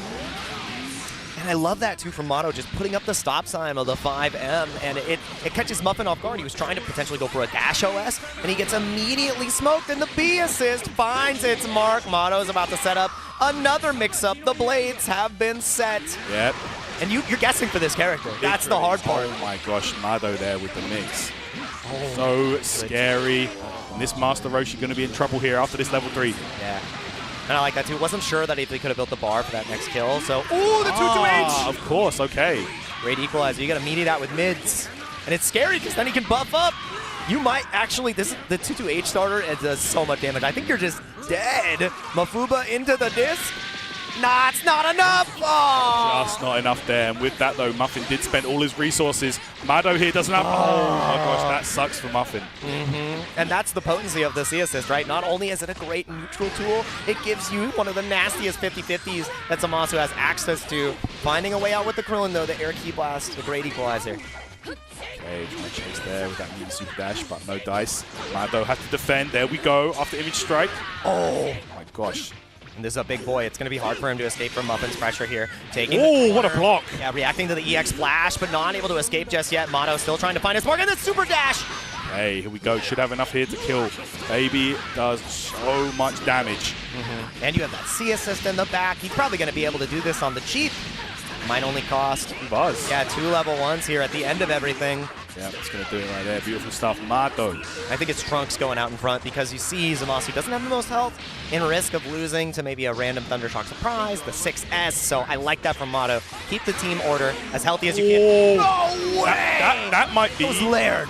That might be the best round start in the game. That's ridiculous. There's like, what answer wins there? Oh, there's no answer. You lose. You have to concede, and the fact that Maddo forces you to concede on round start with how he's layered his offense is never a position you want to be in. What a great way to close out that game 1. That's a statement round start, and it's up to Muffin to find an answer, which is, I don't think there's an answer to the test. 5S with Zamasu assist behind it, like, bro, it's an 8-frame beam pretty much. Yeah. And you can't approach, like, you can't super dash. Yeah. You even if you preemptive button, you're gonna get caught by the assist call. Yeah, that's it. I don't think there's an answer. I think the only answer is super jump back, delay super dash. Yeah, you just have to like wait and give him space. Yeah. But yeah, like Muffin did have, he almost had the right idea. He knew that round start 5S was coming out, but I guess he didn't count on the Zamasu assist behind it. Beautiful layered defensive neutral from Maddo. And that's what's so scary, and that's been a proponent of the Japanese player's strength for so long.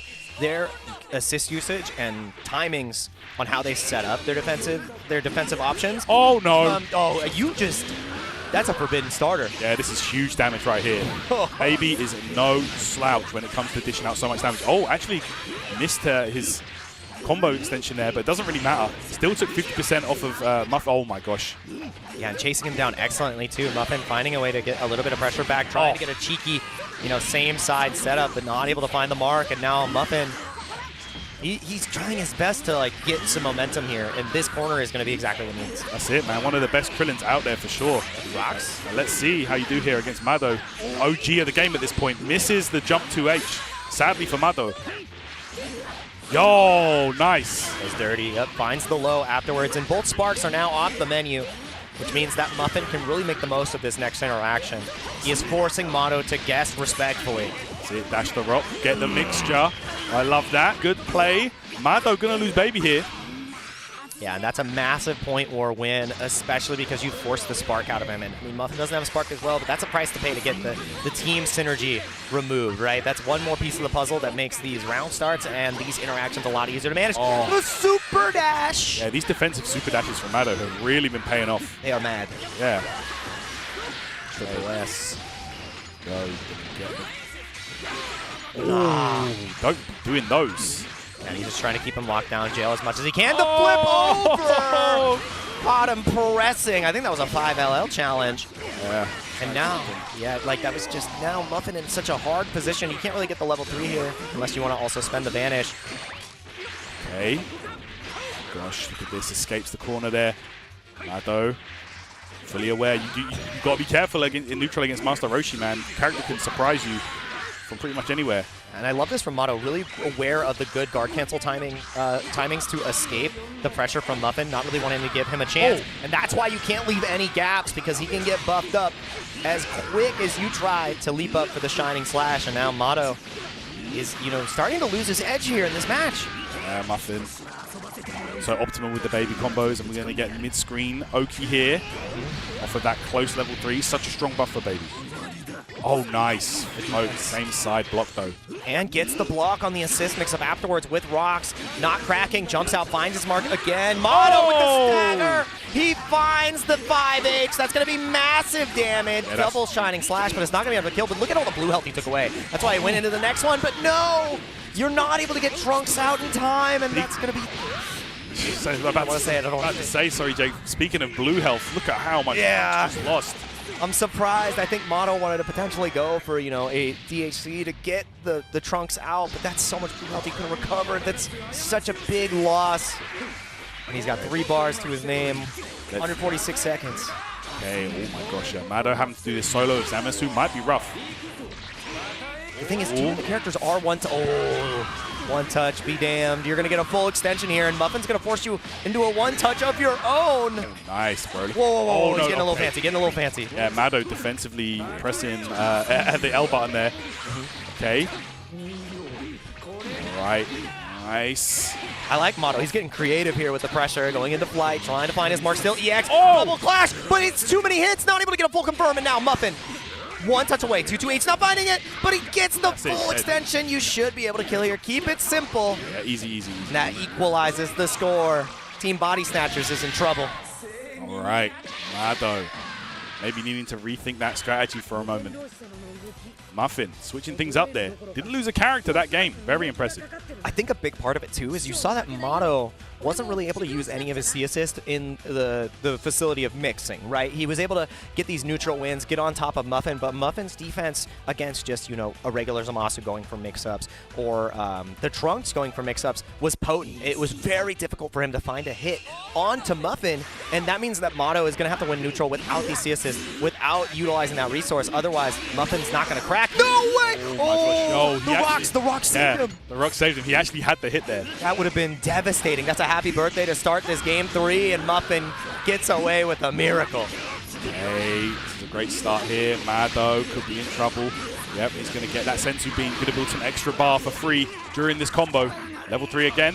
Yep. All right, Maddo going to have to perhaps spark here, otherwise he could be on the verge of losing baby. Yeah, you lost the baby point last time, and it was the linchpin of success. The same side low this time, and he gets the Roshi in where he feels confident that this character can control neutral, can control the pace, and shut down Maddo. Yeah, Maddo right now might be kicking himself for not using that spark the second he needed to. And right now, Muffin is absolutely cooking right now. Look at this, full combo time.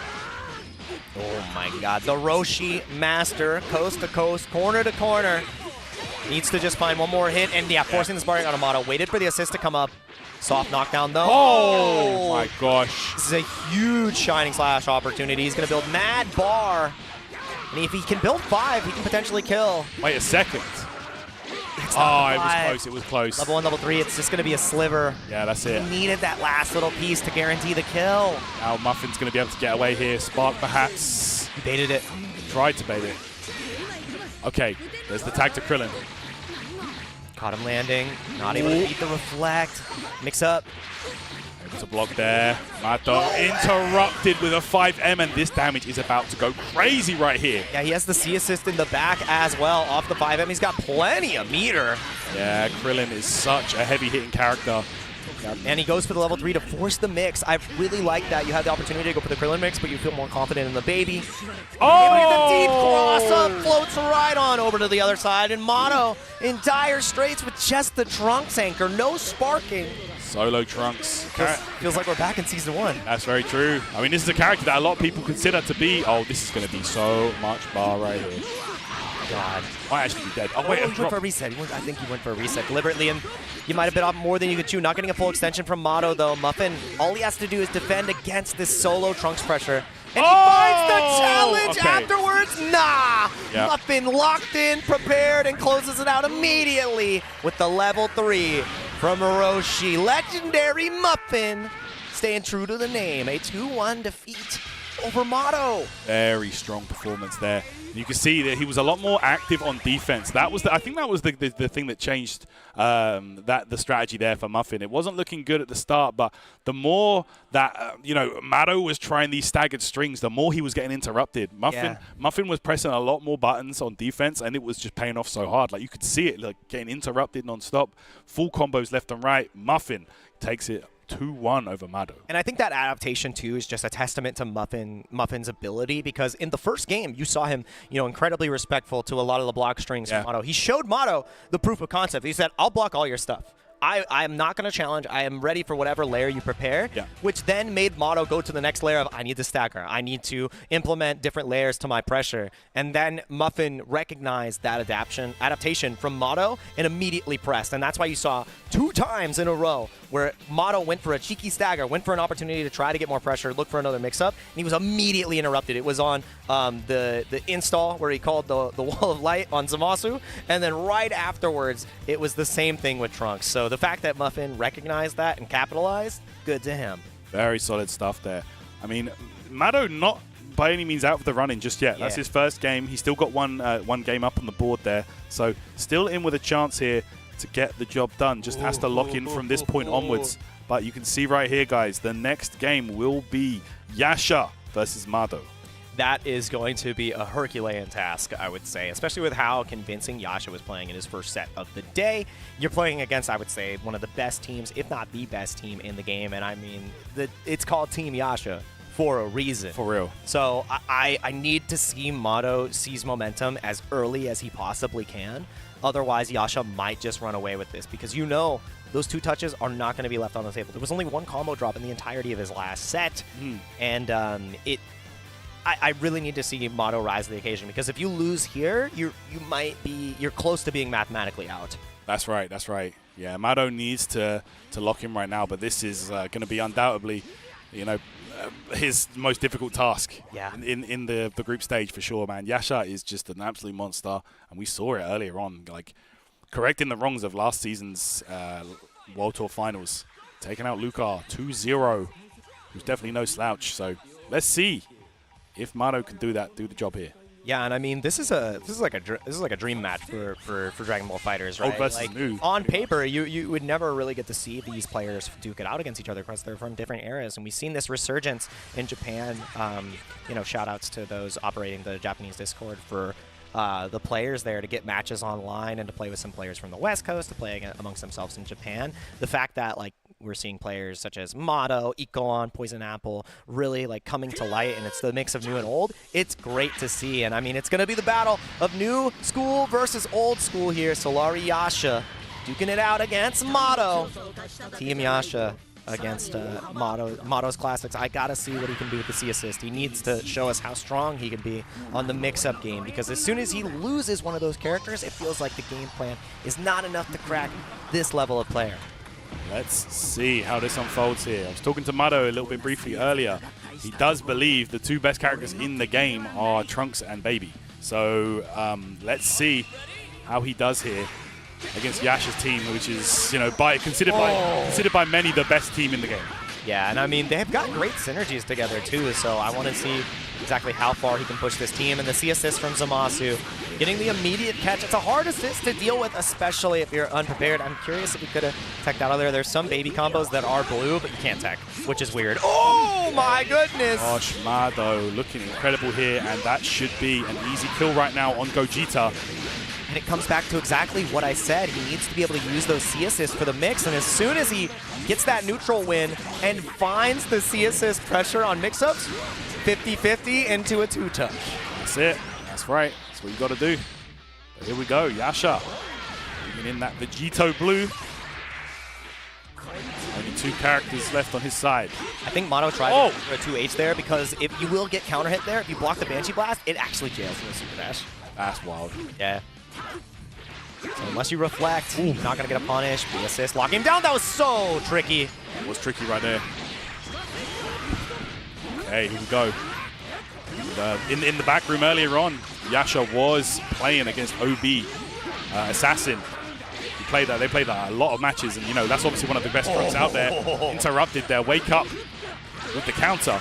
And the thing is, he's got so many years on Trunks too, so you're not going to miss any layer of tech that's available for the character. Yasha finding a way to clash back with that counter, but now in sparking, Maddo is a terrifying prospect. That was an excellent spark right there. Yeah. Forcing Yasha to use his as well.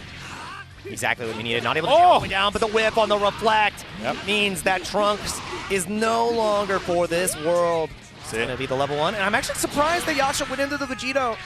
Maybe more confident to utilize him instead of 17 against the Baby on point. Maybe prefers Vegito versus Baby. Yeah. Oh, the empty vanish was sick! This damage is about to go crazy right here. Yeah, no way. I think that's exactly what he was looking for. Maddo on the offensive, and the empty vanish is such a potent tool, especially when you have that EX command grab. For sure, level 3 coming here. Let's see how Maddo defends. No! Team block! Yo. Apes out. That was crazy right there. That was so good. And using the monkey on the other side. And that's a hard call out as well. So great from Maddo. Oh! Big throw, population U, and that is going to be a full extension here. With the C assist in the back, you are most certainly deader than dead. Toss him down. MVP no more. There we go. Andrew 17 sent to the scrap heap right there. But Yasha, it is going to be that Vegito blue coming in for him, a character that he has done so much damage with, and a character that is perhaps one of the best in the game right now.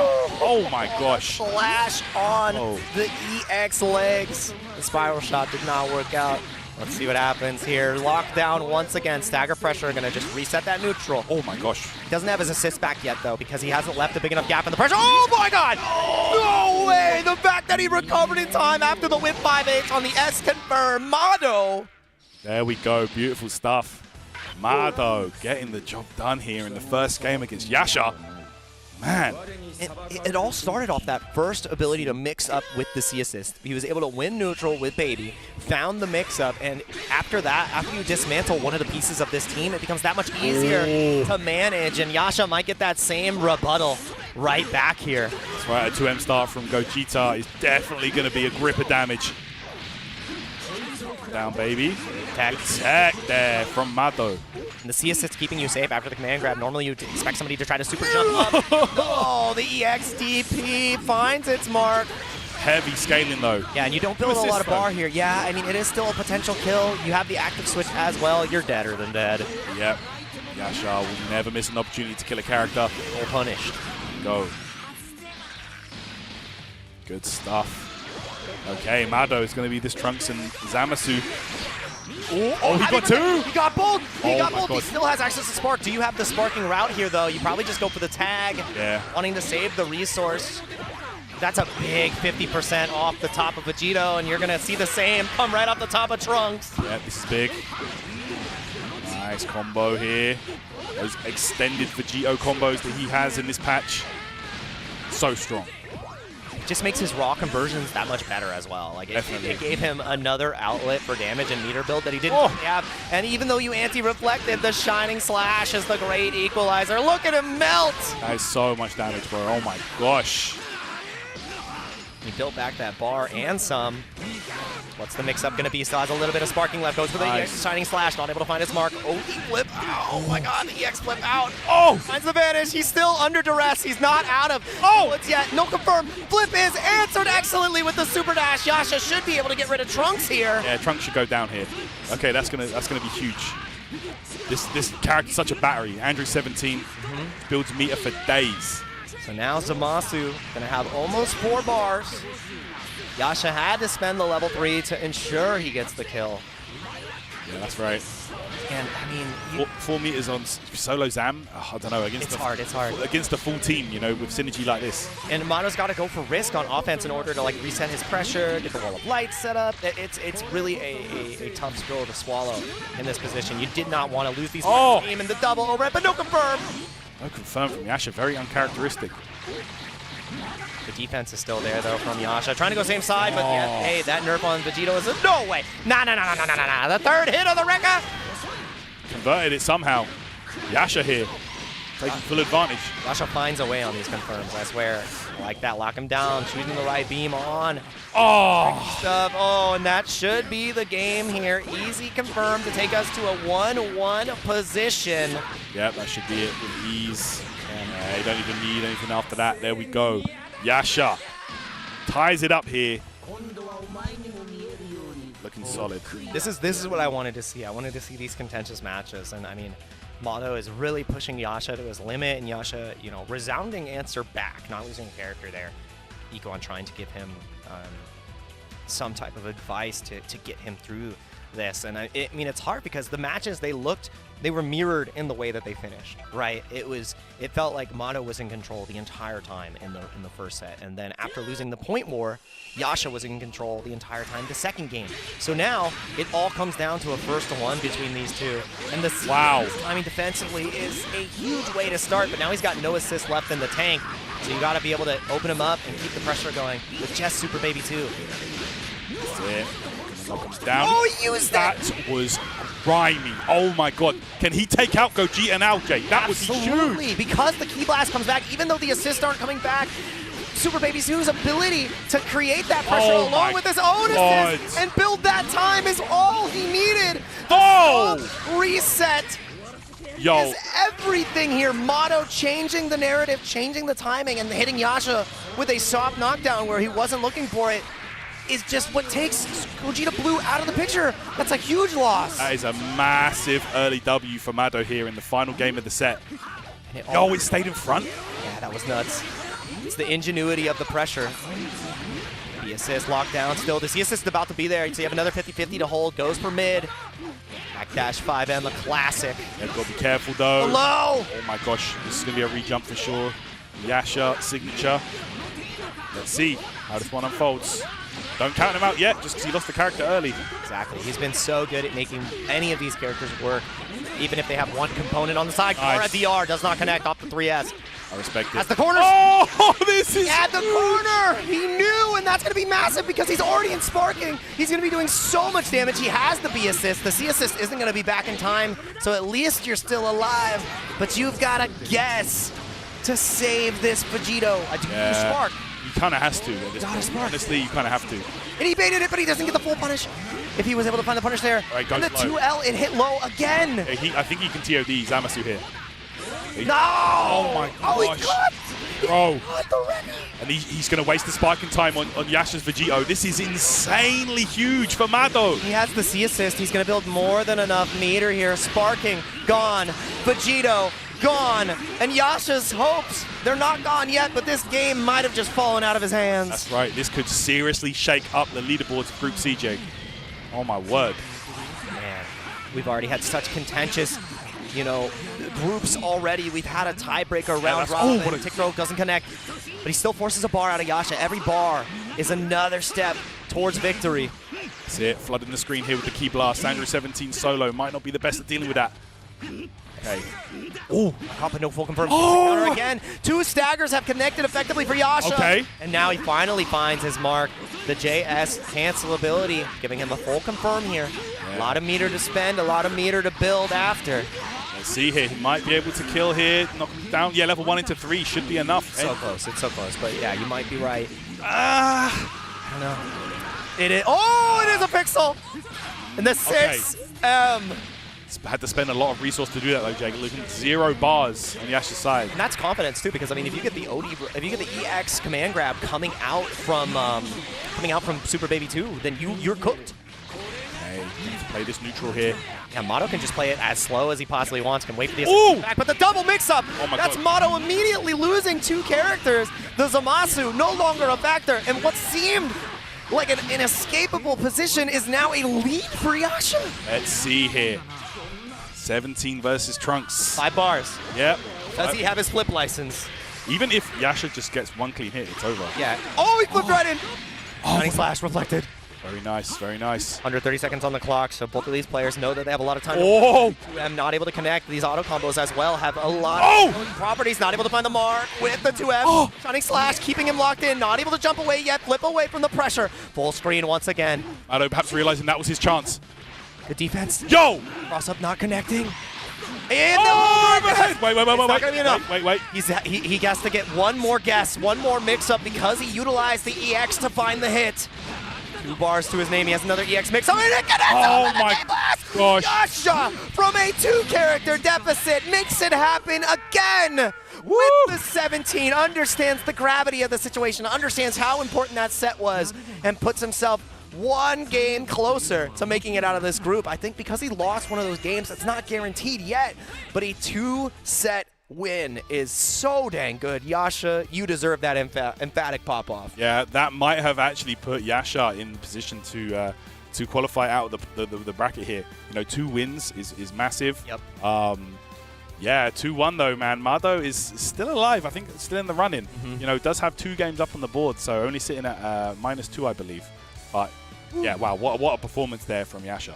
Yeah, these have been some gourmet games, and I mean, I'm so happy that set delivered because you got to see how both styles can really shine. And yeah. The fact that Yasha was put into such a rough position and showed us exactly why he made his name, why that Yasha team. It's the Yasha team. Why his 17 is not to be slept on, right? The fact that he can still make that happen with that character, utilize the tools, and he had all the meter in the world to do it, right? So it was the perfect position other than having Spark to make it happen. And he showed that until it says KO, he's not out of the running. That's right, man. Like a lot of people talk about the blue fusions, but bro, 17, I believe He's one of the strongest characters in the entire game. The fact that his A assist as well didn't get nerfed, that was a buff for the character. Because absolutely, yeah, that is such a strong tool that he has. And man, just Yasha is just so good at making magic happen. And when he's locked in, bro, it's almost impossible to stop him. So Yasha in a very, very good position here to make it through his group. And I love that for Yasha as well, because that's such a confidence booster. Sitting at the top of your group right here, waiting for a few more matches to be played out, and control is completely in his hands. The only player he has to play now is going to be that LegendarryMuffin, right? So +3. If he's able to get that third set, he's automatically guaranteed through winners. Muffin still, wants to have that control of their set. They've still got 2 more to play. Lucar still has 2 more to play as well. Maddo only has 1 set left, so if he 2-0s, he can only get to a 0-game differential, and then his fate's not really in his hands, so anything can still happen at the top of the table here. Yasha is obviously the target to reach, and he's in full confidence right now, and I mean, dude, I don't know. I don't know how anybody can touch him. Yep, looking very, very strong right there. And we will have some more games from Group C coming right up, guys, after a little break. But before we get to that, just want to give a quick shout-out to the merch. You can see right here, the official merch of Dragon Ball Games Battle Hour 2025. Get yourself something there, guys. Scan the QR code or head over to store.bandai.namco.ent.com and secure your products, bro. I especially like that mouse pad. Yeah, all the mouse pads, all the hoodies and everything here look incredible. And by the way, merchandise is only available until 4/14 to the U.S. customers. So make sure that you don't miss out. The QR code is right there. And if you want to look sharp in your UI Goku gear, all your Dragon Ball, Battle Hour gear, this is the place to go. So make sure you hit the QR code, get your purchases in as we continue throughout the day. So a couple more matches to determine exactly how this group shakes out. Please don't go anywhere. Tell your friends, grab a water, and get ready to have some more gourmet games.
Hello guys and welcome back to the Dragon Ball FighterZ World Tour Finals for the 2024-2025 season. Tyrant and Jake here to talk you guys through the rest of Group C. We've already seen some incredible matches go underway and we're going to get plenty more coming up to you very, very soon. Yeah, the standings have been shaken up something fierce, and it's only going to get more intense as we continue through the day. As you can see, Yasha sitting pretty on top with a +3 game differential, has 2 set wins under his belt, but you still have to be worried about the rest of the roster. And I think this next set will really determine the top of the table and who is going to be in striking distance, because we have LegendarryMuffin and Lucar duking it out next. And if LegendarryMuffin loses here, that means that the whole second place race is a toss-up, right? Absolutely. If LegendarryMuffin is able to take out Lucar here, that means that no one else can get 2 set wins, and I think that it really is just going to come down to winner's side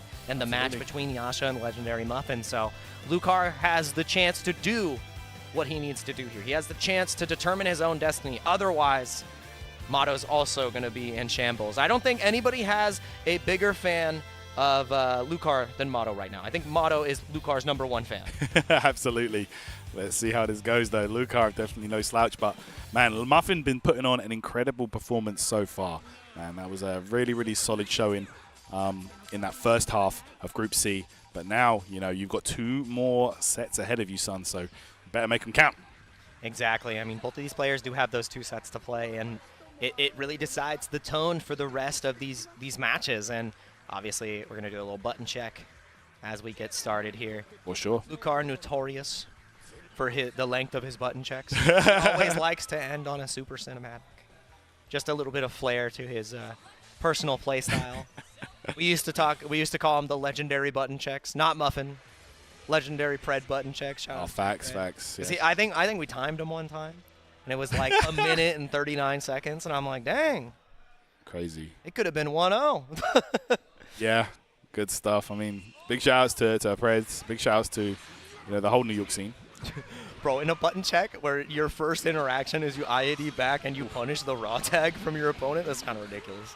Obviously, it's not something they were looking for. They're just making sure all their stuff works. But I think it's really a toss-up between these 2 players. It's going to come down to if Muffin has the adequate experience against Lucar's shell. He has a ton of experience against Videl, though. Shout-outs to what Daniel do on the East Coast. His Videl has been something quite fierce, so I want to see what he can make happen. Also Measy from the East Coast as well. So LegendarryMuffin is in no shortage of that matchup experience, but the same can be said for Lucar, right? Like, does he have the Roshi experience? Is he going to be able to compete with that character? And Super Baby 2 as well, right? Like, all these characters are pretty tricky to deal with, and they've got so many different mix-up opportunities that the first time, they'll hit you every time. Yeah, definitely not a character that is easy to get high-level matchup experience with. So let's see here. I mean, likewise, not many top-level 16s or Videls going around, like you said, aside from a couple. So let's see if Lucar can do the work here, or if Muffin's going to shut him down. We got the hit theme coming up too. Good stuff. For Jazzy. Some smooth jazz. Go. To kick us off for the second part of this Group C, and I mean, they're just chatting, they're having a good time. A lot is on the line here, guys. I know. Lock in. It's going to be LegendarryMuffin versus Lucar, a pivotal match. That's it. Group C. That's right, this second half, both Muffin and Lucar have 2 matches to play, so you've got to make them count. Every game is so important. No assist this time on the side of Lucar, so he's just trying to win neutral log. Finds the super dash. Going to be a big chance here, but he doesn't really get the most out of the confirm and the spin. Actually confirmed it as well with a 5H after.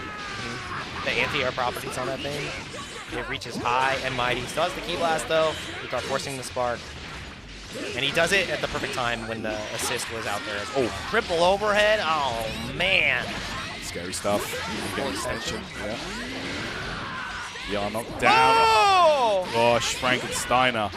Off the top rope. It's going to be huge right now. Lucar should be able to get this kill. Yeah, that's massive right there. And that's what we were talking about in the previous set, too, against Yasha. He didn't really get to use that at all. There was no utilization of any of the normal trips and command grabs that he would typically do. No 3H to get through assist. So the fact that Lucar is, going back to that pool, going back to all reliable, it's great, but that is a Roshi classic. Just continuing to jump over. A little bit of a drop, maybe a potential reset attempt, I'm not sure, but Muffin still applying the brush. Oh my god! Mix Master! That was cheap right there. Oh my god. It was flipping. Nasty stuff there from Muffin. Should be able to kill this 2 bars. Yeah. Oh, wait, no, level 3. Wants to keep Roshi on point here. I agree with that. Trunks. Yeah, I mean, Roshi is able to function so well with the rock assist behind, and he's already forced the spark out of Lucar, right? So confident in neutral and gets the mix-ups that he prefers. Wow, this is layered, this is layered. And he just gets the first hit. Everybody's just been getting hit by the super, and they're not even taking the curse to mix-up afterward. Yeah, it's really cheap. The fact that jails full screen like that is so rough, and the rock is always there. Final boss. It smiles upon thee, that's right. Okay, no down time, and we're going straight into level 3 again. It's going to be pressure. Can Lucar deal with this one? Let's see the mix. Goes for the Shining Star. Oh, the overhead my gosh. draw. I do smell what he's cooking, and it was a potent mix-up. LegendarryMuffin, 1 character away from taking a 1-0 lead here. Let's see here. Oh, no way, he was airborne. I respect the attempt. Because of the reverse Kame. Yep, that's right. Okay, it's going to be knocked down again here. Go, jump to M. Oh my gosh. Bakoki. Good defense from Lucar so far, though. The star doesn't come back. Nah! Oh. He got him counter hit. That's it, that's going to do it right there. Thundershock surprise into the full confirm. He's just going to end it early. Yeah, just chuckle the discs. Bing, bing. 2 pizzas for the price of 1, Mr. 16. Very well played there from Muffin to kick things off. Lucar started off strong, but it wasn't enough. And that's resilience from Muffin as well, right? Like losing the point war there, Lucar had full rights to, slow down the gameplay, try to find, these just consistent wins in neutral, but Muffin didn't give him the opportunity. And it was, I think, the unfamiliarity against Roshi. Like, he did not know how to navigate. He couldn't really succeed in the air. The flip pressure just was overwhelming. And Zane's trying to give him some, critical feedback. These two have been coaching each other for years now at multiple events. Yep. Whether it be Texas Showdown, whether it be Evo, they're always at each other's side trying to help and tighten up that gameplay. And I mean, this is do or die for Lucar now. If he loses this, he's out. He's not going to be able to get 2 wins. He needs to make this happen. That's right. That's right. So if he loses this one here, though, he didn't even get. He'll be 0-4 at that point, which is basically insurmountable. Yeah. Oh my goodness. All that feedback to lose to round start spin. 2-1-4 S, then he gets the Sensu beans of some 3 meter, as if Baby doesn't build enough already. Yeah, 3 bars after that. Also, like you said, the Sensu bean is ridiculous. And now you're guessing for your character. Yeah, he had to spark. He had to spark. I respect it. I mean, if you're Muffin, you're like, okay, everything's going to plan. Oh, I got flip mix of my own. That was potent. A la Roshi. Okay, 16 here for the dunk. Boom. Yeah. Got a lot of meter built. And he forces the spark out of Muffin as well, which is a big win. Yeah, that's right. Sparking off the table now for both players. He got both. Oh, wow. A happy birthday combo, though. Like, what is the full extension here? Yeah, Andrew 16, very limited when it comes to happy birthday combos, sadly. The tag, yeah. And hopefully, okay, I see you, Lucar. You taught Goku, so technically I am dunking a proponent of Goku. Yeah. Level 1, level 1, level 1 will do it. Nice. And that's a big win there. The happy birthday does end up paying off. And Roshi, the menace of the last game, is no longer a factor. He now this is much more doable for Lucar. Yes, absolutely. A lot more like a realistic task now. Tech there. Nice. All right. Go. He blasts out. Super dashes for the approach. Rocks. But caught by that rock assist again. And the key blast pressure, he's just getting peppered. He's not able to even get the 16 set up, and the air-to-air is going to be massive here. Muffin can really cash out, and he can tag out the Baby unless you want to keep the Krillin and the Anchor nice and healthy. I don't see why he would. Yeah, going to get that throw into the level 3 here. Interesting. With the left-right. Lucar. I mean, he could find a way out here with Videl, but just blocks. Yeah, and I mean, there's no reflex here. Videl has a really hard time dealing with the Baby pressure unless she's able to find a tag. But the 16 call finds the needle, threads it. And he's going to get that cheap round start again. Yeah, this is so hard to deal with. The layers. He just flips in. That's right. Here we go. Muffin's got all the meter in the world, though, so all these characters are really one touch. He reacted super dash. No full confirm with the 2S. On the ground, and just picks him up with the 5M. One character down. That's right. That's right. Lucar now. And it was free. That's the thing. He still has 7 bars, Tyrant. Yeah, that is... bro, Krillin with 7 bars? Could be GG's. Oh my goodness, he was stuck between the Great Saiyaman and the Rakuto Punchy. Yeah, probably going to go for the buff here. Yeah, I was going to say. Didn't have that buff in effect yet. The fact that you can combo into this and force your opponent to watch the cinematic every game. It's actually, like, yeah, it's just... yeah, it's kind of frustrating. It's the nature of the beast now. Locked in, great patience against the after image, but he cracks him open, gets the crossover. Normally we see Lucar find the 2H on those, but so afraid of the after image and his ability to feint that the 2H just wasn't there. No. Level 3 time, it's going to be invisible mix on the way. I can't see! Yeah, this is so hard to deal with. Overhead, not even using the EX after image, and now Lucar with just Videl. Yep, only Videl, but she is buffed, don't forget, so those... anything that involves Gohan is going to be doing a grip of damage, a lot more. It's just one touch, both sides. If you're able to find the Mar, if you're able to find that hit, the opportunity. EX Rekka not able to connect. Gohan stomps him down, but it's not for a combo. Super Dash is flying. Yeah, that's right. And now Lucar's almost out of meter. Oh, the challenge right there from Muffin, and that should do it. We'll be at 2-0. And with that, Lucar's hopes of making it through the group stage here could have gone up in smoke, Jake. Yeah, I think he's mathematically out of it. There's no way he can reach the game differential of either Muffin or Yasha. So Lucar is now fighting just for pride to get a game on the board here. And they're having, I mean, Muffin's happy about that, just talking casually about the match.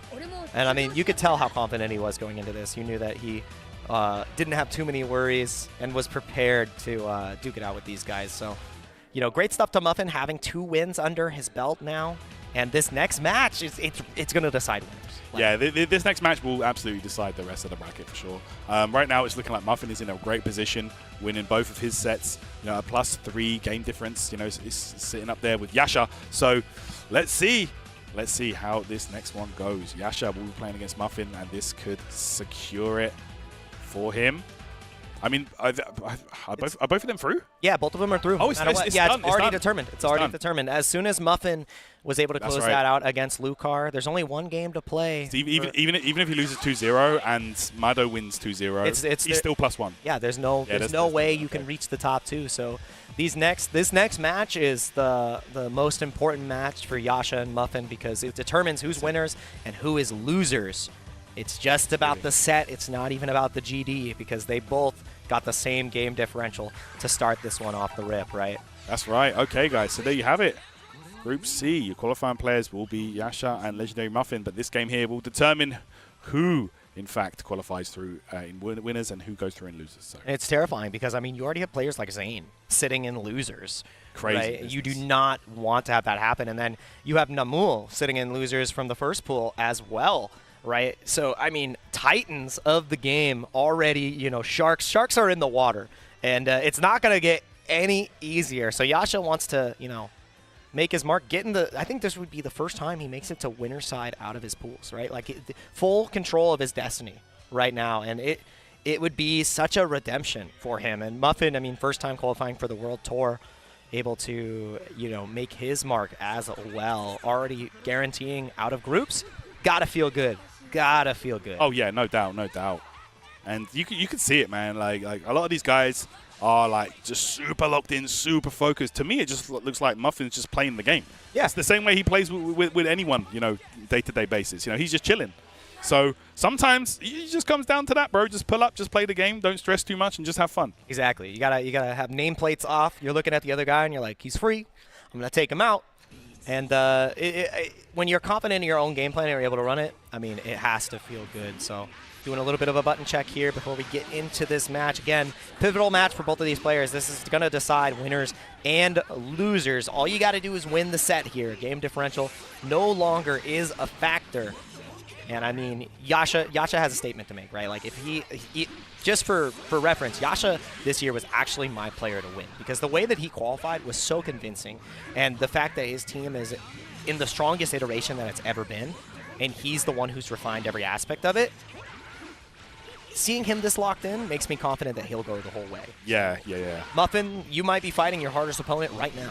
That's right. Yasha the kind of player that, you know, if he puts his mind to it and he focuses, he can do absolutely anything. Yeah. So let's see how this one goes here. Winner of this match will make it through in the winner's side of Group C. Loser goes through and loses. So let's see who makes it out, in which part of the bracket here. Yeah, and I love this. And I mean, I'm actually not sure how much experience Yasha has against Roshi. I know previously Noka had a Krillin at his disposal, so obviously the Krillin experience is going to be there. But Roshi is just such an obscure character. Yeah, there are a couple of Roshi players over our side of the pond. But yeah, I don't know if there's any on the level of Muffin, to be honest. So this is going to be very, very difficult. Shouts to FMF, shouts to Metro Poulet. Oh, Full Metal Fury? Yep. Oh, yeah. Really, really strong Roshi, actually. Yep. Awesome. And shout-outs to both these players. Group C getting decided right in this match. Acid Rain extensions. There's 3 bars, level 3 coming up. Every time, dude. You go into the Super Baby Death Ball, like the Revenge Death Ball, into guess for your character. What a block. Yeah, Yasha's defense is world-class, and then immediately cracked from the cross-up. But there's no assist to back this. If he really wants to kill this character, you gotta optimize, and the bar will be built. Which means Muffin is going to find the 2-touch. Yasha losing a key to the team. The mix machine himself, Blue Gogeta. God, he builds so much bar. Builds a ridiculous amount of meter, I'm telling you. Baby, such strong character. Top 5 in the game. Yeah. Insane. Oh!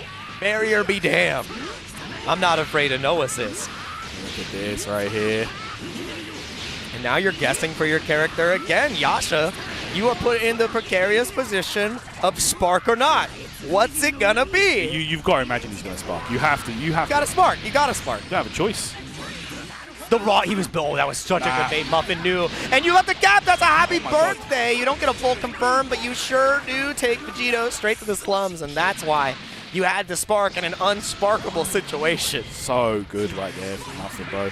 Just fully in Yasha's head, it looks like. Mind you, it has only been 60 Dragon Ball seconds, and this first game is already almost over. Looking done to me, Jake. Yeah, this is looking so rough for Yasha. He looks out of his element against just the pressure. No and spark. Muffin's already taking it. You held spark for the next game? No. He went for the soft knockdown. He didn't actually have the kill route there. Yasha. Got the kill right there. Oh, wait a minute. Again. Oh my god, he's been given 2 chances. Top player, Guardian Angel. Okay. No. Does he do it again? Oh, the run under! Gosh. The catch Yasha, the awareness from Muffin, sharp Very as impressive. hell. Oh my god, Muffin. So strong right there, and it's going to be, we got Mafuba disc there to close it out, just letting him know. Yasha looking like a deer in the headlights, honestly. Dude, Muffin freshly baked, Yasha freshly cooked. That was brutal. That was very one-sided. And then Inzem giving feedback. I don't think you need any feedback after that. And after that, just keep running your game. Say, hey, do it again. You got to imagine as well, man. Legendary Muffin practicing with Hikari a lot, and that's the same team. Hikari, Inzem, all these strong heavy hitters from the East Coast. HookGangGod as well, who's also qualified, right? So the roster of players that he has had to develop his skill is unmatched. It's world class. Like we've seen time and time again that those have been killers throughout the lifespan of this entire game. And I mean, Yasha in that same right, and still, it's just one game. Yasha has been seen to, lose the first game against Maddo, but able to come back convincingly and just rewriting the narrative, rewriting the script. So we could see that same thing happen, but both assists utilized and just not able to find anything, not able to crack Muffin open. A little bit of a drop though, and you're still under duress. Jesus. Very scary right here. Yeah, the litter on the screen is so much to look at. No assist though for Muffin, so he's got to find a way to reset the you're dead. Yeah, you're cooked. He's going to build so much meter, so much damage here. M-start. And he built extra bar as well. Because he had the assist out. He builds 2 bars for calling Sensu Bean. 2 meters here for the kill as well. That's wild. God, and it was from the sensor beam. He built those for free. Yep. Golly, and he has the ability to extend if he needs it, and it's not even needed. And I love the prioritization of team order here too, putting Roshi on point, knowing how uncomfortable Yasha has been against this character, but finding a 5L is a great way to start. You want to kill this Roshi before he has the opportunity to do anything. If you take a 2-2H though, I think you just die. Let's see, let's see. Oh, level 3. Bro, I really do feel like it comes down to just having such a strong training partner with the same team. You know, really makes you prepared for anything Yasha could bring to the table. And I love that Yasha didn't even want to entertain the idea of holding that mix-up. Did not even want to entertain the idea of giving LegendarryMuffin a chance to go for a 50. The low connects, he probably tried to jump out of the pressure, which is why it connects. You're looking for a cross-up. And now Roshi is no longer a factor. Yasha achieved the mission. You got rid of El Viejo. That's it. It's going to be 1-on-1. Should take out Roshi. Yasha here evens it up. Huge meter advantage on the side of Muffin though. Yeah, and I mean, Sparking gone on both sides. These characters are both able to make miracles happen with meter, especially Krillin. So let's see what happens. Same side, he caught the 2-8, which I think, yeah, was the startup. It looked like 2H, it looked kind of like a dash as well. Hard to say for sure. Oh, not active enough. Yeah, he tried to catch the approach with the 5L, but nope, didn't work out. Yeah, the startup didn't have the upwards hitbox. I love this acid rain extension. Yeah. Gets a little bit of a drop, and the key blast doesn't come back in time. The low, that has hit everybody today. They're forgetting about the 2L. Look at it. And I love how Yasha adapts his combo depending on which characters he has available at the time. He goes for the 2H in that route there because it's the most optimal route for Andrew 17. Very smart. Enable 17 to get like the extension that he desires, and it doesn't create any weird situations where it might drop. So, and again, pure mastery on every piece of the roster, no matter what piece of it is surviving. Power Blitz. Yep, full confirm. That is the buff. Utilizing the EX, Yasha aware and prepared. And now Muffin is the one who's left guessing for one more character. Drops the extension. Doesn't matter. Picks it up right again. He gets so much time to confirm. Yeah, I mean, Muffin has a big opportunity here. It's a one-touch guess for Yasha. You can't see. Do we use the EX after image, though? Do we go cross-up? Yes, we do. Oh, no, he stayed same side. He did empty EX after image. That's cheap. Yep, that's why. You are conditioned to think he's going to teleport, but you got to keep your eyes on the prize. You got to keep it on the shiny dome piece, because now it's one touch, both sides. Literally. Yasha. Oh, and he got him. That's it. He's dead. Yeah. As long as he gets this full extension. Easy combo here.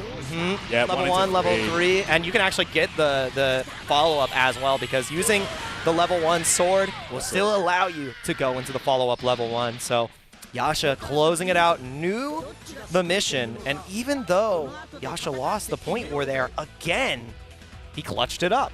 Here we go. Inzem coming out here for some words with Muffin.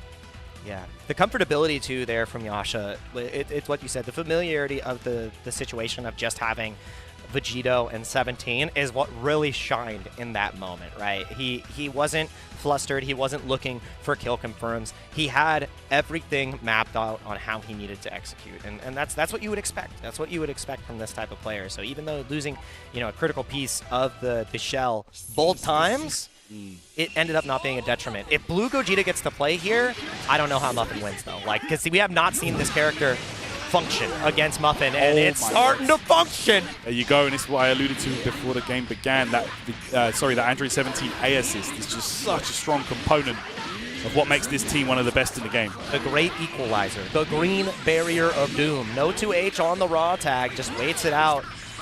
And now Yasha, he had no air options left. Yep. All he could have done is like Rekka, but that's such a risk. Sure.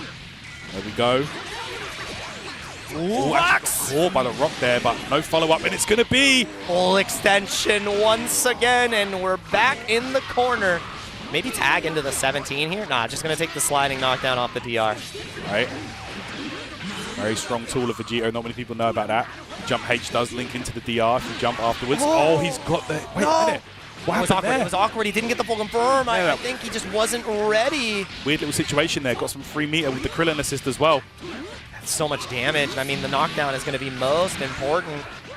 Yeah, I don't think you can kill here, even with level 2, level 3. Oh, yeah. Even with all the disc in the world, it's not enough to cut him up. Yeah. Take the 50-50, force the spark. Yasha might spark here, just, yeah. Finally. Oh, you see that jailing on the back deck? That was massive. Yeah, I did. Utilizing the sword to keep him locked. And this that is should be massive. a lock on the kill here.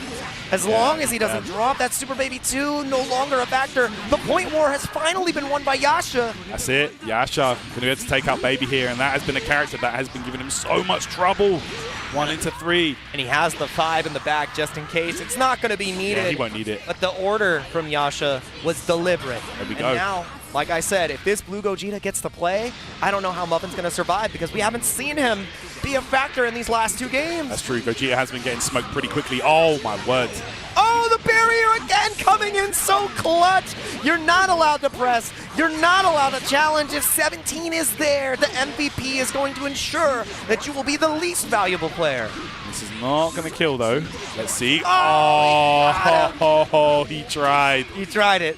That would have been a kill. If it connects, Yasha dies. For sure. And now it's Muffin, 5 bars, and Krillin versus the entire Yasha squad, completely intact. And it feels like we're seeing a different Yasha here. That could be very, very difficult to make some kind of a comeback here for Muffin, but Challenge. tried it there. Had active defense, he just didn't get the full confirm. Ooh. A little bit space, DR tech is present. And he gets it, he caught the reflect. He thought that he was gonna be able to get a punish there. That's why you saw the counter, but Yasha was prepared, he was ready, waited for the reflect timing to end perfectly. And now you're stuck to guess one more time. This is for winner's side, this is for everything in this group. Muffin, what do you got?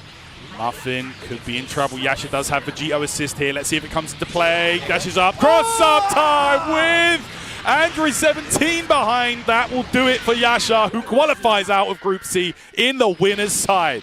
Dude. Wow. Yasha did not even entertain the idea of going for an extension. Super cancel immediately into the Vegito and punches that ticket to winner's side, you know, rectifying the errors of his past, rectifying previous World Tour performances, and reminding people that he's won tournaments before. He's got medals, he's got trophies, and now he's got himself a straight shot to the championship. That's it. He's only a few sets away now, and we're gonna see him play more tomorrow. But 3-0, all right, Yasha, I see you. Very, very strong performance there from Yasha.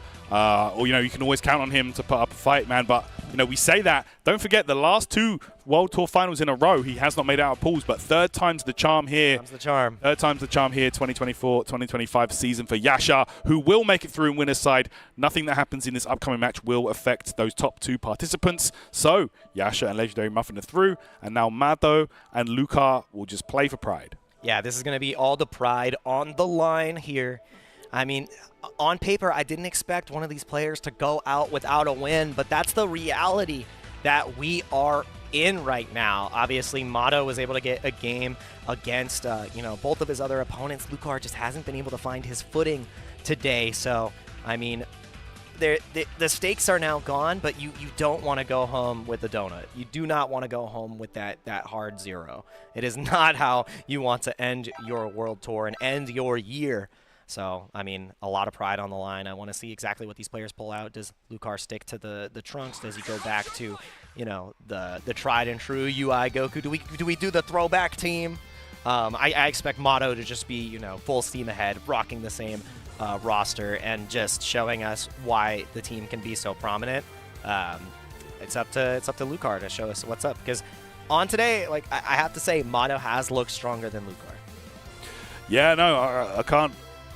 You can't deny that. I mean, it got to be said, man. Maddo has been looking very impressive, but you know, his opponent's just one step ahead of him in that regard. But here we go. We will be seeing the same team from both players that we saw earlier on. And yeah, like, although neither of them can qualify out now, they're just playing just to show their stuff and just put on a performance here and fight for pride.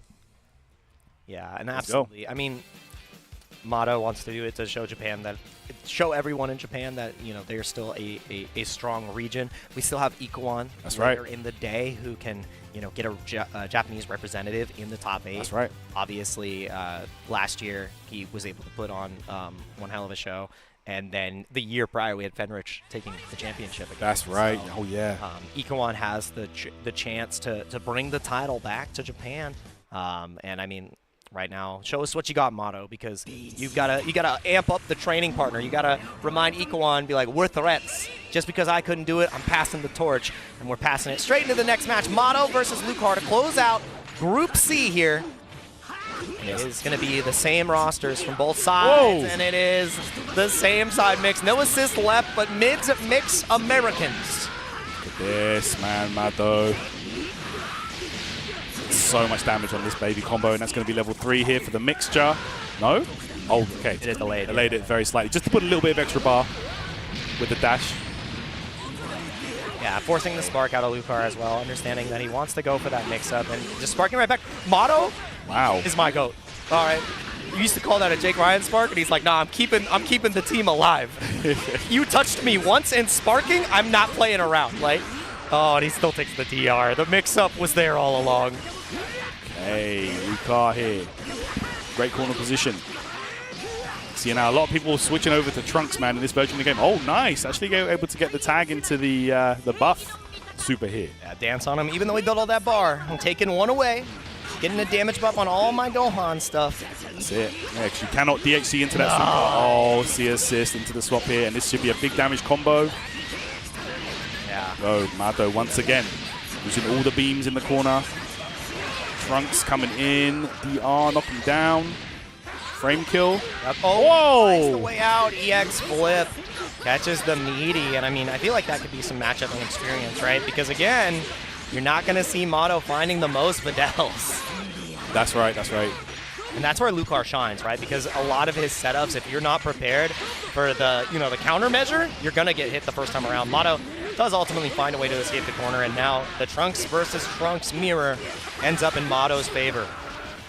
Very nice. It's going to be level 1 into level 1 here for the kill. And Zamasu, I really like this. We've seen, Zane year after year be the bane of Lucar's existence with this character because Videl has minimal answers. You can't chase that. He can't catch him. Yeah. Oh, yeah. But Rocket the Punch he can. Right, Lucar finds the mark. Knockdown time. Level 3. Yeah, with that buff Saiyaman as well. Yeah, extra damage, 50% off.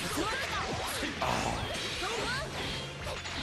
Trying to catch Maddo potentially reflecting to beat out the Ki Blast from Gohan there, but just not even biting, just jumps away. Another mix-up. Able to defend excellently. Maddo just resets the neutral here this time and gets away from the 16 assist. Oh my god, straight into the Frankensteiner, bro. Yeah. Okay, let's see. Lucar. Can he get the extra bar? No, not yet. Lucar. Not enough extension in the tank. Double overhead does not come out. Great reflect, but he very nice. Lucar with an excellent 2H. There's still no meter to really, solidify a kill here. One of the weaknesses of the team. Oh, the down touch reset! punish. That's another piece. Lucar constantly goes for those resets, and it preys on players looking for a down tech math. It preys on players, comfortability in that situation where he is just awaiting you to have confidence in your hard read. Didn't pay off that time. Lucar now in trouble. Level 3 coming. God, yep. Guess again. It's so hard to deal with this, obviously. Oh my word. Meaty low into the It's mad overhead. fast. Yeah, it's very quick. And that is going to be Videl again versus the squad of Trunks Zamasu from Maddo. We've seen Lucar in this Videl versus the world situation time and time again today, and it just not has gone his way. Hey, oh my word. Okay, the raw vanish there to get out. Don't forget she. No! Oh my word, this damage is crazy right here. Trunks zooming across the screen with that 2M and zooming his way in to a 1-0 lead against Lucar. Wow. It might just be a clean 2-0 sweep from everybody here. Lucar's got one more chance. One more opportunity to, stunt the bleeding to get himself on the board. It's harder and harder. Maddo looks so composed there. That's right, Maddo really locking in that game. The hard part about it too is Lucar hit him with a lot of his tricks. He hit him with a lot of the setups that he was looking for, and it still just wasn't enough. I know. Yeah, it's really rough when the opponent is just looking that ready. It's like even when all your mixes, all your gimmicks connect, and you still lose, the drawing board, you're drawing a blank. And Maddo is drawing us ever closer to that 2-0 victory he's aiming for. Stray Ki Blast coming into effect there. Maddo with an excellent opportunity here, and again, it's going to be that level 3. After that dash, building as much meter as possible, always optimal. You bait the spark? Nah, he actually holds the spark this time, and the spark's on the assist. A big pickup opportunity for Lucar here. Builds a good amount of bar as well. Hey. Maddo, what's the tricky stuff? Most likely going to go for the buff here, yes. Just get that installed. Dance on him, take a meter, take a breather. TikTok dance, show him. Enter the Mind Palace to strategize for the rest of the set. Oh, okay. Nothing significant though, but that assist did pay off. If you can land in to the B assist, but no, it's just a little awkward. The damage though, it's gonna be enough to kill. Level 2 into level 1. Yeah, because of the buff he was able to establish earlier, it is gonna be a kill on Maddo's Super Baby 2, and he's got the point war. He's got the spark off the screen. Very nice stuff there, Lucar. Very good damage calculation. And there's that cursed round start once again from Maddo, where Lucar just did not have the answer. Hey, good. No 2H, but the reflect is there. Oh! He had the hit, but he didn't believe. Didn't believe at all. It's like an autopilot too. Like when you go for the tap DR, you're committed. Yep, I hear that.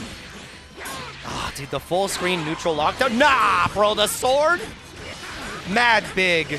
That's going to be enough right there. Maddo should be able to close this out. 2 level 1s should seal it.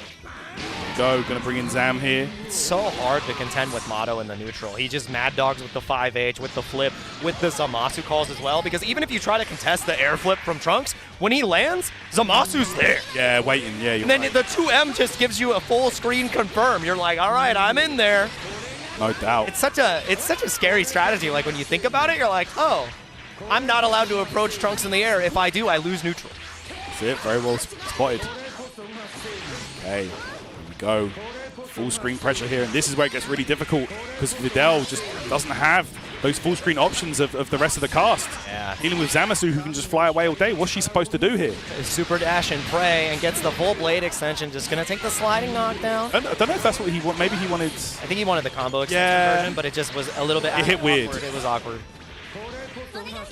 Okay, Maddo.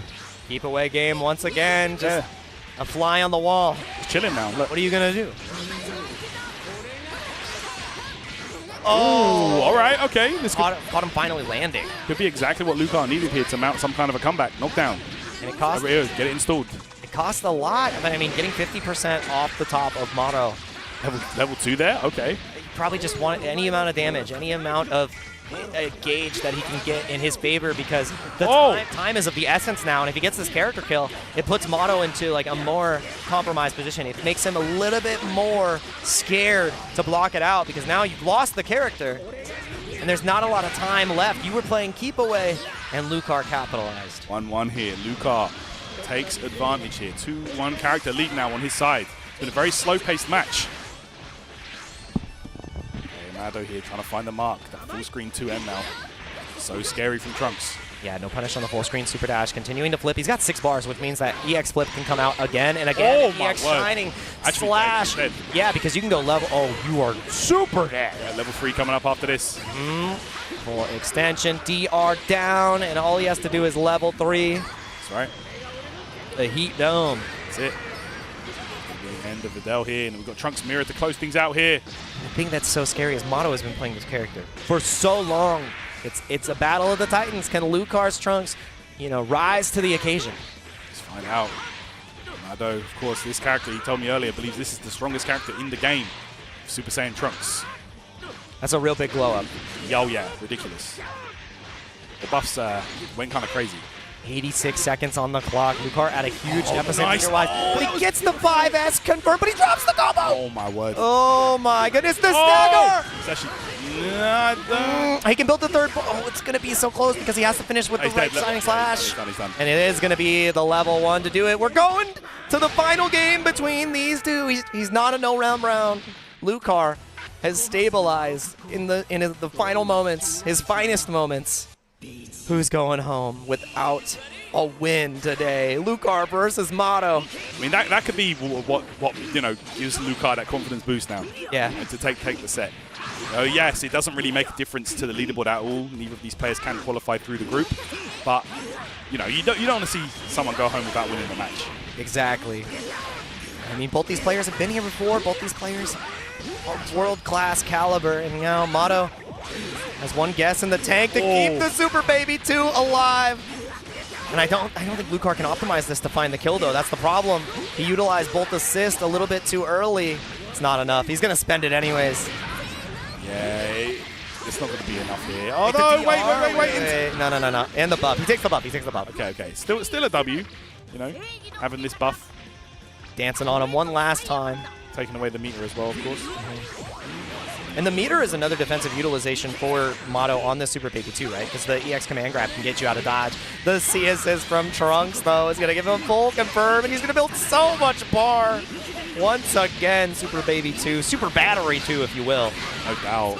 This character just absolutely does so much. All right, knockdown. It's going to be I like that. 3 coming here for Xanxus. I think he forces the spark out of Lucar. Like, you do not want to lose this Videl here. It finally comes out. I respect it. Stagger pressure, and he goes for the immediate command grab. That's going to be big damage, and I think the goal was to get Videl out, and mission accomplished. Right. And those tracking assists, so scary. The thing is, Lucar has no meter, which means he can't really go for any cheeky command grabs. A little awkward on the 5M connecting there, and he's just going to sit back and relax.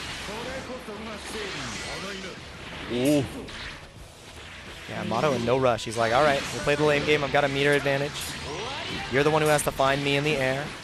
Wall of light. Oh, same side, but he dropped it again. Maddo is getting these hits and leaving a lot on the table. Lucar's defense. The wall has been activated. He gets the low block. 50-50 be damned. And he gets the second one. It's so hard to see where this fella's going to go.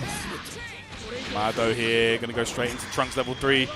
No true mix. Lucar with his back to the wall doesn't allow for Trunks to get a left-right. Okay, good, and he doesn't try to bust out with the command grab and the raw tag. Answered excellently. Maddo's patience coming to fruition, showing us just exactly why he's been in this position for, exactly why he's such a strong player. The Shining Slash scaling is going to be massive. There's an assist in the back, and I think we're sending Trunks straight back to the trenches. My man is cut up. Look at that. He's not cut out for the rest of this match. Maddo with the point war win. That's it, Maddo here. And look at the health on Lucar's side. Yeah, that's it. It's not looking good, man. More than 2 minutes into the match, we lose our first character here. And it will be that Trunks for Lucar. Oh, it's full screen. It's so fast. Straight into the grip. 20 frames of pain. Yeah. Okay, pressure string here. What's he jumping? Maddo trying to defend. Reflect gets opened up. You're still Lucar. stuck. Even if you reflect, it's not your turn there. Yeah, that's it. It's going to be huge damage right here. Yeah, I think he can actually go for the kill. He's dead. Level 1, level 3, and you have the buffed up Saiyaman. Yeah, she's buffed, so this is going to be easy kill. Finish. I love that super. And now it's so close. So close. Maddo has a slight life lead. He has the meter advantage. That's it, man. The pride is on the line here. And both of these players are down to play it down to the last second. We're gonna see here full confirm off the vanish, and he's got the B assist in the back. It's gonna be enough there. Easy kill here. Yeah, he can go into the DR as well. Yeah, gonna get the DR. That's right. It's gonna be the super to close it out here. Maddo. Final character on Lucar's side here. This is the character that gave him the win over Yasha last year. When it all comes down to the finish, it's him in 16. Can he make it happen? And it starts off horribly, but no confirm. Didn't believe in the 2H. Yeah, didn't believe. Lucar's got 2 bars to his name. That's 4 command grabs. Let's see how this one goes. The B assist. Yeah, that's right. Maddo. Not a lot of meter build, though. You get one more guess. Mid-screen Xanxus, his mid-screen routes without assists, very limited. Yeah, leave much to be desired. No mix again, trying to get him with the mids. Lucar has the full screen grabs, like. Yep. Block on the low, stagger pressure coming through. Because he gets the tick throw! That is so cheap. To send Lucar out with no wins. A 2-1 from Maddo at the end. It doesn't end up getting him through the group, but it has to be, you know, a moral victory there. Still, shout-outs to Maddo. Incredible showing today, able to, you know, strike the armor of both Yasha and LegendarryMuffin. Lucar got a game on the board. Unfortunately, fell short to the rest of Group C. And I mean, that determines Group C. We already knew the outcome earlier, but we got to play out every single match, and it puts us into a position where we've got most of our top 8 determined for tomorrow now. Do indeed, Jake. You can see it right there, guys. Yasha advancing through in the winner side. Muffin will be advancing through in losers. And Maddo and Lucar, unfortunately, will be bowing out here. An impressive performance from them, but, you know, you got to imagine for Maddo, it's nice to just be back here competing at the World Tour. Same for Lucar. You know, they're both just so passionate about the game and more than happy here to compete. You know, it sucks that they didn't make it through for them, but you know, always good to see them participate. Yeah, once you reach the pinnacle, only 2 can get out, so it's just how the story goes. And I mean, I love the play that we were able to see, the highest level of play for Dragon Ball FighterZ, and it's only going to get better from here. We've got one more group coming up, but before then, we've got to get you guys involved in the merch we have available. The Dragon Ball Games Battle Hour merch is now available on the official Bandai Namco store, so make sure that you get all of this awesome stuff, all the awesome goodies. We've got mouse pads, we've got hoodies, we've got t-shirts, and they're all available if you scan the QR code on the screen. They're only going to be available until 4/14 in the US, so please don't miss out. Get your hands on the merchandise to celebrate everything Dragon Ball. This stuff looks incredible. I want one of the hoodies. I want the UI Goku hoodie. I'm not tripping. Like, Tyrant's got it right here. This thing looks sick. Very, very nice right there. You can see that there. I do like the mouse pad as well. I might have to pick one up too. But close. Yeah, that's what I'm saying. So grab this, guys. Scan the QR code or head over to Bandai NamcoENT.com. Secure your products. Yeah, man. I mean, it's been incredible, Tyrant. Thank you, as always, for being on the 1s and 2s with me. In our next group, just as a preview, Hikari, Obi, Ikoan, and HookGangGod. This is the group everybody's been talking about and dying to see, so I can't wait to watch from the back room. We're going to hand it over to the fellas, and yeah, man, it's going to be a very, very exciting pool, so let's see who qualifies through. The last 2 to complete our top 8 for tomorrow. Let's get it, guys. See you right after the break.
Hey everybody, and welcome back to the Dragon Ball FighterZ World Tour Finals. I'm Jake Ryan, joined by none other than the man, the myth, the legend, Damascus, to close out the group stage for today. It's Group D, and these are going to be incredible games. We're going to have one heavy piece of action for the D group.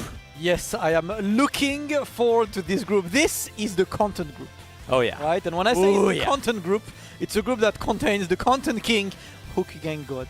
Of course, you know, like no need to introduce him. You know, I'm happy to see him again. I haven't seen this guy in a while. You know, there he is, a man like Hook. And we got also Ikoan all the way from Japan. And of course, talking about content, Obassassin looking good and ready. And the world champ himself, Hikari. You know it's going to go hard, Jake. You know, I love that he's got the gap. Like that's the statement he's trying to make. It's a gap. Like he's trying to skill gap everybody here. But yeah, these are all, you know, tenured warriors of Dragon Ball FighterZ. These are all players that have been in positions of, you know, a World Tour Finals, multiple appearances, you know, championships, and, you know, the head-to-heads have gone wild, right? And we're going to start off with a banger match. It is Hikari versus HookGangGod. Ah, there we go, man. Ooh. This time, this group is looking juicy as hell. This will decide of the last two players to be qualified into tomorrow's top 8.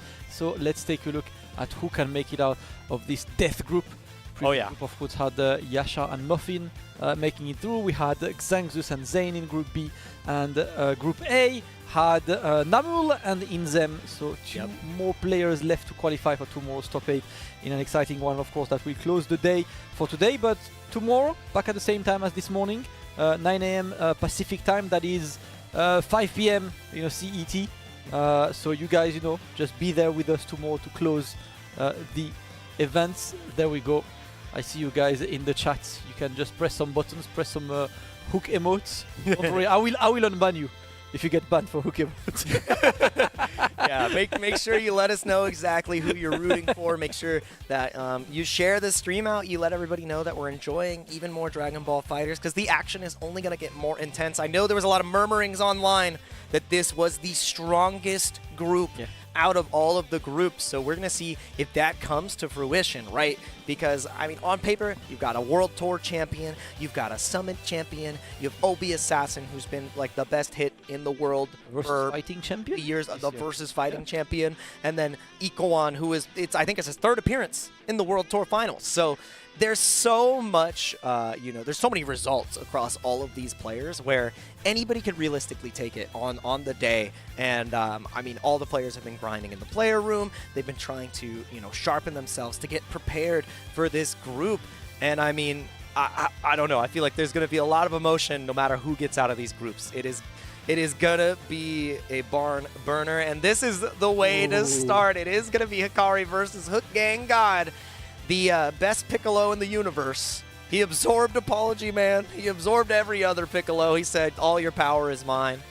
Against Hikari, who, you know, seized Team Yasha away from Yasha, took the mantle upon himself, and now it's Team Hikari for the rest of the day. But this is the first time we're going to actually see Yasha make it deeper into the tournament. So top 8. The curse is broken. The curse is broken. Top 8 is going to be incredible. And I mean, I expect, you know, dream match of Hikari versus Yasha, winners top 8 of the Dragon Ball FighterZ World Tour Finals. Something we, you know, that sentence, we think we'd have seen it before, but we haven't. And now there's potential. So it's up to Hikari to, you know, rise to the occasion. HookGangGod has been, you know, constantly streaming the game, continuing to play. I'm really excited to see what team he puts together, because Hikari, obviously he has Team Hikari, and then he has Red Gogeta team that he's been playing as well. I am looking forward to it. Listen, the one thing about this group is honestly it's all up in the air, because Hook can pretty much defeat anyone, you know, in this group. Ikoan is extremely strong. I'm looking forward to see, you know, who can make it through. Obviously, Hikari, the running world champ, but also, you know, one of the most consistent players around, right? He's consistently playing the game, entering the tournament. Yes. You know, whenever there's something to enter, he enters. He is there for the win as well. And let's see, he would like to be back-to-back but it starts now against HookGangGod.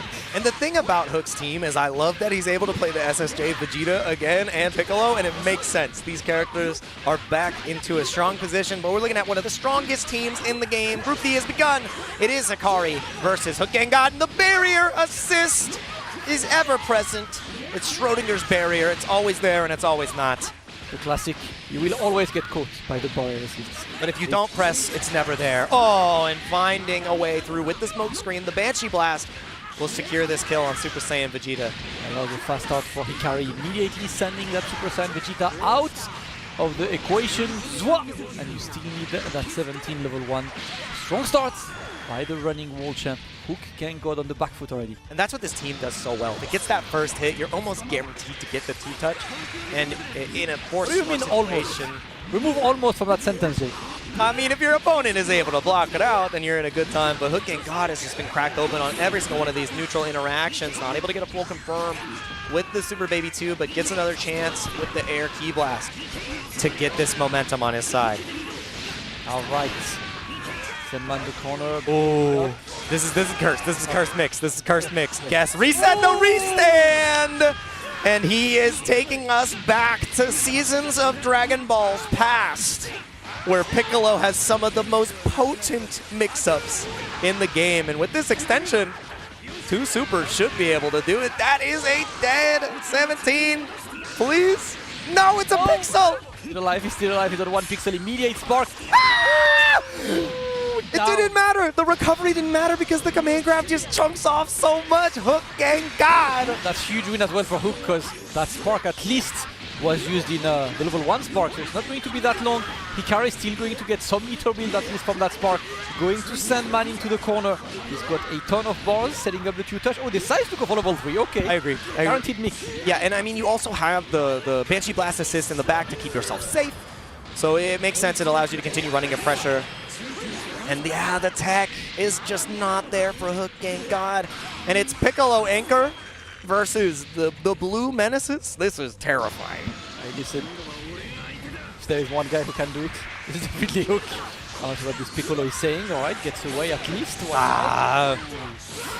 Doesn't even let him get the orb real estate, set up the immediate super dash to catch Hook. Trying to dash block, and the overhead finds the antenna. The dome piece has been cracked. I think he built enough bar to kill here as well. Yeah, level 1, level 3. It's going to be close. Pixel in a dream, potentially. It's like right next to that sparking line. Might have a pixel. Yeah. Might. But you still have to hold this Oki afterwards if you are alive, and it's not. It is enough. Well, convincing first game by Hikari. HookGangGod had his little Piccolo moment, but he will need a bit more to be able to defeat the running champ right now. Strong start, but let's go. Let's see what that Super Saiyan Vegeta can do. Because on the first game, we did not see that Super Saiyan Vegeta do much. He got eliminated quite quickly, and Hikari is looking to make it happen again. I do not want to see that Vegeta out there. Let's see. Yeah, the narrative might repeat itself, and having the spark because Piccolo was under duress. Oh, save. Ooh, full confirmed. That is some of the buffs that you're going to see on the SSJ. Vegeta gets the ground bounce off of the dive kick now, and it is mad extension. And you get the level 3. No, he's just going to take the acid rain because there wasn't a mix up there, and forces the sparking from Hikari immediately into the command grab. And he protects Gogeta Blue. I love that the team management is pristine. All right. It's time for the mix, left or right? He's got EX as well. Oh, it's single high in below, and he finds the Banshee Blast afterwards. He's going to build Mad Bar here, and that should be HookGangGod. No, he actually didn't call into the assist. I don't think it kills here. It's close. It is enough. Vegito level 1 always does more than you think it does. Every time you think it's not going to kill, it actually kills. Yeah. Hikari's not going to miss that calculation. And Hook, this is a shell we've seen Hook play for 7 years. Yes, sir. And he finds the DR. Oh my goodness. And that shell is on steroid nowadays, so yeah. Not the same as before. Of course, he's going to get the conversion with that Super Saiyan Vegeta. What are we going for? Piccolo. Piccolo, yes. Yeah. And I like that a lot. Let's see what he's able to do here. EX, and he answers excellently the super jump into the super dash. Finds the punish on the demon elbow. And this is demon time for Hikari. HookGangGod is running out of options. Yeah, Dragon Rush to put him down. You're gonna get something guaranteed at least. Let's see. Getting the pickup. Bad interactions there. HookGangGod, he loses the air to her again. He's got some life. There's gonna be 4 bars if you tag man in. Can you get anything? DR. You do level 1, level 3. It's so close. And I think it is enough to kill this time as well. So now it's just going to be HookGangGod left on the SSJ Vegeta anchor. We're back in Season 1, baby. All right. I've seen this happen a lot, but like 7 years ago. He's been able to beat Goichi with this. All right. 7 years ago, bro. Make it happen, the miracle. Let's see if it happens. Oh, it doesn't jail, and it puts him into a one-touch situation now. In the corner, HookGangGod almost out of options. The barrier is what seals the deal for Hikari. And that is going to be all she wrote. That is Hikari with a clean 2-0 over HookGangGod. And that's how the world champ wants to start his march to a second title.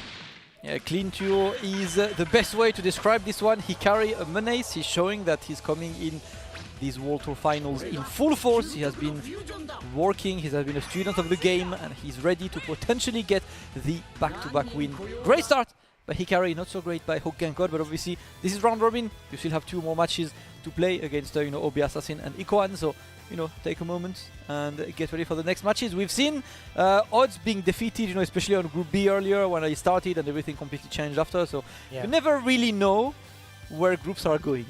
Yeah, and the thing about that as well is, I mean, these players, they play the head-to-head all the time. They're both on the East Coast, so the matchup knowledge is going to be there. I think it's going to be up to Obi and Ikoan to rise to the occasion, really understand exactly how HookGangGod wants to play, especially because you don't see the most Piccolos anymore. SSJ Vegeta isn't as represented as well, even though he's really strong. And Hook's fundamentals, they never went away, right? So HookGangGod still has a huge opportunity to get to that top 2 spot. And this next match is going to be another incredible set. It's going to be Obassassin versus Ikoan. So no one's going to be able to set themselves up with a 2-0 lead here to give themselves a clear advantage in the set. We're going to see who is able to get a set under their belt and who is who's the 1-0s and who are the 0-1s. To really shake things up, and I feel like once we get into the second matches for these players, it really determines everything. And Obi versus Ikoan, I'm real stoked for this one, right? And 2-0 right after Hikari started 2-0, the +2 obviously. Game difference is important. I'm curious to see what Ikoan is saying. So Ikoan currently plays Jiren, Labcoat, and Gotenks. His Gotenks is very strong. I love the routing on his combos. He's extremely good. Obassassin, we'll see what he's up to. Both of these guys were formerly known for hit mastery. And both of them are gravitating around other characters right now. Yep. Ikoan, who had a season that was pretty simple and efficient. They told him just win. So he went to Tiger Uppercut.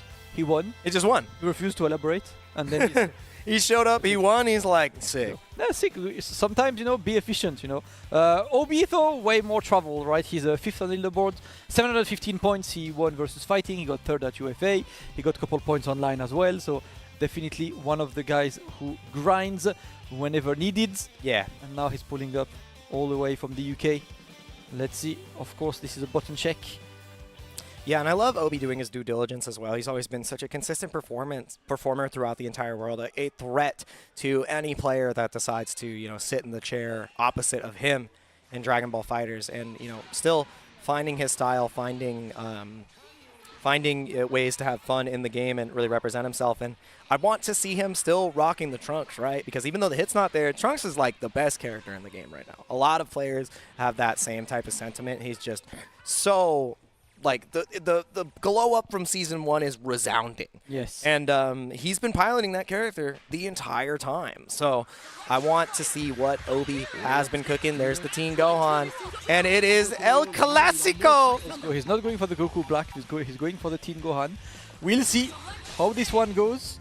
Still playing hit, one of the last hit representatives in 2025. Obassassin looking to make this one work. Ikoan going for the handshake, and it is time to launch that second match of this final group of the day, guys. Ikoan versus Obassassin. Hikari set the pace. Let's see who follows. Exactly. You've got to be able to, really make your mark.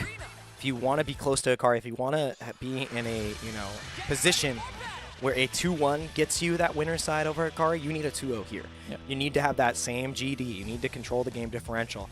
And, I mean, both of these players have the squads to do it. The second game, the second set of Group D, Ikoan versus Obassassin, starts now. Let's see who makes their mark in this group. Who gets the GD into their control? And the bomb loops have started for OB. And it's looking OD for him. It's looking good.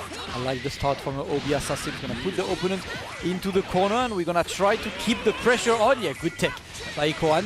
Escapes the corner. No 2H. That was real interesting. Going to be punishing the hell. And he gets the happy birthday there. A massive pickup. The spark comes out from Ikoan. Trunks is no longer going to be a factor. Team Gohan isn't going to be the one who takes the nail here, but he is taking a hell of a lot of damage. OB is in trouble now. He's in distress, trying to bait the sparking. He finds the DP out, and OB now has a chance to fight back. The drop, though, it doesn't matter. The A assist, it's the old reliable. Even though he's got a C assist, it doesn't matter. Bomb loops will get it done, and we've quickly lost 2 characters. I think that's the fastest today. We've seen 2 characters die on opposite squads. The point wars are finishing real quick. Obassassin not only even ended up in characters, but he still got spark. With the Trunks has been completely eliminated without even showing up on the stream. So let's see. Oh, shit! He utilized the EX pockets to get all the way through the C assist. Ikoan had complete confidence that that C assist was going to keep him safe, and he got smoked for it, but jumping out of the DR gives him another chance to breathe. And I love that you brought up the sparking differential here, because even though the characters are equal, Ikoan had to use his sparking to get that kill, and Obi still has it to his name, and now this is where it gets scary. Hit with sparking has been a menace forever, but he jumps the low, and the sparking is inconsequential. Alright, just gonna go for the longest combo known to man to just try and beat that sparking timer. Let's see. Yeah, all the way down in the corner. You got 7 bars, most likely going for level 3. He is going for 1 into 3 this time to play some volleyball, set, pass, spike, and mix. And I mean, we've been looking. I've been talking to a lot of the players. Ikoan is the best at that level 3 mix. The thing is, Obi has seen it. He's played players like Brave, who is incredibly strong, but apparently Ikoan's level 3 mix, it just hits different. It just hits different, and it makes that much harder to manage. Now Obi, with just the Teen Gohan on the anchor, a character he's played for so long. He has such a great understanding of this character, and he's only gotten better and better season after season. The stagger pressure, but not able to get the full confirm, and now Obi is under duress. He's under pressure. Alright, just gonna keep the pressure on right now. The tap DR is going to be the one getting the opening. Not able to kill, unfortunately, but Obi can... He's got level 5. He's got level 5. He might die. He might die. It's close. It's close. He might want to cash it out. He's not going to. Yeah, he's not gonna kill. 50-50. No, he got the hit. But oh, 2H. Alright, let's go. We're gonna go for a bit more Obassassin. Trying to get some more. Yeah, the jump in. Oh. He gets another one. The great equalizer. The spin. Spin to win, my friends. Was landed. Well, it's thanks. And you know exactly what's gonna happen. Ghost Aki. Let's see what happens here. Lockdown still. And he gets caught mid. The counter hit. He thought it was his time to strike, and he struck out. Ikoan gets the first game on the board. Obi was fighting back, though. There was a couple moments where he got the hit, and it was like a forbidden starter, and he just didn't believe in the full confirm where, you know, potentially you get the kill.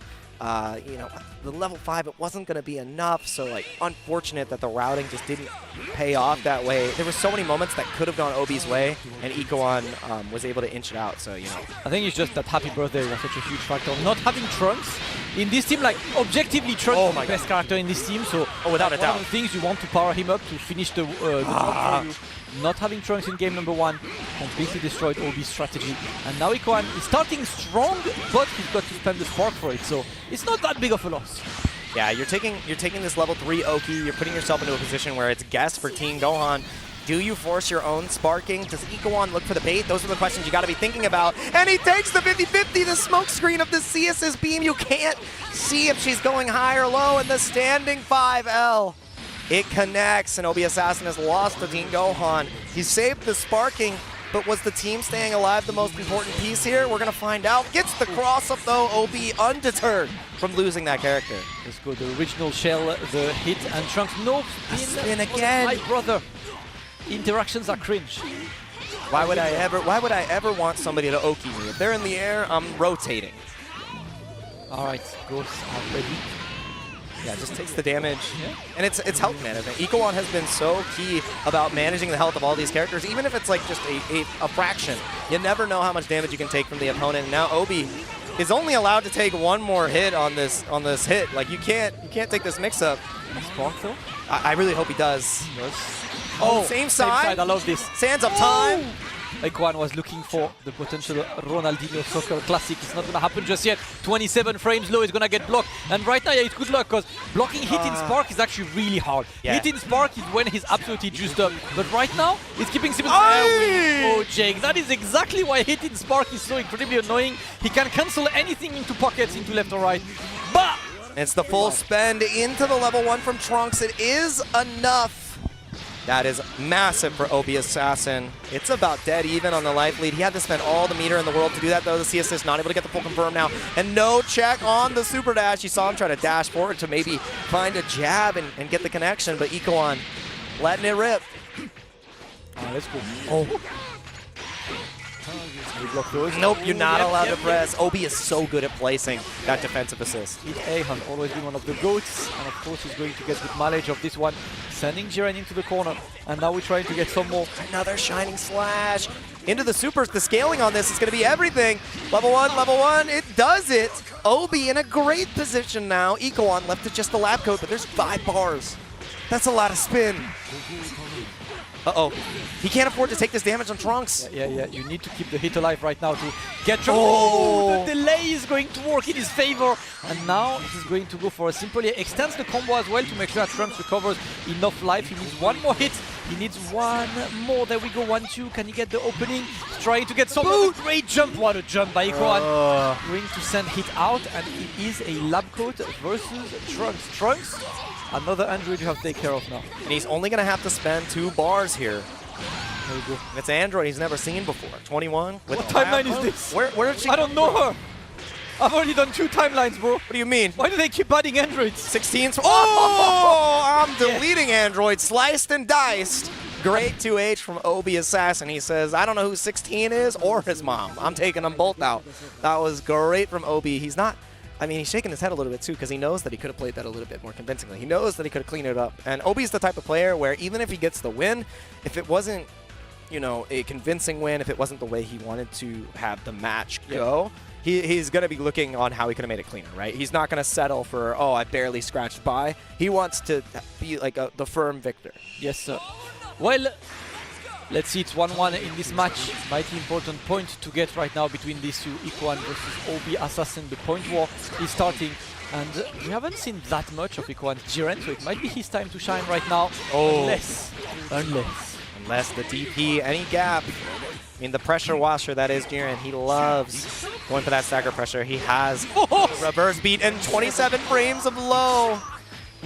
And I mean, he's going to build a hefty amount of bar here. That 3rd bar will be enough to kill. Obi has taken Jiren out, and we're not going to see him at all.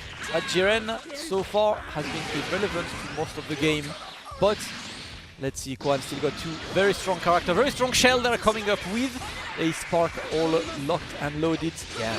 And Obi got the Trunks on. Oh, the reflect punish right there. Obi was thinking that he was going to have to hold on to that CS's beam, but it just flew right over his head. And now he's got to take a potent mix-up from Ikoan. Spark as well, because Obi knows keeping Trunks is going to be very, very important for this match. Do you want to try and block there? The bait utilizing the 5S, the spacing. He's got no bars though, so I'm not sure he can get to kill Trunks. He at least can kill the Spark timer. Going to build that one and not killing the Trunks yet, but another chance, and watch out for the spin, the good reflect, and the Dragon Rush going to open him up. Obassassin loses Trunks again, and that is what was key to Ikoan winning game number 1. And he's trying to reproduce this win condition. He's got 2 characters, he's got a Spark and a Dream. Oh! The Dream might be dying. The problem being is that he blocked that guard cancel vanish airborne, which left him into a vulnerable spot. tried to press, got immediately opened up. Ikoan is starting to run away with it. The DP assist connects, but he doesn't get the right spacing. She flew a little bit too high. Okay, same side, but no, it's not real. The spin, the awareness, the matchup knowledge from Ikoan, that's another hit expert. Anything that you present to him that may not be airtight, he is already aware of because he does it as well. And now Obi has lost the hit. He's lost the trunks. It's up to Team Gohan against a full health Lab Coat and Go Tanks. At least there's no spark, but there's a little sparking time left in the tank. Spark here to deal with right now. And look at him, like he's immediately going. That was an extremely risky. Oh, that float. The float was clean. Obassassin, the dream. The dream, Obi. And it's going to be a level 3 here to guess for game. Guess for the set. It is only your first game, but not how you want to start, especially if you're aiming for the winner side of this group. Obi, what's it going to be? And he challenges on the dash forward block. The C assist does the job. As long as Ikoan can extend and optimize, it is deader than dead. Ikoan with a 2-1 over Obassassin. It did not matter that Jiren the Grey didn't get to play because Ikoan delivers the Jiren the Grey screen to Obassassin. Clean one, it is the win for Ikoan. He's getting that one 2-1. Well, at least not too bit of a catastrophe for Obassassin, as losing 2-1, means the game differential situation is not that horrible, but he's still got two huge clients to take on after that in the name of both Hikari and HookGangGod. Bad start by Obi, but it's been the key seeing Ikoan focus on Trunks, right? Like he killed Trunks early in the first game and that was done. And I think that's one of the maybe weaknesses in Obi's team is that he really relies a lot on Trunks delivering, right? When Trunks delivers, Obi wins. When Trunks does not deliver, it's extremely hard to make it work unless a miraculous hit performance or Team Gohan performance happens. For now, Obi on the back foot, but you know what? He's immediately going to move forward because our next match is pure, unadulterated cinema. content, guys. Cinema. Absolute cinema coming up right now for these World Finals. We're about to get Hikari versus Obassassin. Last year, if you guys remember, on the World Tour Finals, Obi actually beat Hikari in groups, but Hikari made it out of the groups and not Obi. Yeah. So we could see the same happening. We could see a different scenario. I know it's the rivalry between these two has been one of the things that carried the season, throughout the season from the online sets, we've run plenty of different streams as well. Oh yeah. Definitely two guys that we've seen going at it for a while. This is a heated match. Yep, and it is another entry in the Hikari versus Obassassin series. Yeah, and it looks like they're going straight into it here. The hands have been shaken. And I mean, Hikari looks so clean, composed in his set. Obassassin, put up a very, I would say, it's a deflating set against Ikoan where you played to the distance and it just didn't work out. But you got to reset your expectations here. Hikari versus Obassassin. This really decides how the rest of this group is going to play out. If Obi can get a win here, the standings are shaken up. So Hikari, you've got one mission to do. Can you establish the 2-0? Can you put Obi into a position where his fate's not in his hands? Yeah, we're going to find out. Alright, mid-8 Spark, of course, and he wants to open the opponent up right now, trying to go for the mix. The counter Spark, of course. The opponent is sparked up already, so it's good for you to go for the Spark. And the cross-up is going to land. Hikari with an excellent start of this game. He's going to build that third bar. He's got the tag going. Not going to kill her. Yeah, too far from the corner. If he was close enough to the corner, he could have gone for like an active tag, DR, and potentially killed. It's not going to be enough here, so Obi still has a chance with this Team Gohan, but it's so hard to find the tag. It's so hard to find the out, and he does! The assist connects from Trunks, and now Team Gohan has been protected. All right, Imano Kamaiwa. It's time for level 3. Hit, putting some pressure on this, and this time to try and apply the mix. Hikari happy to block right now. Hands in the pockets. Nah, but he missed the full confirm. He goes for the grounded S, trying to find a way to catch out Hikari, but the EX command grab is going to connect, and now Obi is in another bad spot. There's no spark on either side, though, so Obi's kind of okay with this. All you're taking is a soft knockdown. He does get the Vegito out, so I mean, the mission accomplished from both sides. Character health has been preserved. But we got... Ooh, no, but he doesn't get the punish in time. Recovers because of the Banshee Blast changes, but it doesn't matter. The overhead from Hikari blesses the dome piece of hit, and that is Obi losing the point war, losing his namesake character. Oh, such a weird yet interesting Scramble. Yeah, that was a scramble. Scramble is the word indeed. Scramble. Assassin looking to do something with a wrong character, my friends. Yeah, beating the heck. Oh, that is not what you want. I think that was a medium auto. I don't know how the DP came out there, but Obi now left with just the trunks off of that input error. All right, it's time for the drink. No 2H on this one, unfortunately.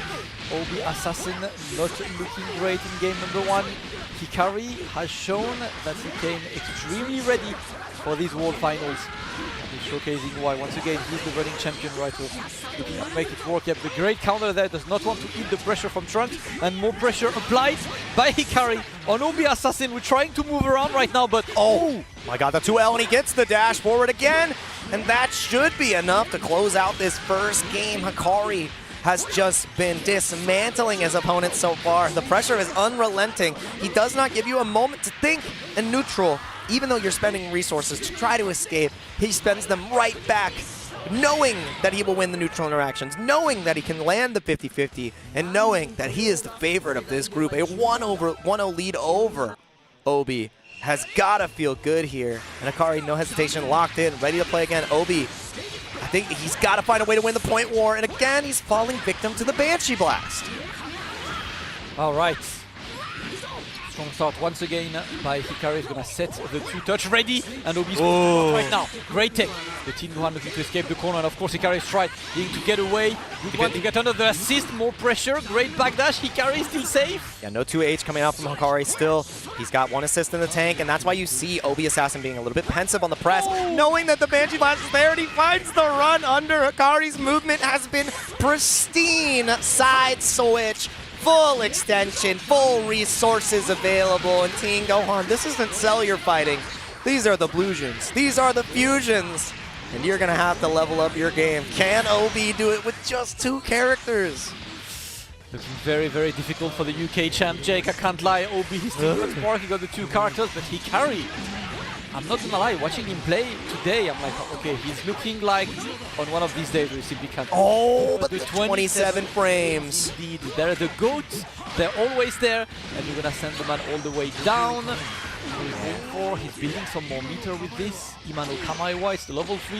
He's still got a couple seconds of Spark to work with, maybe force Hikari to immediately Spark. That's the thing though, Hit has so many anti-Spark setups. Does he actually? Oh, he wakes up with the DP, catches him in the stance before he can really commit to any other option there. And Hikari letting it all ride. It's going to be all blue health here, but Obi can only get that back with a raw tag. Oh, he tried to get cheeky, and that gives Obi the out. Tag him back in, absolutely.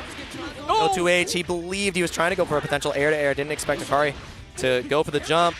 Run under doesn't connect. He takes a turn, he gets the jump over, and the 5M catches Hikari trying to get a 5L in. Obi almost missed that opportunity. It almost slipped away. But now it's equalized. The sparking still is on Hikari's side though, so you're still in such a rough position. Any touch, you might just die to this team. Yeah, it's still very difficult, but Obi looking to make it work. Staying full screen with the Trunks, looking to change the future. Couple 2Ms, couple CTFs. Even though you want to be in a position where you're punishing him going for, you know, the EX kicks, going for the split shot, you can't, because the barrier is always there. That's why Obi's being so respectful. Anytime that assist is up, he doesn't commit. No 2H! Oh, you had a million years. There it is! There we go. Second time's the charm. He dropped it again! Oh, many drops. Assassin, very uncharacteristic as well. Definitely not playing at his best right now. And Hikari might. Oh, what? Oh, bitch, the sword goes through. It has the key blast invul properties. Yep. Lockdown gets the 5S, massive confirm as long as he doesn't get a drop. He didn't even go for the re-jump. No, he's not. He's seeing, he's identifying that he's dropping a lot of combos. So whenever you drop a lot of combos in tournaments, go back to the simple stuff that you're not gonna drop, get your confidence back, and then try again. Yeah, reduce the gameplay until you're able to hit something a little bit more consistently. No 2H doesn't land in time, that's why you see the counter hit. But the S is such a great answer. You get the full confirm. It's not even about the damage, it's about the spark time. It's about the resource being gone for Hikari. He has a level 3 to react here, and he has the guard cancel banish. He gets checked with the 4 LL, and Obi is going to be in a one-guess situation for this hit now. It looked so good, and now it's falling apart rapidly. That's some shifts in this game, Jake, and now Obi is not blocking this, unfortunately. Hit I mean, the thing is, against 17, he's got the access to triple overhead. He's got single overhead into low. You're looking for the gear shift. Rekka, there's so much. No, he went for the. Oh, he went for the raging demon. The raging Trunks demon. Just didn't work out. Die 1,000 deaths. He would have. That would have been enough. Shenron wishes to bring you back. Yeah, that was. But it's not happening just yet. That was brutal. He sent it all. That would have been a huge momentum shift. He still has a chance. He recovers from the 2M in time, but locked down under pressure. There's no assist from the side of Hikari yet. Now the 17 is going to come back up. That's why you see the guard cancel banish come out from Obi. He knows he can't afford to take that. Oh, and the 5L finds its mark. Active switch into the 17, and that should be Hikari settling a 2-0 lead in this stage. Clean 2-0s both times. Hikari, the favorite for the tournament, the favorite for his group. And the pop-off, emphatically. Oh, you can feel the energy here. Hikari's this one was personal for Hikari. This one was personal for Hikari.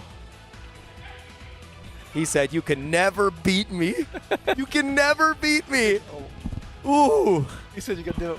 Oh my goodness! This is why this has been a rivalry for the ages. I expected this to culminate this way, no matter who won. They're still going. Listen, man, rivalry. Listen. This is what fighting games is about. This is what it's about, man. They are going at it. This is what it's about. You know that, like, Volto finals or not, there are a couple extra sets about to happen, backstage. Oh, absolutely. Oh my goodness. Ooh, man to man, player to player. Goku to Goku. But yeah, we're waiting. Everyone from the player room has come out. This is wild. We still got a lot of Group D to go. We still got a lot of games to play. Obviously, Hikari is a favorite for the tournament. You can see that here with a 2-0 over HookGangGod, a 2-0 over Obassassin, putting him in the pole position to get out of this group in winners. Ikoan, the only one with a win outside in this group so far, but that might change here because it is going to be Ikoan versus HookGangGod coming up a little bit later. I mean, the roster for the rest of these matches is incredible. You can see the +4 differential. We have a +1 for Ikoan. Obassassin, unfortunately, at a -3, which means I don't think Obi can qualify. He can only qualify if Ikoan and HookGangGod loses. Like, they can't get the 2 wins. I think you're right. Ikoan at worst can be -1. Obi at best can be -1, and Obi loses the head-to-head to Ikoan. Oh, I think Obi might be statistically out. Obviously, it's over for the UK profs. Unfortunate. But, it'd be like that sometimes. Yeah, it's not over for the group, and I mean, your chances to get your hands on the Battle Hour merch hasn't ended either. So please make sure that you check out the official Bandai website where all the Battle Hour merch is going to be available. It's only available in North America, so scan your QR codes to get your hands on the t-shirts, the hoodies, and the mouse pads. They glow in the dark, and they'll have you shining bright as you play each and every Dragon Ball game, whichever tickles your fancy, Sparking Zero, Dokkan Battle, Legends, and of course Dragon Ball FighterZ. So they're only available until 4/14, so get your hands on it now. Scan the QR code because they are going to go fast. And I mean, this group has been going incredibly fast. We've seen 2-0s, we've seen 2-1s, and we have seen some of the best competition ever. But I think we got to get a refill on our coffees. We got to get a refill on our water because it's only going to get even more heated. Group D to close out the day. We'll see you soon. Don't go anywhere.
Welcome back to the Dragon Ball FighterZ World Tour Finals 2024-2025. We are halfway through the final group of the day. We already have 6 players qualified to top 8. 7 technically, because Hikari just confirmed his qualifier spot for that top 8. And 3 matches remain for day 1. We will play that top 8, of course, on tomorrow.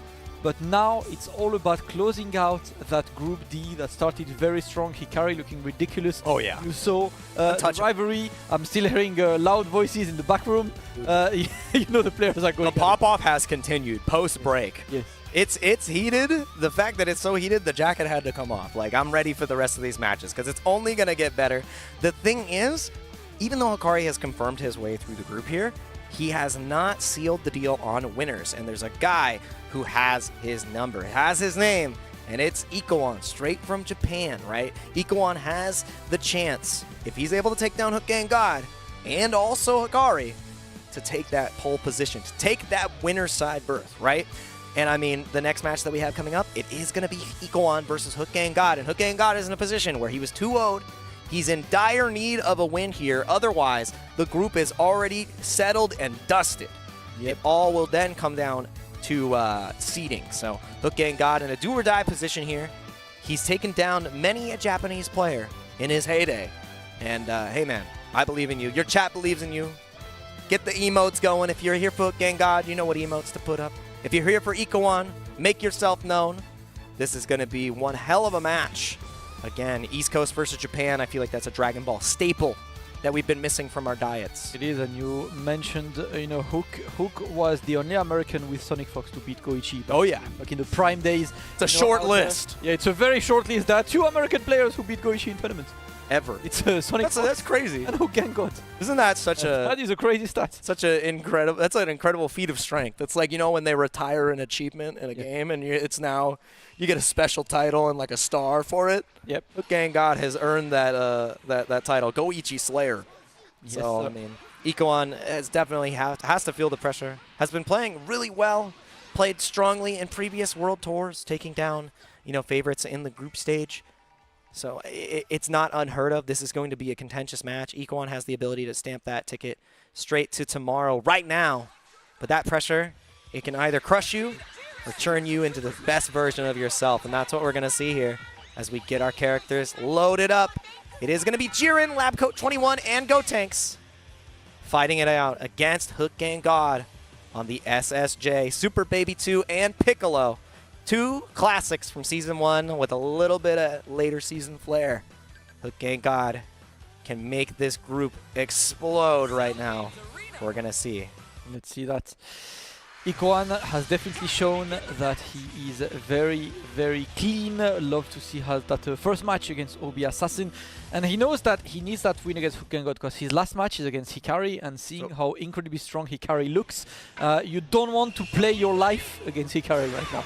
Yeah, he has been playing so hot the entirety of this group so far, getting prepared, and Ikoan, even though HookGangGod was able to find a reflect on the C assist, he gets the engagement afterwards, and he starts the game plan, the set play. Get your ghost ready. Let's see what happens, and he gets cracked low. It's already starting off rough for the Prince of All Saiyans. It's going to be massive damage here, Ikoan. It's going to show you a masterclass of Gotenks. If you've ever been interested in how this character functions, this is the guy to watch. Yes, sir. I'm not going to be able to kill though, so another chance for Hook. Yes, the assist is going to track, of course. Got to watch out, got to be mindful of that assist. HookGangGod looking to get that Vegeta out, and he does. It's Super Baby time. Yeah, very mindful, very demure on the assist call. Piccolo getting him out of so many pickles. Right, he's gotten out of so many precarious situations because of Mr. Green. You are excellently answered. The counter, something that makes it really hard for Hook to function, especially with the orbs and, you know, baby Key Blast calls. And now your sparking hasn't even got him off of you. You're still in trouble. They're not coming back because you're blocking. And you still found a way out. It cost all your meter, but the spark is almost gone, and he got caught by the raw tag. All right, Gotenks coming in right now. Backdash, forward dash to build some more meter there. Ikoan looking clean with his routing. It's time for the Ghost to come in and lock. Oh my god, whoa. Okay, tries to evade. Wait, is he able to find the connection here? No, he doesn't. HookGangGod bet it all on the special beam cannon, but there was no Goku to hold Gotenks. All right. Gotenks coming in once again. Simple. The ghost. Win again. Yep. My friend, you're gonna have to block that eventually. Oh wow! I think he messed up the Oakville, and it ended up paying off because now HookGangGod is going to be losing the namesake character. He's going to be losing the Piccolo in the point war as well. Ikoan going to get it done for 2 bars. That's why we see Jiren come in, because Ghosts do not do that much damage. Yep, just makes it work, stays optimal. Ikoan is looking just as dominant as he was earlier against Obassassin. HookGangGod looking to do something with that Vegeta, but Ikoan is happy to block the tap DR. It's going to work. Tap DR pays off hugely. Hook not close enough to get the full extension with the rocket kick, and you can't really super dash against the consecutive energy blast there because he can cancel, and that's why Ikoan gets smoked afterwards. Tries to spin, but the rocket kick pays off, and immediately into Super Baby 2. Oops, all Vegetas. See what happens. Left, right, no, you can't. He can go low. Acid Rain excellently answered. He just goes for the tech, and there's no meter to confirm on the Ki Blast. He had a kill potentially, but now you're trying to find that last hit, and you get it. You stole the corner. Good old Ki Blast always comes back. All right, Hook is still very much in there. Yes. And it's time to eliminate that Gotenks. Gotenks has pretty much been the troublemaker, you know, on Ikoan's team, and that UH is going to be clean. Sends him down, Ghosts are back, and now you're forced to hold it. Oh, yeah, you can see the delay. He saw that. So the first knockdown, Hook went for level 1. The second knockdown, Hook went for reflect. Ikoan's like, all right, that man is not blocking. He's guessing. Yeah. So I'm gonna wait to see what he does. And I like that too. Ikoan's quickness to adapt has been such a strength. Oh. As he's been playing, but got caught by the upwards hitbox of the consecutive energy blast, was not able to super jump over. And Hook, he can still make this happen, right? One of the best Vegetas in the world historically for the entire lifespan of Dragon Ball FighterZ. He's plus. Oh my goodness. I forgot he was locked down. Yeah, he can charge it. It's crazy. I probably forgot. Oh yeah, he can do this. Yeah, and there it is. Consecutive energy blast into a full confirm. HookGangGod is going to be one Oki situation away from taking down Ikoan's Gotenks here, and it's going to be just Jiren. All he needs to do is find the hit. Is it going to be high-low? Do you do meaty high? Let's find out. Oh, he goes for the J2HDR, and that is going to be a mano-a-mano situation. The only problem is that Jiren feels pretty good in this neutral. That's alright actually. I mean, Jiren can obviously counter these Ki Blasts, but if he does not, that is immediately Hook taking the lead. He's going to build that third block. Yep, and she should be able to get that level 3 into the mix, and now it is your time to try and block that, Ikoan. So what decision are you taking on Wake Up? Hook is trying to bait something. Again, the consecutive energy blast, and he beats the 5F, but he doesn't get the full confirm. He didn't have a vanish. He didn't have the meter. What the That was the most cursed super dash I have seen in my entire commentary career. He went for a full U-turn. Are you serious? What? What? Brother, the super dash was so haram, it breaks so fast. If you're fasting, doing it's this, Ramadan. Just go eat, bro. That was what? He did a full circle. Look at him. He said, it's F1, bruv. Yeah. I went all the way around. What? All he can do is smile. All he can do is smile. I mean, honestly, when you see this, you've got to be like, listen, man, call the VAR if you want, but... oh my god. That was the most cursed super dash I've ever seen. That was honestly top 3 most cursed super dash ever. We need the Dragon Ball roundup again, because the super dash compilation, that wins the cake.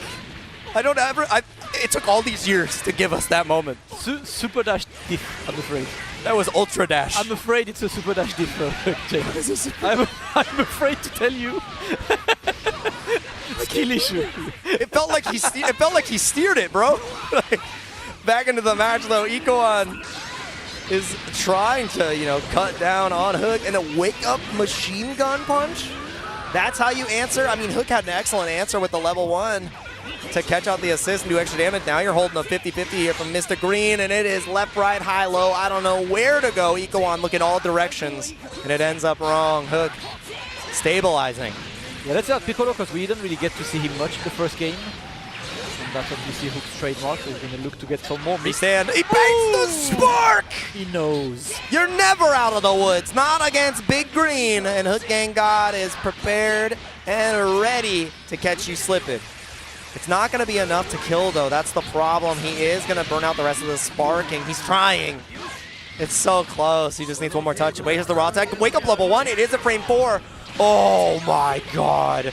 If he would have meated, he would have been fine. He was, it looked like he was meaty. I think he was slightly late. He was. He delayed it. He delayed it. Yep, he tried, but unfortunately, it's hard to meet in a game with a variable wake up, obviously. Yep. So let's see the Piccolo in Spark right now. Ikoan is forced to block, and of course, you get, bro, I can never block this. The thing about it too is if you use EX elbow, it'll hit good players after you hit them with like regular elbow. It's broken. Try to go for the restand again. Regular elbow comes out now, mixing up the options on the demon stuff.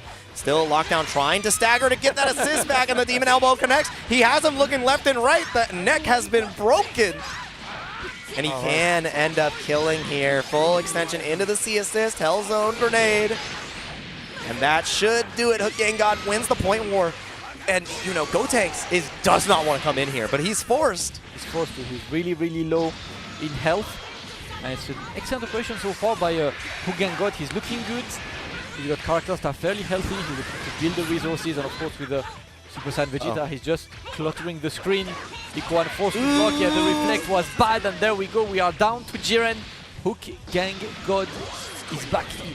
And the thing is, when you think about it, HookGangGod was able to mix Goichi when this character did not have all this extra utility. How are you going to survive with all the extra tools? Right? Yes, sir. All right, Ikoan, though, he's trying, he's slowly approaching the dash blocks in neutral. You know, just garnering space, getting away from the corner. Still not able to find that hit on the hook. Same side, 2S, JS. It finally connects because the EX eyes, but Hook not dead yet. Alright, boom. Goes for level 3. I always how everyone has fancy level 3s, and Jiren's level 3 is a punch in the gut. He punches you super hard. What do I do? A punch. That's my advanced technique. Nah, the frame 4 reversal, but he vanishes in time. Yep, that was good. I forced the bar spend from Ikoan, though, and I think in the longevity of the game, you're happy about that, because now he's got no meter.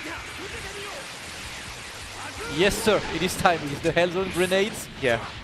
And now we're trying. Oh, Jiren getting a bit more. Yeah, Jiren getting the full extension here. It's looking like it is possible for Ikoan. Blocking the assist from the Vegeta, and now, you know, stuck in the corner. Piccolo assist is there, and he finds the hit. This should take us to a game 3 between these two. It's all up to Hook closing this out. EX/ level 1, and we're going to a game 3. Woo. HookGangGod, he's still in. He's looking to put some more pressure on Ikoan. Got him. You want to win? Yeah, beat Hikari, bro. Because I'm getting through. Exactly. Like, that's the thing. But also, I mean, if the math comes down to it, too, because Ikoan has a win, right? HookGangGod doesn't have a win. That would leave Ikoan in a 1-1 position. Yep. That puts Hook in a 1-1 position. And if Hikari beats Ikoan, then he's 1-2. And then it would be up to Obi versus Hook, and it's all match differential at that point. Like, if Obi beats Hook, does that, like, it really changes up which player can get through here. So Ikoan, he controls his fate right now. Like, he wants to win this. Otherwise, he's got to beat Hikari, who handedly defeated HookGangGod, right? So you want to win here. Like, you want to go into the Hikari match with less pressure, because otherwise, highest pressure match against the strongest player in your block without question at this moment, I'm nervous. And Hook is also in that position. You lose here, you're not making it. So he's been in this place before. He's gone deep into brackets. He's won many tournaments. Do or die. I mean, this is how I would want it to go between these two Titans. Game 3 decides it all. Let's go. The point war is starting. And yeah, he was waiting to get something with the Piccolo assist, and let's see if he can get some more. Dropped again. And yeah, in the corner, going to get the full extension, the DR. And it's going to be a restand situation. He has to spark. Ikoan still under duress, though. The sparking timer is going away. Not able to connect with 5S. He gets the vanish, and now Hell Zone is set up. He goes for the raw attack directly into everything. Trying to win the neutral with the spin, and just under duress now. Lab coat pressure. All right, let's see.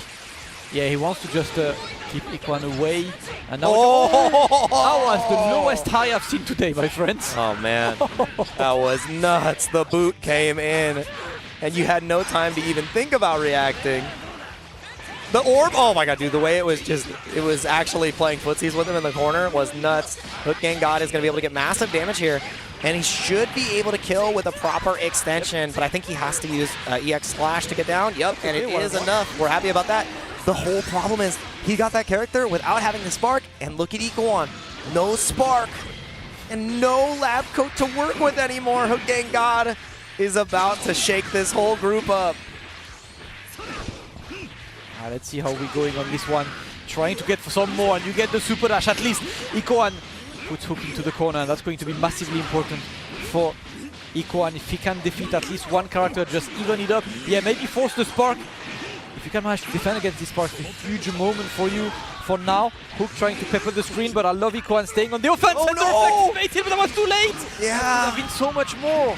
And even though he was able to survive the entirety of the sparking, the result is the same. He's still under pressure from HookGangGod, and he gets a restand as well!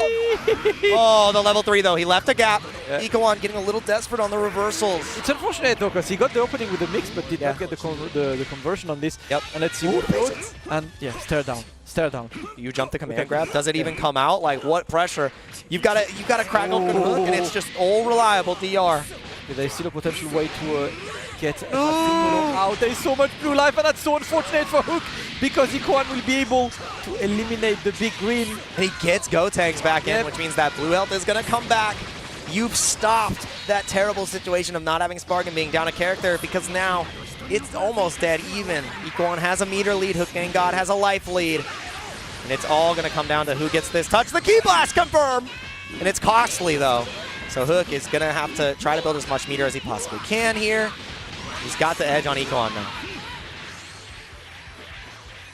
Back to neutral. Oh, it's very tense between these two. Yeah, you're trying to play the super rugby game. You got a 50-50, and you can't do that! You can't do that against the 6H! It lasts for too long! You've got to just like accept that you're into the mix, into the blender, right? Yeah. Unless you got Spark, it's literally try and block. Of course, HookGangGod is going to take what he can of this one. It's time for the level 3. There is a mix behind. Hook is looking good right now. Can he get the mix? It's going to be reflected. Your Ikoan reflects a lot on Wake Up. Hook not rebating them, yet the super dash does not work. You're not allowed because the consecutive energy blast is always there. Ikoan, one of the strengths of Gotenks is the machine gun punches going forward. It's his ability to utilize himself as the projectile, but that consecutive energy blast has just been such a deterrent. I'm curious if, Beyblade would have been a better option, but it's that much harder to put out. Ikoan does find that air-to-air to get a little bit more damage off the top on Hook. It's a level 3, and it's everything you need. If you can find a 2M, the right starter, you can kill this Vegeta. It's do or die on this Oki, honestly. You have to seize momentum. Oh, that was cheeky! He forced the delayed reflect because of the properties of the Key Blast. So HookGangGod got caught going for, these safer leveraged option, and it's down to mano y mano, baby versus Jiren. The 1v1 to finish. Bit of a life lead on HookGangGod's side. Watch out, because he's trying to fill the screen. Oh, no 2H on this one. That was such a risky one, and he's getting the 5L. HookGangGod, he's just gonna need to finish that combo. And there we go, into the level 1. Hook defeats Ikoan. Hook is still alive in this tournament. This group is still very open-ended. What a play by HookGangGod. Brought it back after a hard game number 1. And now all he needs defeat Obassassin after to potentially secure his spot in that top 8. My content creator, Jake. Our content creator. Everybody in the chat is popping up. And I mean, I'm excited too, because it's one of those things where now all these next matches have that much more weight, right? Ikoan is 1-1, and he has to fight Hikari, who is already guaranteed out of the group game differential-wise now, especially with how that went. And the weight of the world has to be on your shoulders, right? Because if you end up going 1-2, there is a potential that you game differential tie with Obi. If he's able to fight it out against HookGangGod, you're not in control of your own destiny. Because look at this, look at this. This is where it gets really rough. If Hikari 2-0s, Ikoan has a -2 game differential. And then if Obi 2-0s Hook, they're tied on the game differential, which means there's a tiebreaker. And if it's 2-1 where Ikoan loses, right, it's a -1, -1, -1. If Obi gets it, we could get another 3-way tie for a second. So everyone can still get through on this. Obviously, Obassassin will have maximum games. Yeah, Obi needs that 2-0. He got his work cut out for him right now, looking to put some more pressure. Hikari, listen, so far he's at +4. He's 2-0, 2-0, and I think all he's looking to do right now is to establish dominance by going for a triple 2-0 in these pools to join the top 8 winners tomorrow. Look at this, we adjust the screen. Oh yeah. Already the world champ is out there, here for the win.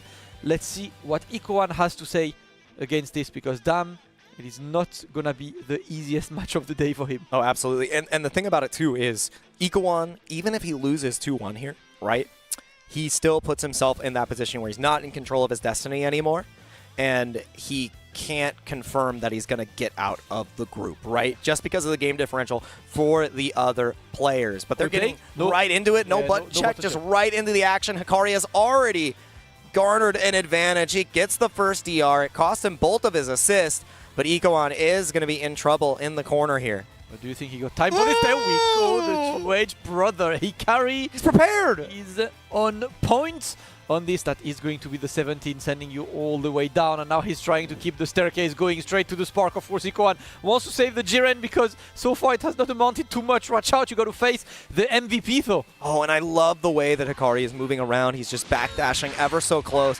to the likes of Ikoan, and he burned out the entirety of sparking with just movement. Like, that is such a hard task to achieve, especially when the ever-present super dash can catch you. And now Hikari in a prime position to put, you know, Ikoan into an even worse spot. You have no sparking. You're losing so much health on this Gotenks, and now you're guessing for your character. All right. What's it going to be? Same side sword? Oh, no, same side low. He was trying to catch you countering the sword. It's not happening. Ikoan's defense remains solid, and I like that, right? The guard is going to work. The lab coat is still there right under that Vegito to make sure that that sword is going to whiff. Definitely uphill battle, but Hikari's movement remains immaculate, man. Yeah. Ikoan is trying to get out of his effective range, but it's just not happening. Hikari always where he needs to be, and now he's forced to block. Oh! And that's a rare debuff for Hikari to get caught by. The 5M clash with the super dash does not matter. There wasn't really a full confirm, but the Kara DR off the 3S, another buff that has been handed to the hands of Vegito. Pays off, and he tags out the debuff character, gets the Gogeta back in, knowing that he'll be able to do a little bit more damage, and a full confirm off of the off of the guard cancel. Dang. Alright, in the corner right now. Oh, he got him, he staggered him, but it doesn't matter, he doesn't get the full confirm again. These are some precarious hits, right? It's like very weird and you're not used to them. The cross-up does end up connecting though, so Ikoan getting himself a moment to gain momentum, to think about how he's going to hit Hikari next, and he takes right back into lab coat, and it's all about the health management for him. He doesn't want to leave any character in the back hitbox. Bruh. Into win. Spin merchant. The classic. It is going to work. And let's go. Going to get that Dragon Rush, and now you're going to be in the corner. The Ghost Toki is coming up. And there's no sparking, which means that Hikari is now the one who's at a deficit here. It becomes that much more difficult, but the DR connects again to focus on the 17 call to even press. And now Hikari has seized control again, but he's on the debuff to Vegito. Another drop, no 2H, but it doesn't matter. Catches the backdash for a full confirm. This would normally do massive damage, but again, the debuff at the beginning has changed the pace so much. And there's only 140 seconds left. No character is dead. Yeah, this has been a very disputed match so far. The reflect is successful. Got to watch out. Good blocks. Ikoan's defense. Oh. But unfortunately, it's so hard to block 17 for a while in this game, and Ikoan finally, after like almost 3 minutes of gameplay, is going to lose his first character. Yeah, finally concedes that first character, and it's an onslaught of pressure from Hikari, but he got caught backdashing. The machine gun punch finds 17 right on the chin, and now you're locked down again. Is it going to be Gostoki? Yes, sir. Yeah, you're not allowed to guard cancel vanish. I feel that players have been trying to present all these different answers to escape the Gostoki, and Ikoan has had a prepared answer for each and every one. Let's go. Ikoan evens it up. It is 2 characters each. 100 seconds remain. This has been the longest game of the day so far. Oh my goodness. Dash into S. The man just wants nuts. problems. I don't want peace. Yeah, 98 seconds left on the clock. Like we said, this is going to be going down the wire. Caught him swinging. Hikari with the whiff punish. Should be able to kill here without spending much more than 1 bar. 1.5. A nice words. The commentary always was good. There we go. Always ready. Always ready. This was tech, guys. This was to be put on the textbooks out there. Hikari looking good. The Banshee blast right now to try and keep Ikoan away. 6M is going to be... Oh, that was so deep! The float to find the cross-up because you're looking for each and every layer there, the same side sword, but he floats right over, gets the JL, and sends Ikoan straight to HFIL. That is game 1. Not going to Hikari. There's a chance. 66 seconds on the clock. Overhead doesn't connect. He gets to level 3!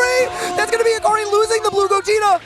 You can't support it. The thing is now, Ikoan can't put himself into any position where he can get vanish punished. He's got to play perfect.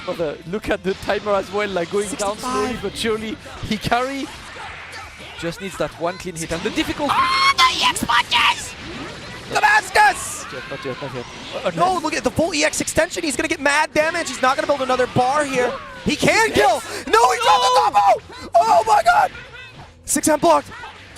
40 seconds. One touchy! One touchy! Is it going to be a super dash? It's a 5M to seal the deal. Ikoan had it, then Hikari had it. It was down to the wire. I've got goosebumps. That was close. That was the closest set of the day. Oh, he had it. He had it. It was in his hands. You can see it at the body language. It was so close. You can see the body language from Hikari on this, from Ikoan, sorry, on this one. He was so close to having it, and unfortunately, the most unfortunate. Yeah. You know, it's not necessarily a drop. Like it might have been hit stun. Yeah, he might have just. I think he went for a combo. He was trying to squeeze out everything. He really wanted to kill, you know, in this situation. But you know, let's see. He had already done Machine Gun Punch. He had already shown the entirety of the Beyblade, and it's just like, how do you finish it there? How do you secure the knockdown? And it just didn't happen, and 5M is so hard to contend with. And Hikari is already off to the races in this second game. We went down to 40 seconds that time, though. I mean, I expect another journey, if you will. Oh, the punish on the 2M, though. Hikari spacing the backdash timings have just been pristine. No one has been able to move like him today. Yeah, he's definitely looking on point, and you know, after that first match was really stressful. He's just looking to be like, you know what, let me get away from that stress. Let me make it work. And I feel Hikari, he's just resounding in his performance right now. He's called out every single defensive decision from Ikoan to this point. And that is Jiren no more, sparking gone. Working on a perfect. Right, can we make it work on Ikoan's side? Still playing for his life in the tournament right now. He's started really well, then got stopped in his tracks by... Yes, they're going to be back. Oh my god, forced to block again right in this game. I've got to say something, right? Ikoan's defense has been world-class overall, right? Yeah. Really hard to be able to counter the defensive play so consistently. It's hard to consistently block in this game, and he's done it pretty well. Yeah, and I mean, the layered offense that Hikari has presented, not only with the Banshee Blast, but utilizing the barrier as well, it's no small feat. Like, it's quite a hill to climb, and he's pushing that boulder. He is fighting the good fight, and you can only fight for so long. Hikari's assist timings have just been world-class, unstoppable, and now Ikoan put into a precarious position in the corner. You've got one guess on this lab coat, and it feels like every single time you're guessing for your life. Uh-oh. Meaty? Yep. Same side sword. Ooh, taking the turn once again. Has the opportunity. Goes same side. And Ikoan finds an out, utilizing the universal defensive mechanics to still escape, to give himself another chance. The low same side, though, this time from the 2L is massive. And that is going to be Ikoan, stuck mid-screen, fighting once again against Hikari. Ooh, no! Again, Hikari is right on all of his call-outs, but thankfully for Ikoan, a drop from Hikari. It's another chance.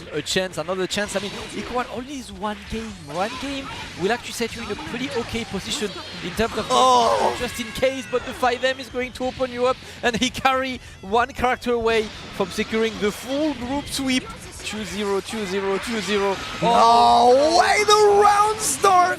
3S to seal the deal. Hikari takes no prisoners, only victims. That's your World Tour champion, and that's your favorite of the day. The controller's already unplugged. Hands have been shaken. Games have been taken.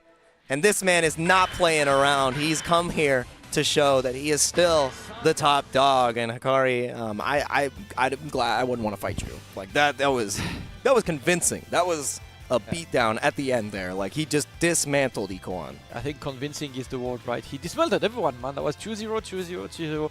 He is the world champion. As said, right, I think like in today's Dragon Ball FighterZ, Hikari is one of the few players who has been consistently grinding the game. He's constantly playing, he's constantly entering all the tournaments, and it shows, right? Like in terms of the game level, in terms of his awareness, the way he plays the game, it's definitely, you know, showing how much full package he has put exactly into that game. Hikari solidifying his first place, undefeated into that top 8 of tomorrow. Didn't even drop a game today. We will definitely be looking forward to see him tomorrow, and to see, more importantly, who could potentially stop him. But before we talk about this, we have one more match to go in this group, and this match is about to decide the outcome of everything. Yep, it is HookGangGod versus Obassassin. I'm waiting to get the standings, so I gotta talk through this graph here. I need to see the standings, especially after that 2-0, because the game differential for Ikoan there was so important. He needed to at least get a game, and now once we see these standings, it's really going to tell the story, because it then puts the ball in both Obi's and Hook's court, right? Because now Ikoan 1-2 position. Obi hasn't been able to get a game yet, right? He hasn't been able to get a set, and HookGangGod was able to get that set, right? So this is going to be the decider of it all. We know where winners has been determined, but this is going to be deciding the losers match, or if we have potential tiebreakers. Let's see. Shout out to the chat, of course. I see you guys, you know, enjoying with us all day. 7 hours of stream. Shout out to production, you know, holding on 7 hours straight. Yeah. Since this morning, we're about to go for our final match of the day to decide who qualifies. I know a lot of you want to see HookGangGod, you know, going through. The classic, the classic. The content would be extreme on this. No more tiebreakers for today, unfortunately, because I don't think, I'm trying to check, because I think the 2-0 kills the tiebreaker. So you need the 2-1 to create tiebreaker. But HookGangGod versus Obassassin is out there. Such a huge decider between these two, Obi versus Hook, and it's a classic match as well. Yeah, I'd love to see, you know, I could look back into the past to see the head-to-head. They've run into each other countless times, and now it's coming to its head. It's like this is the final match of the day, the final match of Group D, and it has huge implications for both players. Even though Obi has so far struck out against his other two opponents, a 2-0 victory here might still seal the deal and get him to tomorrow. But HookGangGod, if he's able to get the win, it guarantees him into tomorrow. Yeah, so he'll be the only other player with 2 wins in the group. So yeah, HookGangGod just needs to win, right? Obi needs to win 2-0, because if Obi wins 2-1, then he loses the GD. He's at -2. Ikoan is at -2 as well, which means Obi would lose the head-to-head. Yep. And then I do believe these are, you know, these are the situations right now. So if Hook wins, it's GG's, right? Regardless. If Hook loses and Obi does 2-1, Ikoan is. Wait, hold up. If Obi does 2-1, everyone is -2. That means that it's that means that now that would be the ultimate run back. If we're not mistaken, if we're doing our math right, there is still a chance where we have to do the round robin first to one. There is a chance. Tiebreaker! Tiebreaker! Maximum game value. Yeah, I think so. I think that's the one. If you want the maximum content, that's what you go for. And it is time for the Goku Black to jump on. Obassassin double time kick. Not feel like that Team Gohan was doing great, so decides to go for the Goku Black on point. HookGangGod opening with that Super Saiyan Vegeta. Let's go. And the thing is, this is another staple of Obassassin. He's played this character for years, but you're fighting against the Piccolo Goat. He messes up the restand, so that opportunity has been lost now. Stuck in the corner, having to defend against this. The command grab comes out immediately. Obi pulling from the bag of tricks without hesitation, early and often. Alright, I'm now trying to escape. Good escape at least. He's got to block that Piccolo. Oh, delayed super dash to catch Hook. You know, pressing a low there and, you know, catching him vulnerable. So really good from Obi, and it burns out the rest of that sparking time. So now you really got to hold this mix virtuously. Like, you got to be real. The Channel 3, shoutouts to Yipes. Let's see. That Piccolo should have enough to get the kill. Oh yeah. Yep, the Goku Black about to be eliminated. The question is for how many parts. There we go. Maybe 2, and I think you take the Piccolo out. Yep, put the Vegeta back in. Confident in controlling neutral. I mean, Hit has the 5S, which can, you know, circumvent the utilization of the consecutive energy blast. But I'm really curious here how he gets through the Piccolo Orb Bonanza. Ooh, just the tip of the JM, and he finds HookGangGod's dome. Nah. Yup. All right. Let's see. Just going to go for a bit more. HookGangGod is looking clean for this start. Obassassin, he still got Spark, right? And still got his trademark characters, and he immediately Spark because he wants to save Hit. And now it's time to try and block Hit in Spark, which is definitely a really, really hard task right now. There we go, the cross-up, but no conversion. HookGangGod manages to escape. Almost certain death there. Yeah, and I mean, that's such a big win for HookGangGod here because now he can tag back down. No, the drop on the slice! He had the opportunity to tag back down into the Vegeta assist to get the restand, but now he's under duress, and it doesn't matter. The orb got me all day, every day. Obi was stuck committed to the sands of time, and now the time has passed. HookGangGod not able to kill the character, but the A assist from Season 1 comes back in clutch. He's been calling that for years. Alright, this Trunks by himself, 5 bars, but no Spark. Raw Hellzone? And you can't vanish! That's so smart from Hook! He layered the trap. It was deliberate. It was deliberate. And he goes for the reset as well! HookGangGod is firing on all cylinders. He sees the qualification is in his reach, and he's going to do everything that he can to achieve it. Massive confirm. He's not going to kill Obi here, but he's dead to rights if he takes this next hit. Alright. Good reflect, sorry. Trying to get a bit more. It's going to be very difficult, at least for Obassassin to get That was pristine. That was sick. Flip list license denied, brother. That was... Been caught speeding. That was precision. Air traffic controller HookGangGod stops Trunks from even considering flipping. And that's game 1 to HookGangGod, which now means that if he's able to close this out, he's guaranteed his spot for tomorrow. Obassassin again can make the narrative come true. He can get the 2-1 to take us to tiebreaker land. But right now it's looking all Hook all day. Forces the Spark, doesn't want to take the restand, and gets a full confirm here because of the Trunks assist. Yeah, you had to Spark there, you know. I think that was pay the price. And you see he immediately gets hit because he wants to at least use that hit in Spark, but good counter Spark there by HookGangGod now. Oh my God, good luck escaping from these mixes. HookGangGod is still applying the mixturization on his opponent. Oh, this Oh, he got him with the original jump sword normals, and he's got more than enough bar to actually kill here the mid-screen extension. He can end with a DR afterwards, and he's just going to go into another Hell Zone. Even more energy, even more Ki Blast, and even more reason to believe in HookGangGod. He's 2 characters away from doing it again. Right, the return, the big return of HookGangGod would be absolutely incredible. Obassassin fighting for his life right now. He goes straight for the conversion into level 3. All he wants is to lock HookGangGod down. There is no more Spark, so right now it's going to be the teleport into other side. Great answer. We go from the east to the west, reproducing the flight that he took yesterday. Exactly. Oh, consecutive energy blast. He doesn't get the cancel in time, though, to beat the super dash. He had the right idea, just a little bit slow on the trigger. And now Obassassin back to the other corner. What's the Oki going to be? Frame kill with the 2 Ls. The orbs are out, and he doesn't get the confirm. He tried to super jump in to get it. And there's still an assist for a 50-50. He gets it! And that should be a dead Goku Black. All HookGangGod needs to do is finish his combo, finish his plate, and he's 1 Trunks away from qualification. Hook definitely locked in after the early defeat against Hikari, and all he needs, as you said, is to send these Trunks out. That would qualify him to tomorrow's top 8. The tap the air, and Obassassin definitely looks in trouble right now, not taking the obvious. It's going to be sent to the corner. You know that's most likely going to be a level 3 mix. It's a restand. It's a restand. It's better than a level 3 mix. Able to block it out, though. He's got one more guess. He gets caught trying to super dash through the ball. The 2M connects, though. Hook might lose the Piccolo here. It's massive damage. It's not a might. It's a guarantee.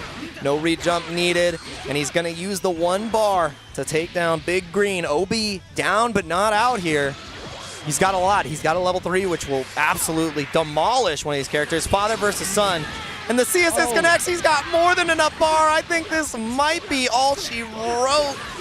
Oh, the scaling would be the only saving grace, but he's got a vanish. He's got a DR. He still would be dropped with the EXTP. It didn't work out. The DP doesn't connect. He gets the Twitch. Everything is coming up, OB. The game was in his hands, and the degree in Fumbology was awarded. Oh, no. He can level 4 this. That's it. Yeah, one into he's doing 2 into 3. He's keeping it as safe as possible to get the kill. And look at this Obassassin looking to potentially complete a very unlikely comeback. But now there is Super Baby to deal with no bars available, and Super Baby is on 7 bars, can call the assist. HookGangGod still in a great situation. Got to watch out the trap whip, and there we go. The 5L gets the conversion. HookGangGod is gonna take the win 2-0 over Obassassin. Everyone, your favorite streamer's favorite streamer is qualified to tomorrow's top 8. Incredible performance from Hook. You know, a little silly drop there at the end. I think it happens to the best of us. Unfortunately, even though Obi was able to get the full punish on that situation, Hook still closed it out. The stagger was present, and I mean, he made his presence known. HookGangGod is going to be playing in the top 8 of the Dragon Ball FighterZ World Tour this year. Once again, he's done it. I mean, I wouldn't have written it any other way. The script is looking immaculate so far. And I mean, that determines our group here. Game differential doesn't matter at the end of the day. Hikari is sitting on a clean 3-0. Didn't drop a game today. HookGangGod securing that 2nd place with that 2nd set win. And unfortunately, Ikoan and Obassassin fell just a little bit short there. And I mean, anything could have happened. We had a potential 3-way tiebreaker. That last game was the decider of all of it, and those who controlled their fate ended up ultimately making it out. So congratulations to Hikari and HookGangGod, rounding out our top 8 for tomorrow. Yes, I am so excited to see more HookGangGod tomorrow again. You know, like, this is the World Tour Finals 2024-2025. You know, this game, we've seen Hook like competing for so long. He is the veteran of this bracket, right? Him and Maddo are like the longest players, and he's the veteran who is making it to that top 8 there to defend the old guards against the one. Obviously, you know, Obassassin has been also competing pretty much since season 1, and I'm definitely looking forward to see how this top 8 goes, guys, because 4 groups, you know, concluded today.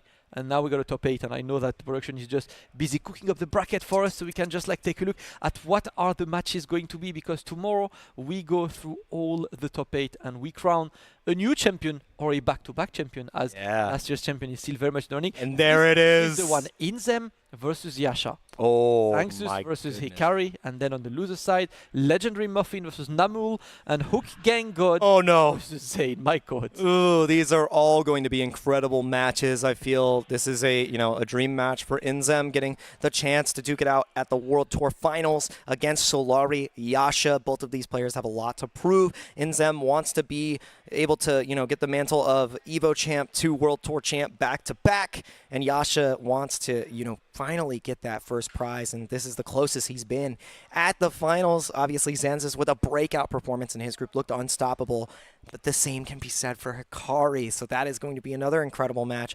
Battle of Titans of, the masterclass of calling your assist versus the offensive powerhouse of Hikari, and, just a force of nature in the game. Loser side, obviously, LegendarryMuffin versus Namul. Namul, a breakout in the group. I don't think anybody had them on the bingo card to make it through, and then LegendarryMuffin just with such a convincing performance, only, falling to the strongest of the strong in his group. And then HookGangGod, a classic versus Paragon's own ZaneFGC, an East Coast versus West Coast classic to close out round 1 of losers. I couldn't have written it any other way. I am stoked, and it's been a treat to watch these players get to this point, and that we have such a great diversity all over the world. That's what the World Tour is about. I love to see this. I'm really, really interested in that Xanxus versus Hikari.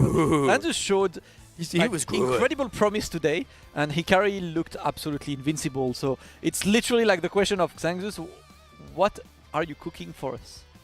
Yeah, I'm really curious what he's cooking. It's going to be an incredible day. It's going to be an incredible series of matches. I don't think that we have anything that is going to match it this year. It's going to be the highest level that we have attained, and we got to this point. It's going to be so good, man. It's going to be so good.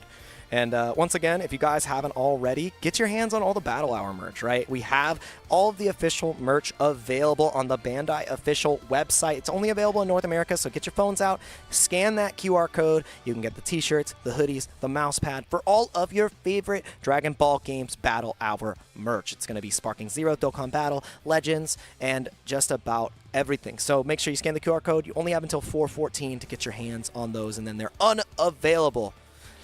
Absolutely. Well, listen, guys, this has been an amazing day of Dragon Ball FighterZ. I know you guys have been vibing and enjoying in chat. Shout out to all of you for joining us for all of day number 1. This closes day number 1. We'll be back tomorrow for day number 2, top 8, starting at 9 AM Pacific time. That is 12, for New York time, East Coast time, and that is 5 PM, I believe that's 5 PM in Europe, 4 PM in the UK. So all of you guys, shout out to all of you for joining us today. We'll be back tomorrow to run that entire and exciting top 8. Plenty of players. You've seen the players today. Looking forward to see where it goes tomorrow. Thank you so much for joining us, man. Like Jake, it was fun as always. Guys, thank you so much for joining us today. We'll be back tomorrow to close the Dragon Ball FighterZ World Tour Finals 2024-2025. Have a great Saturday evening. See you tomorrow to culminate that World Tour and crown a new champ. Let's go.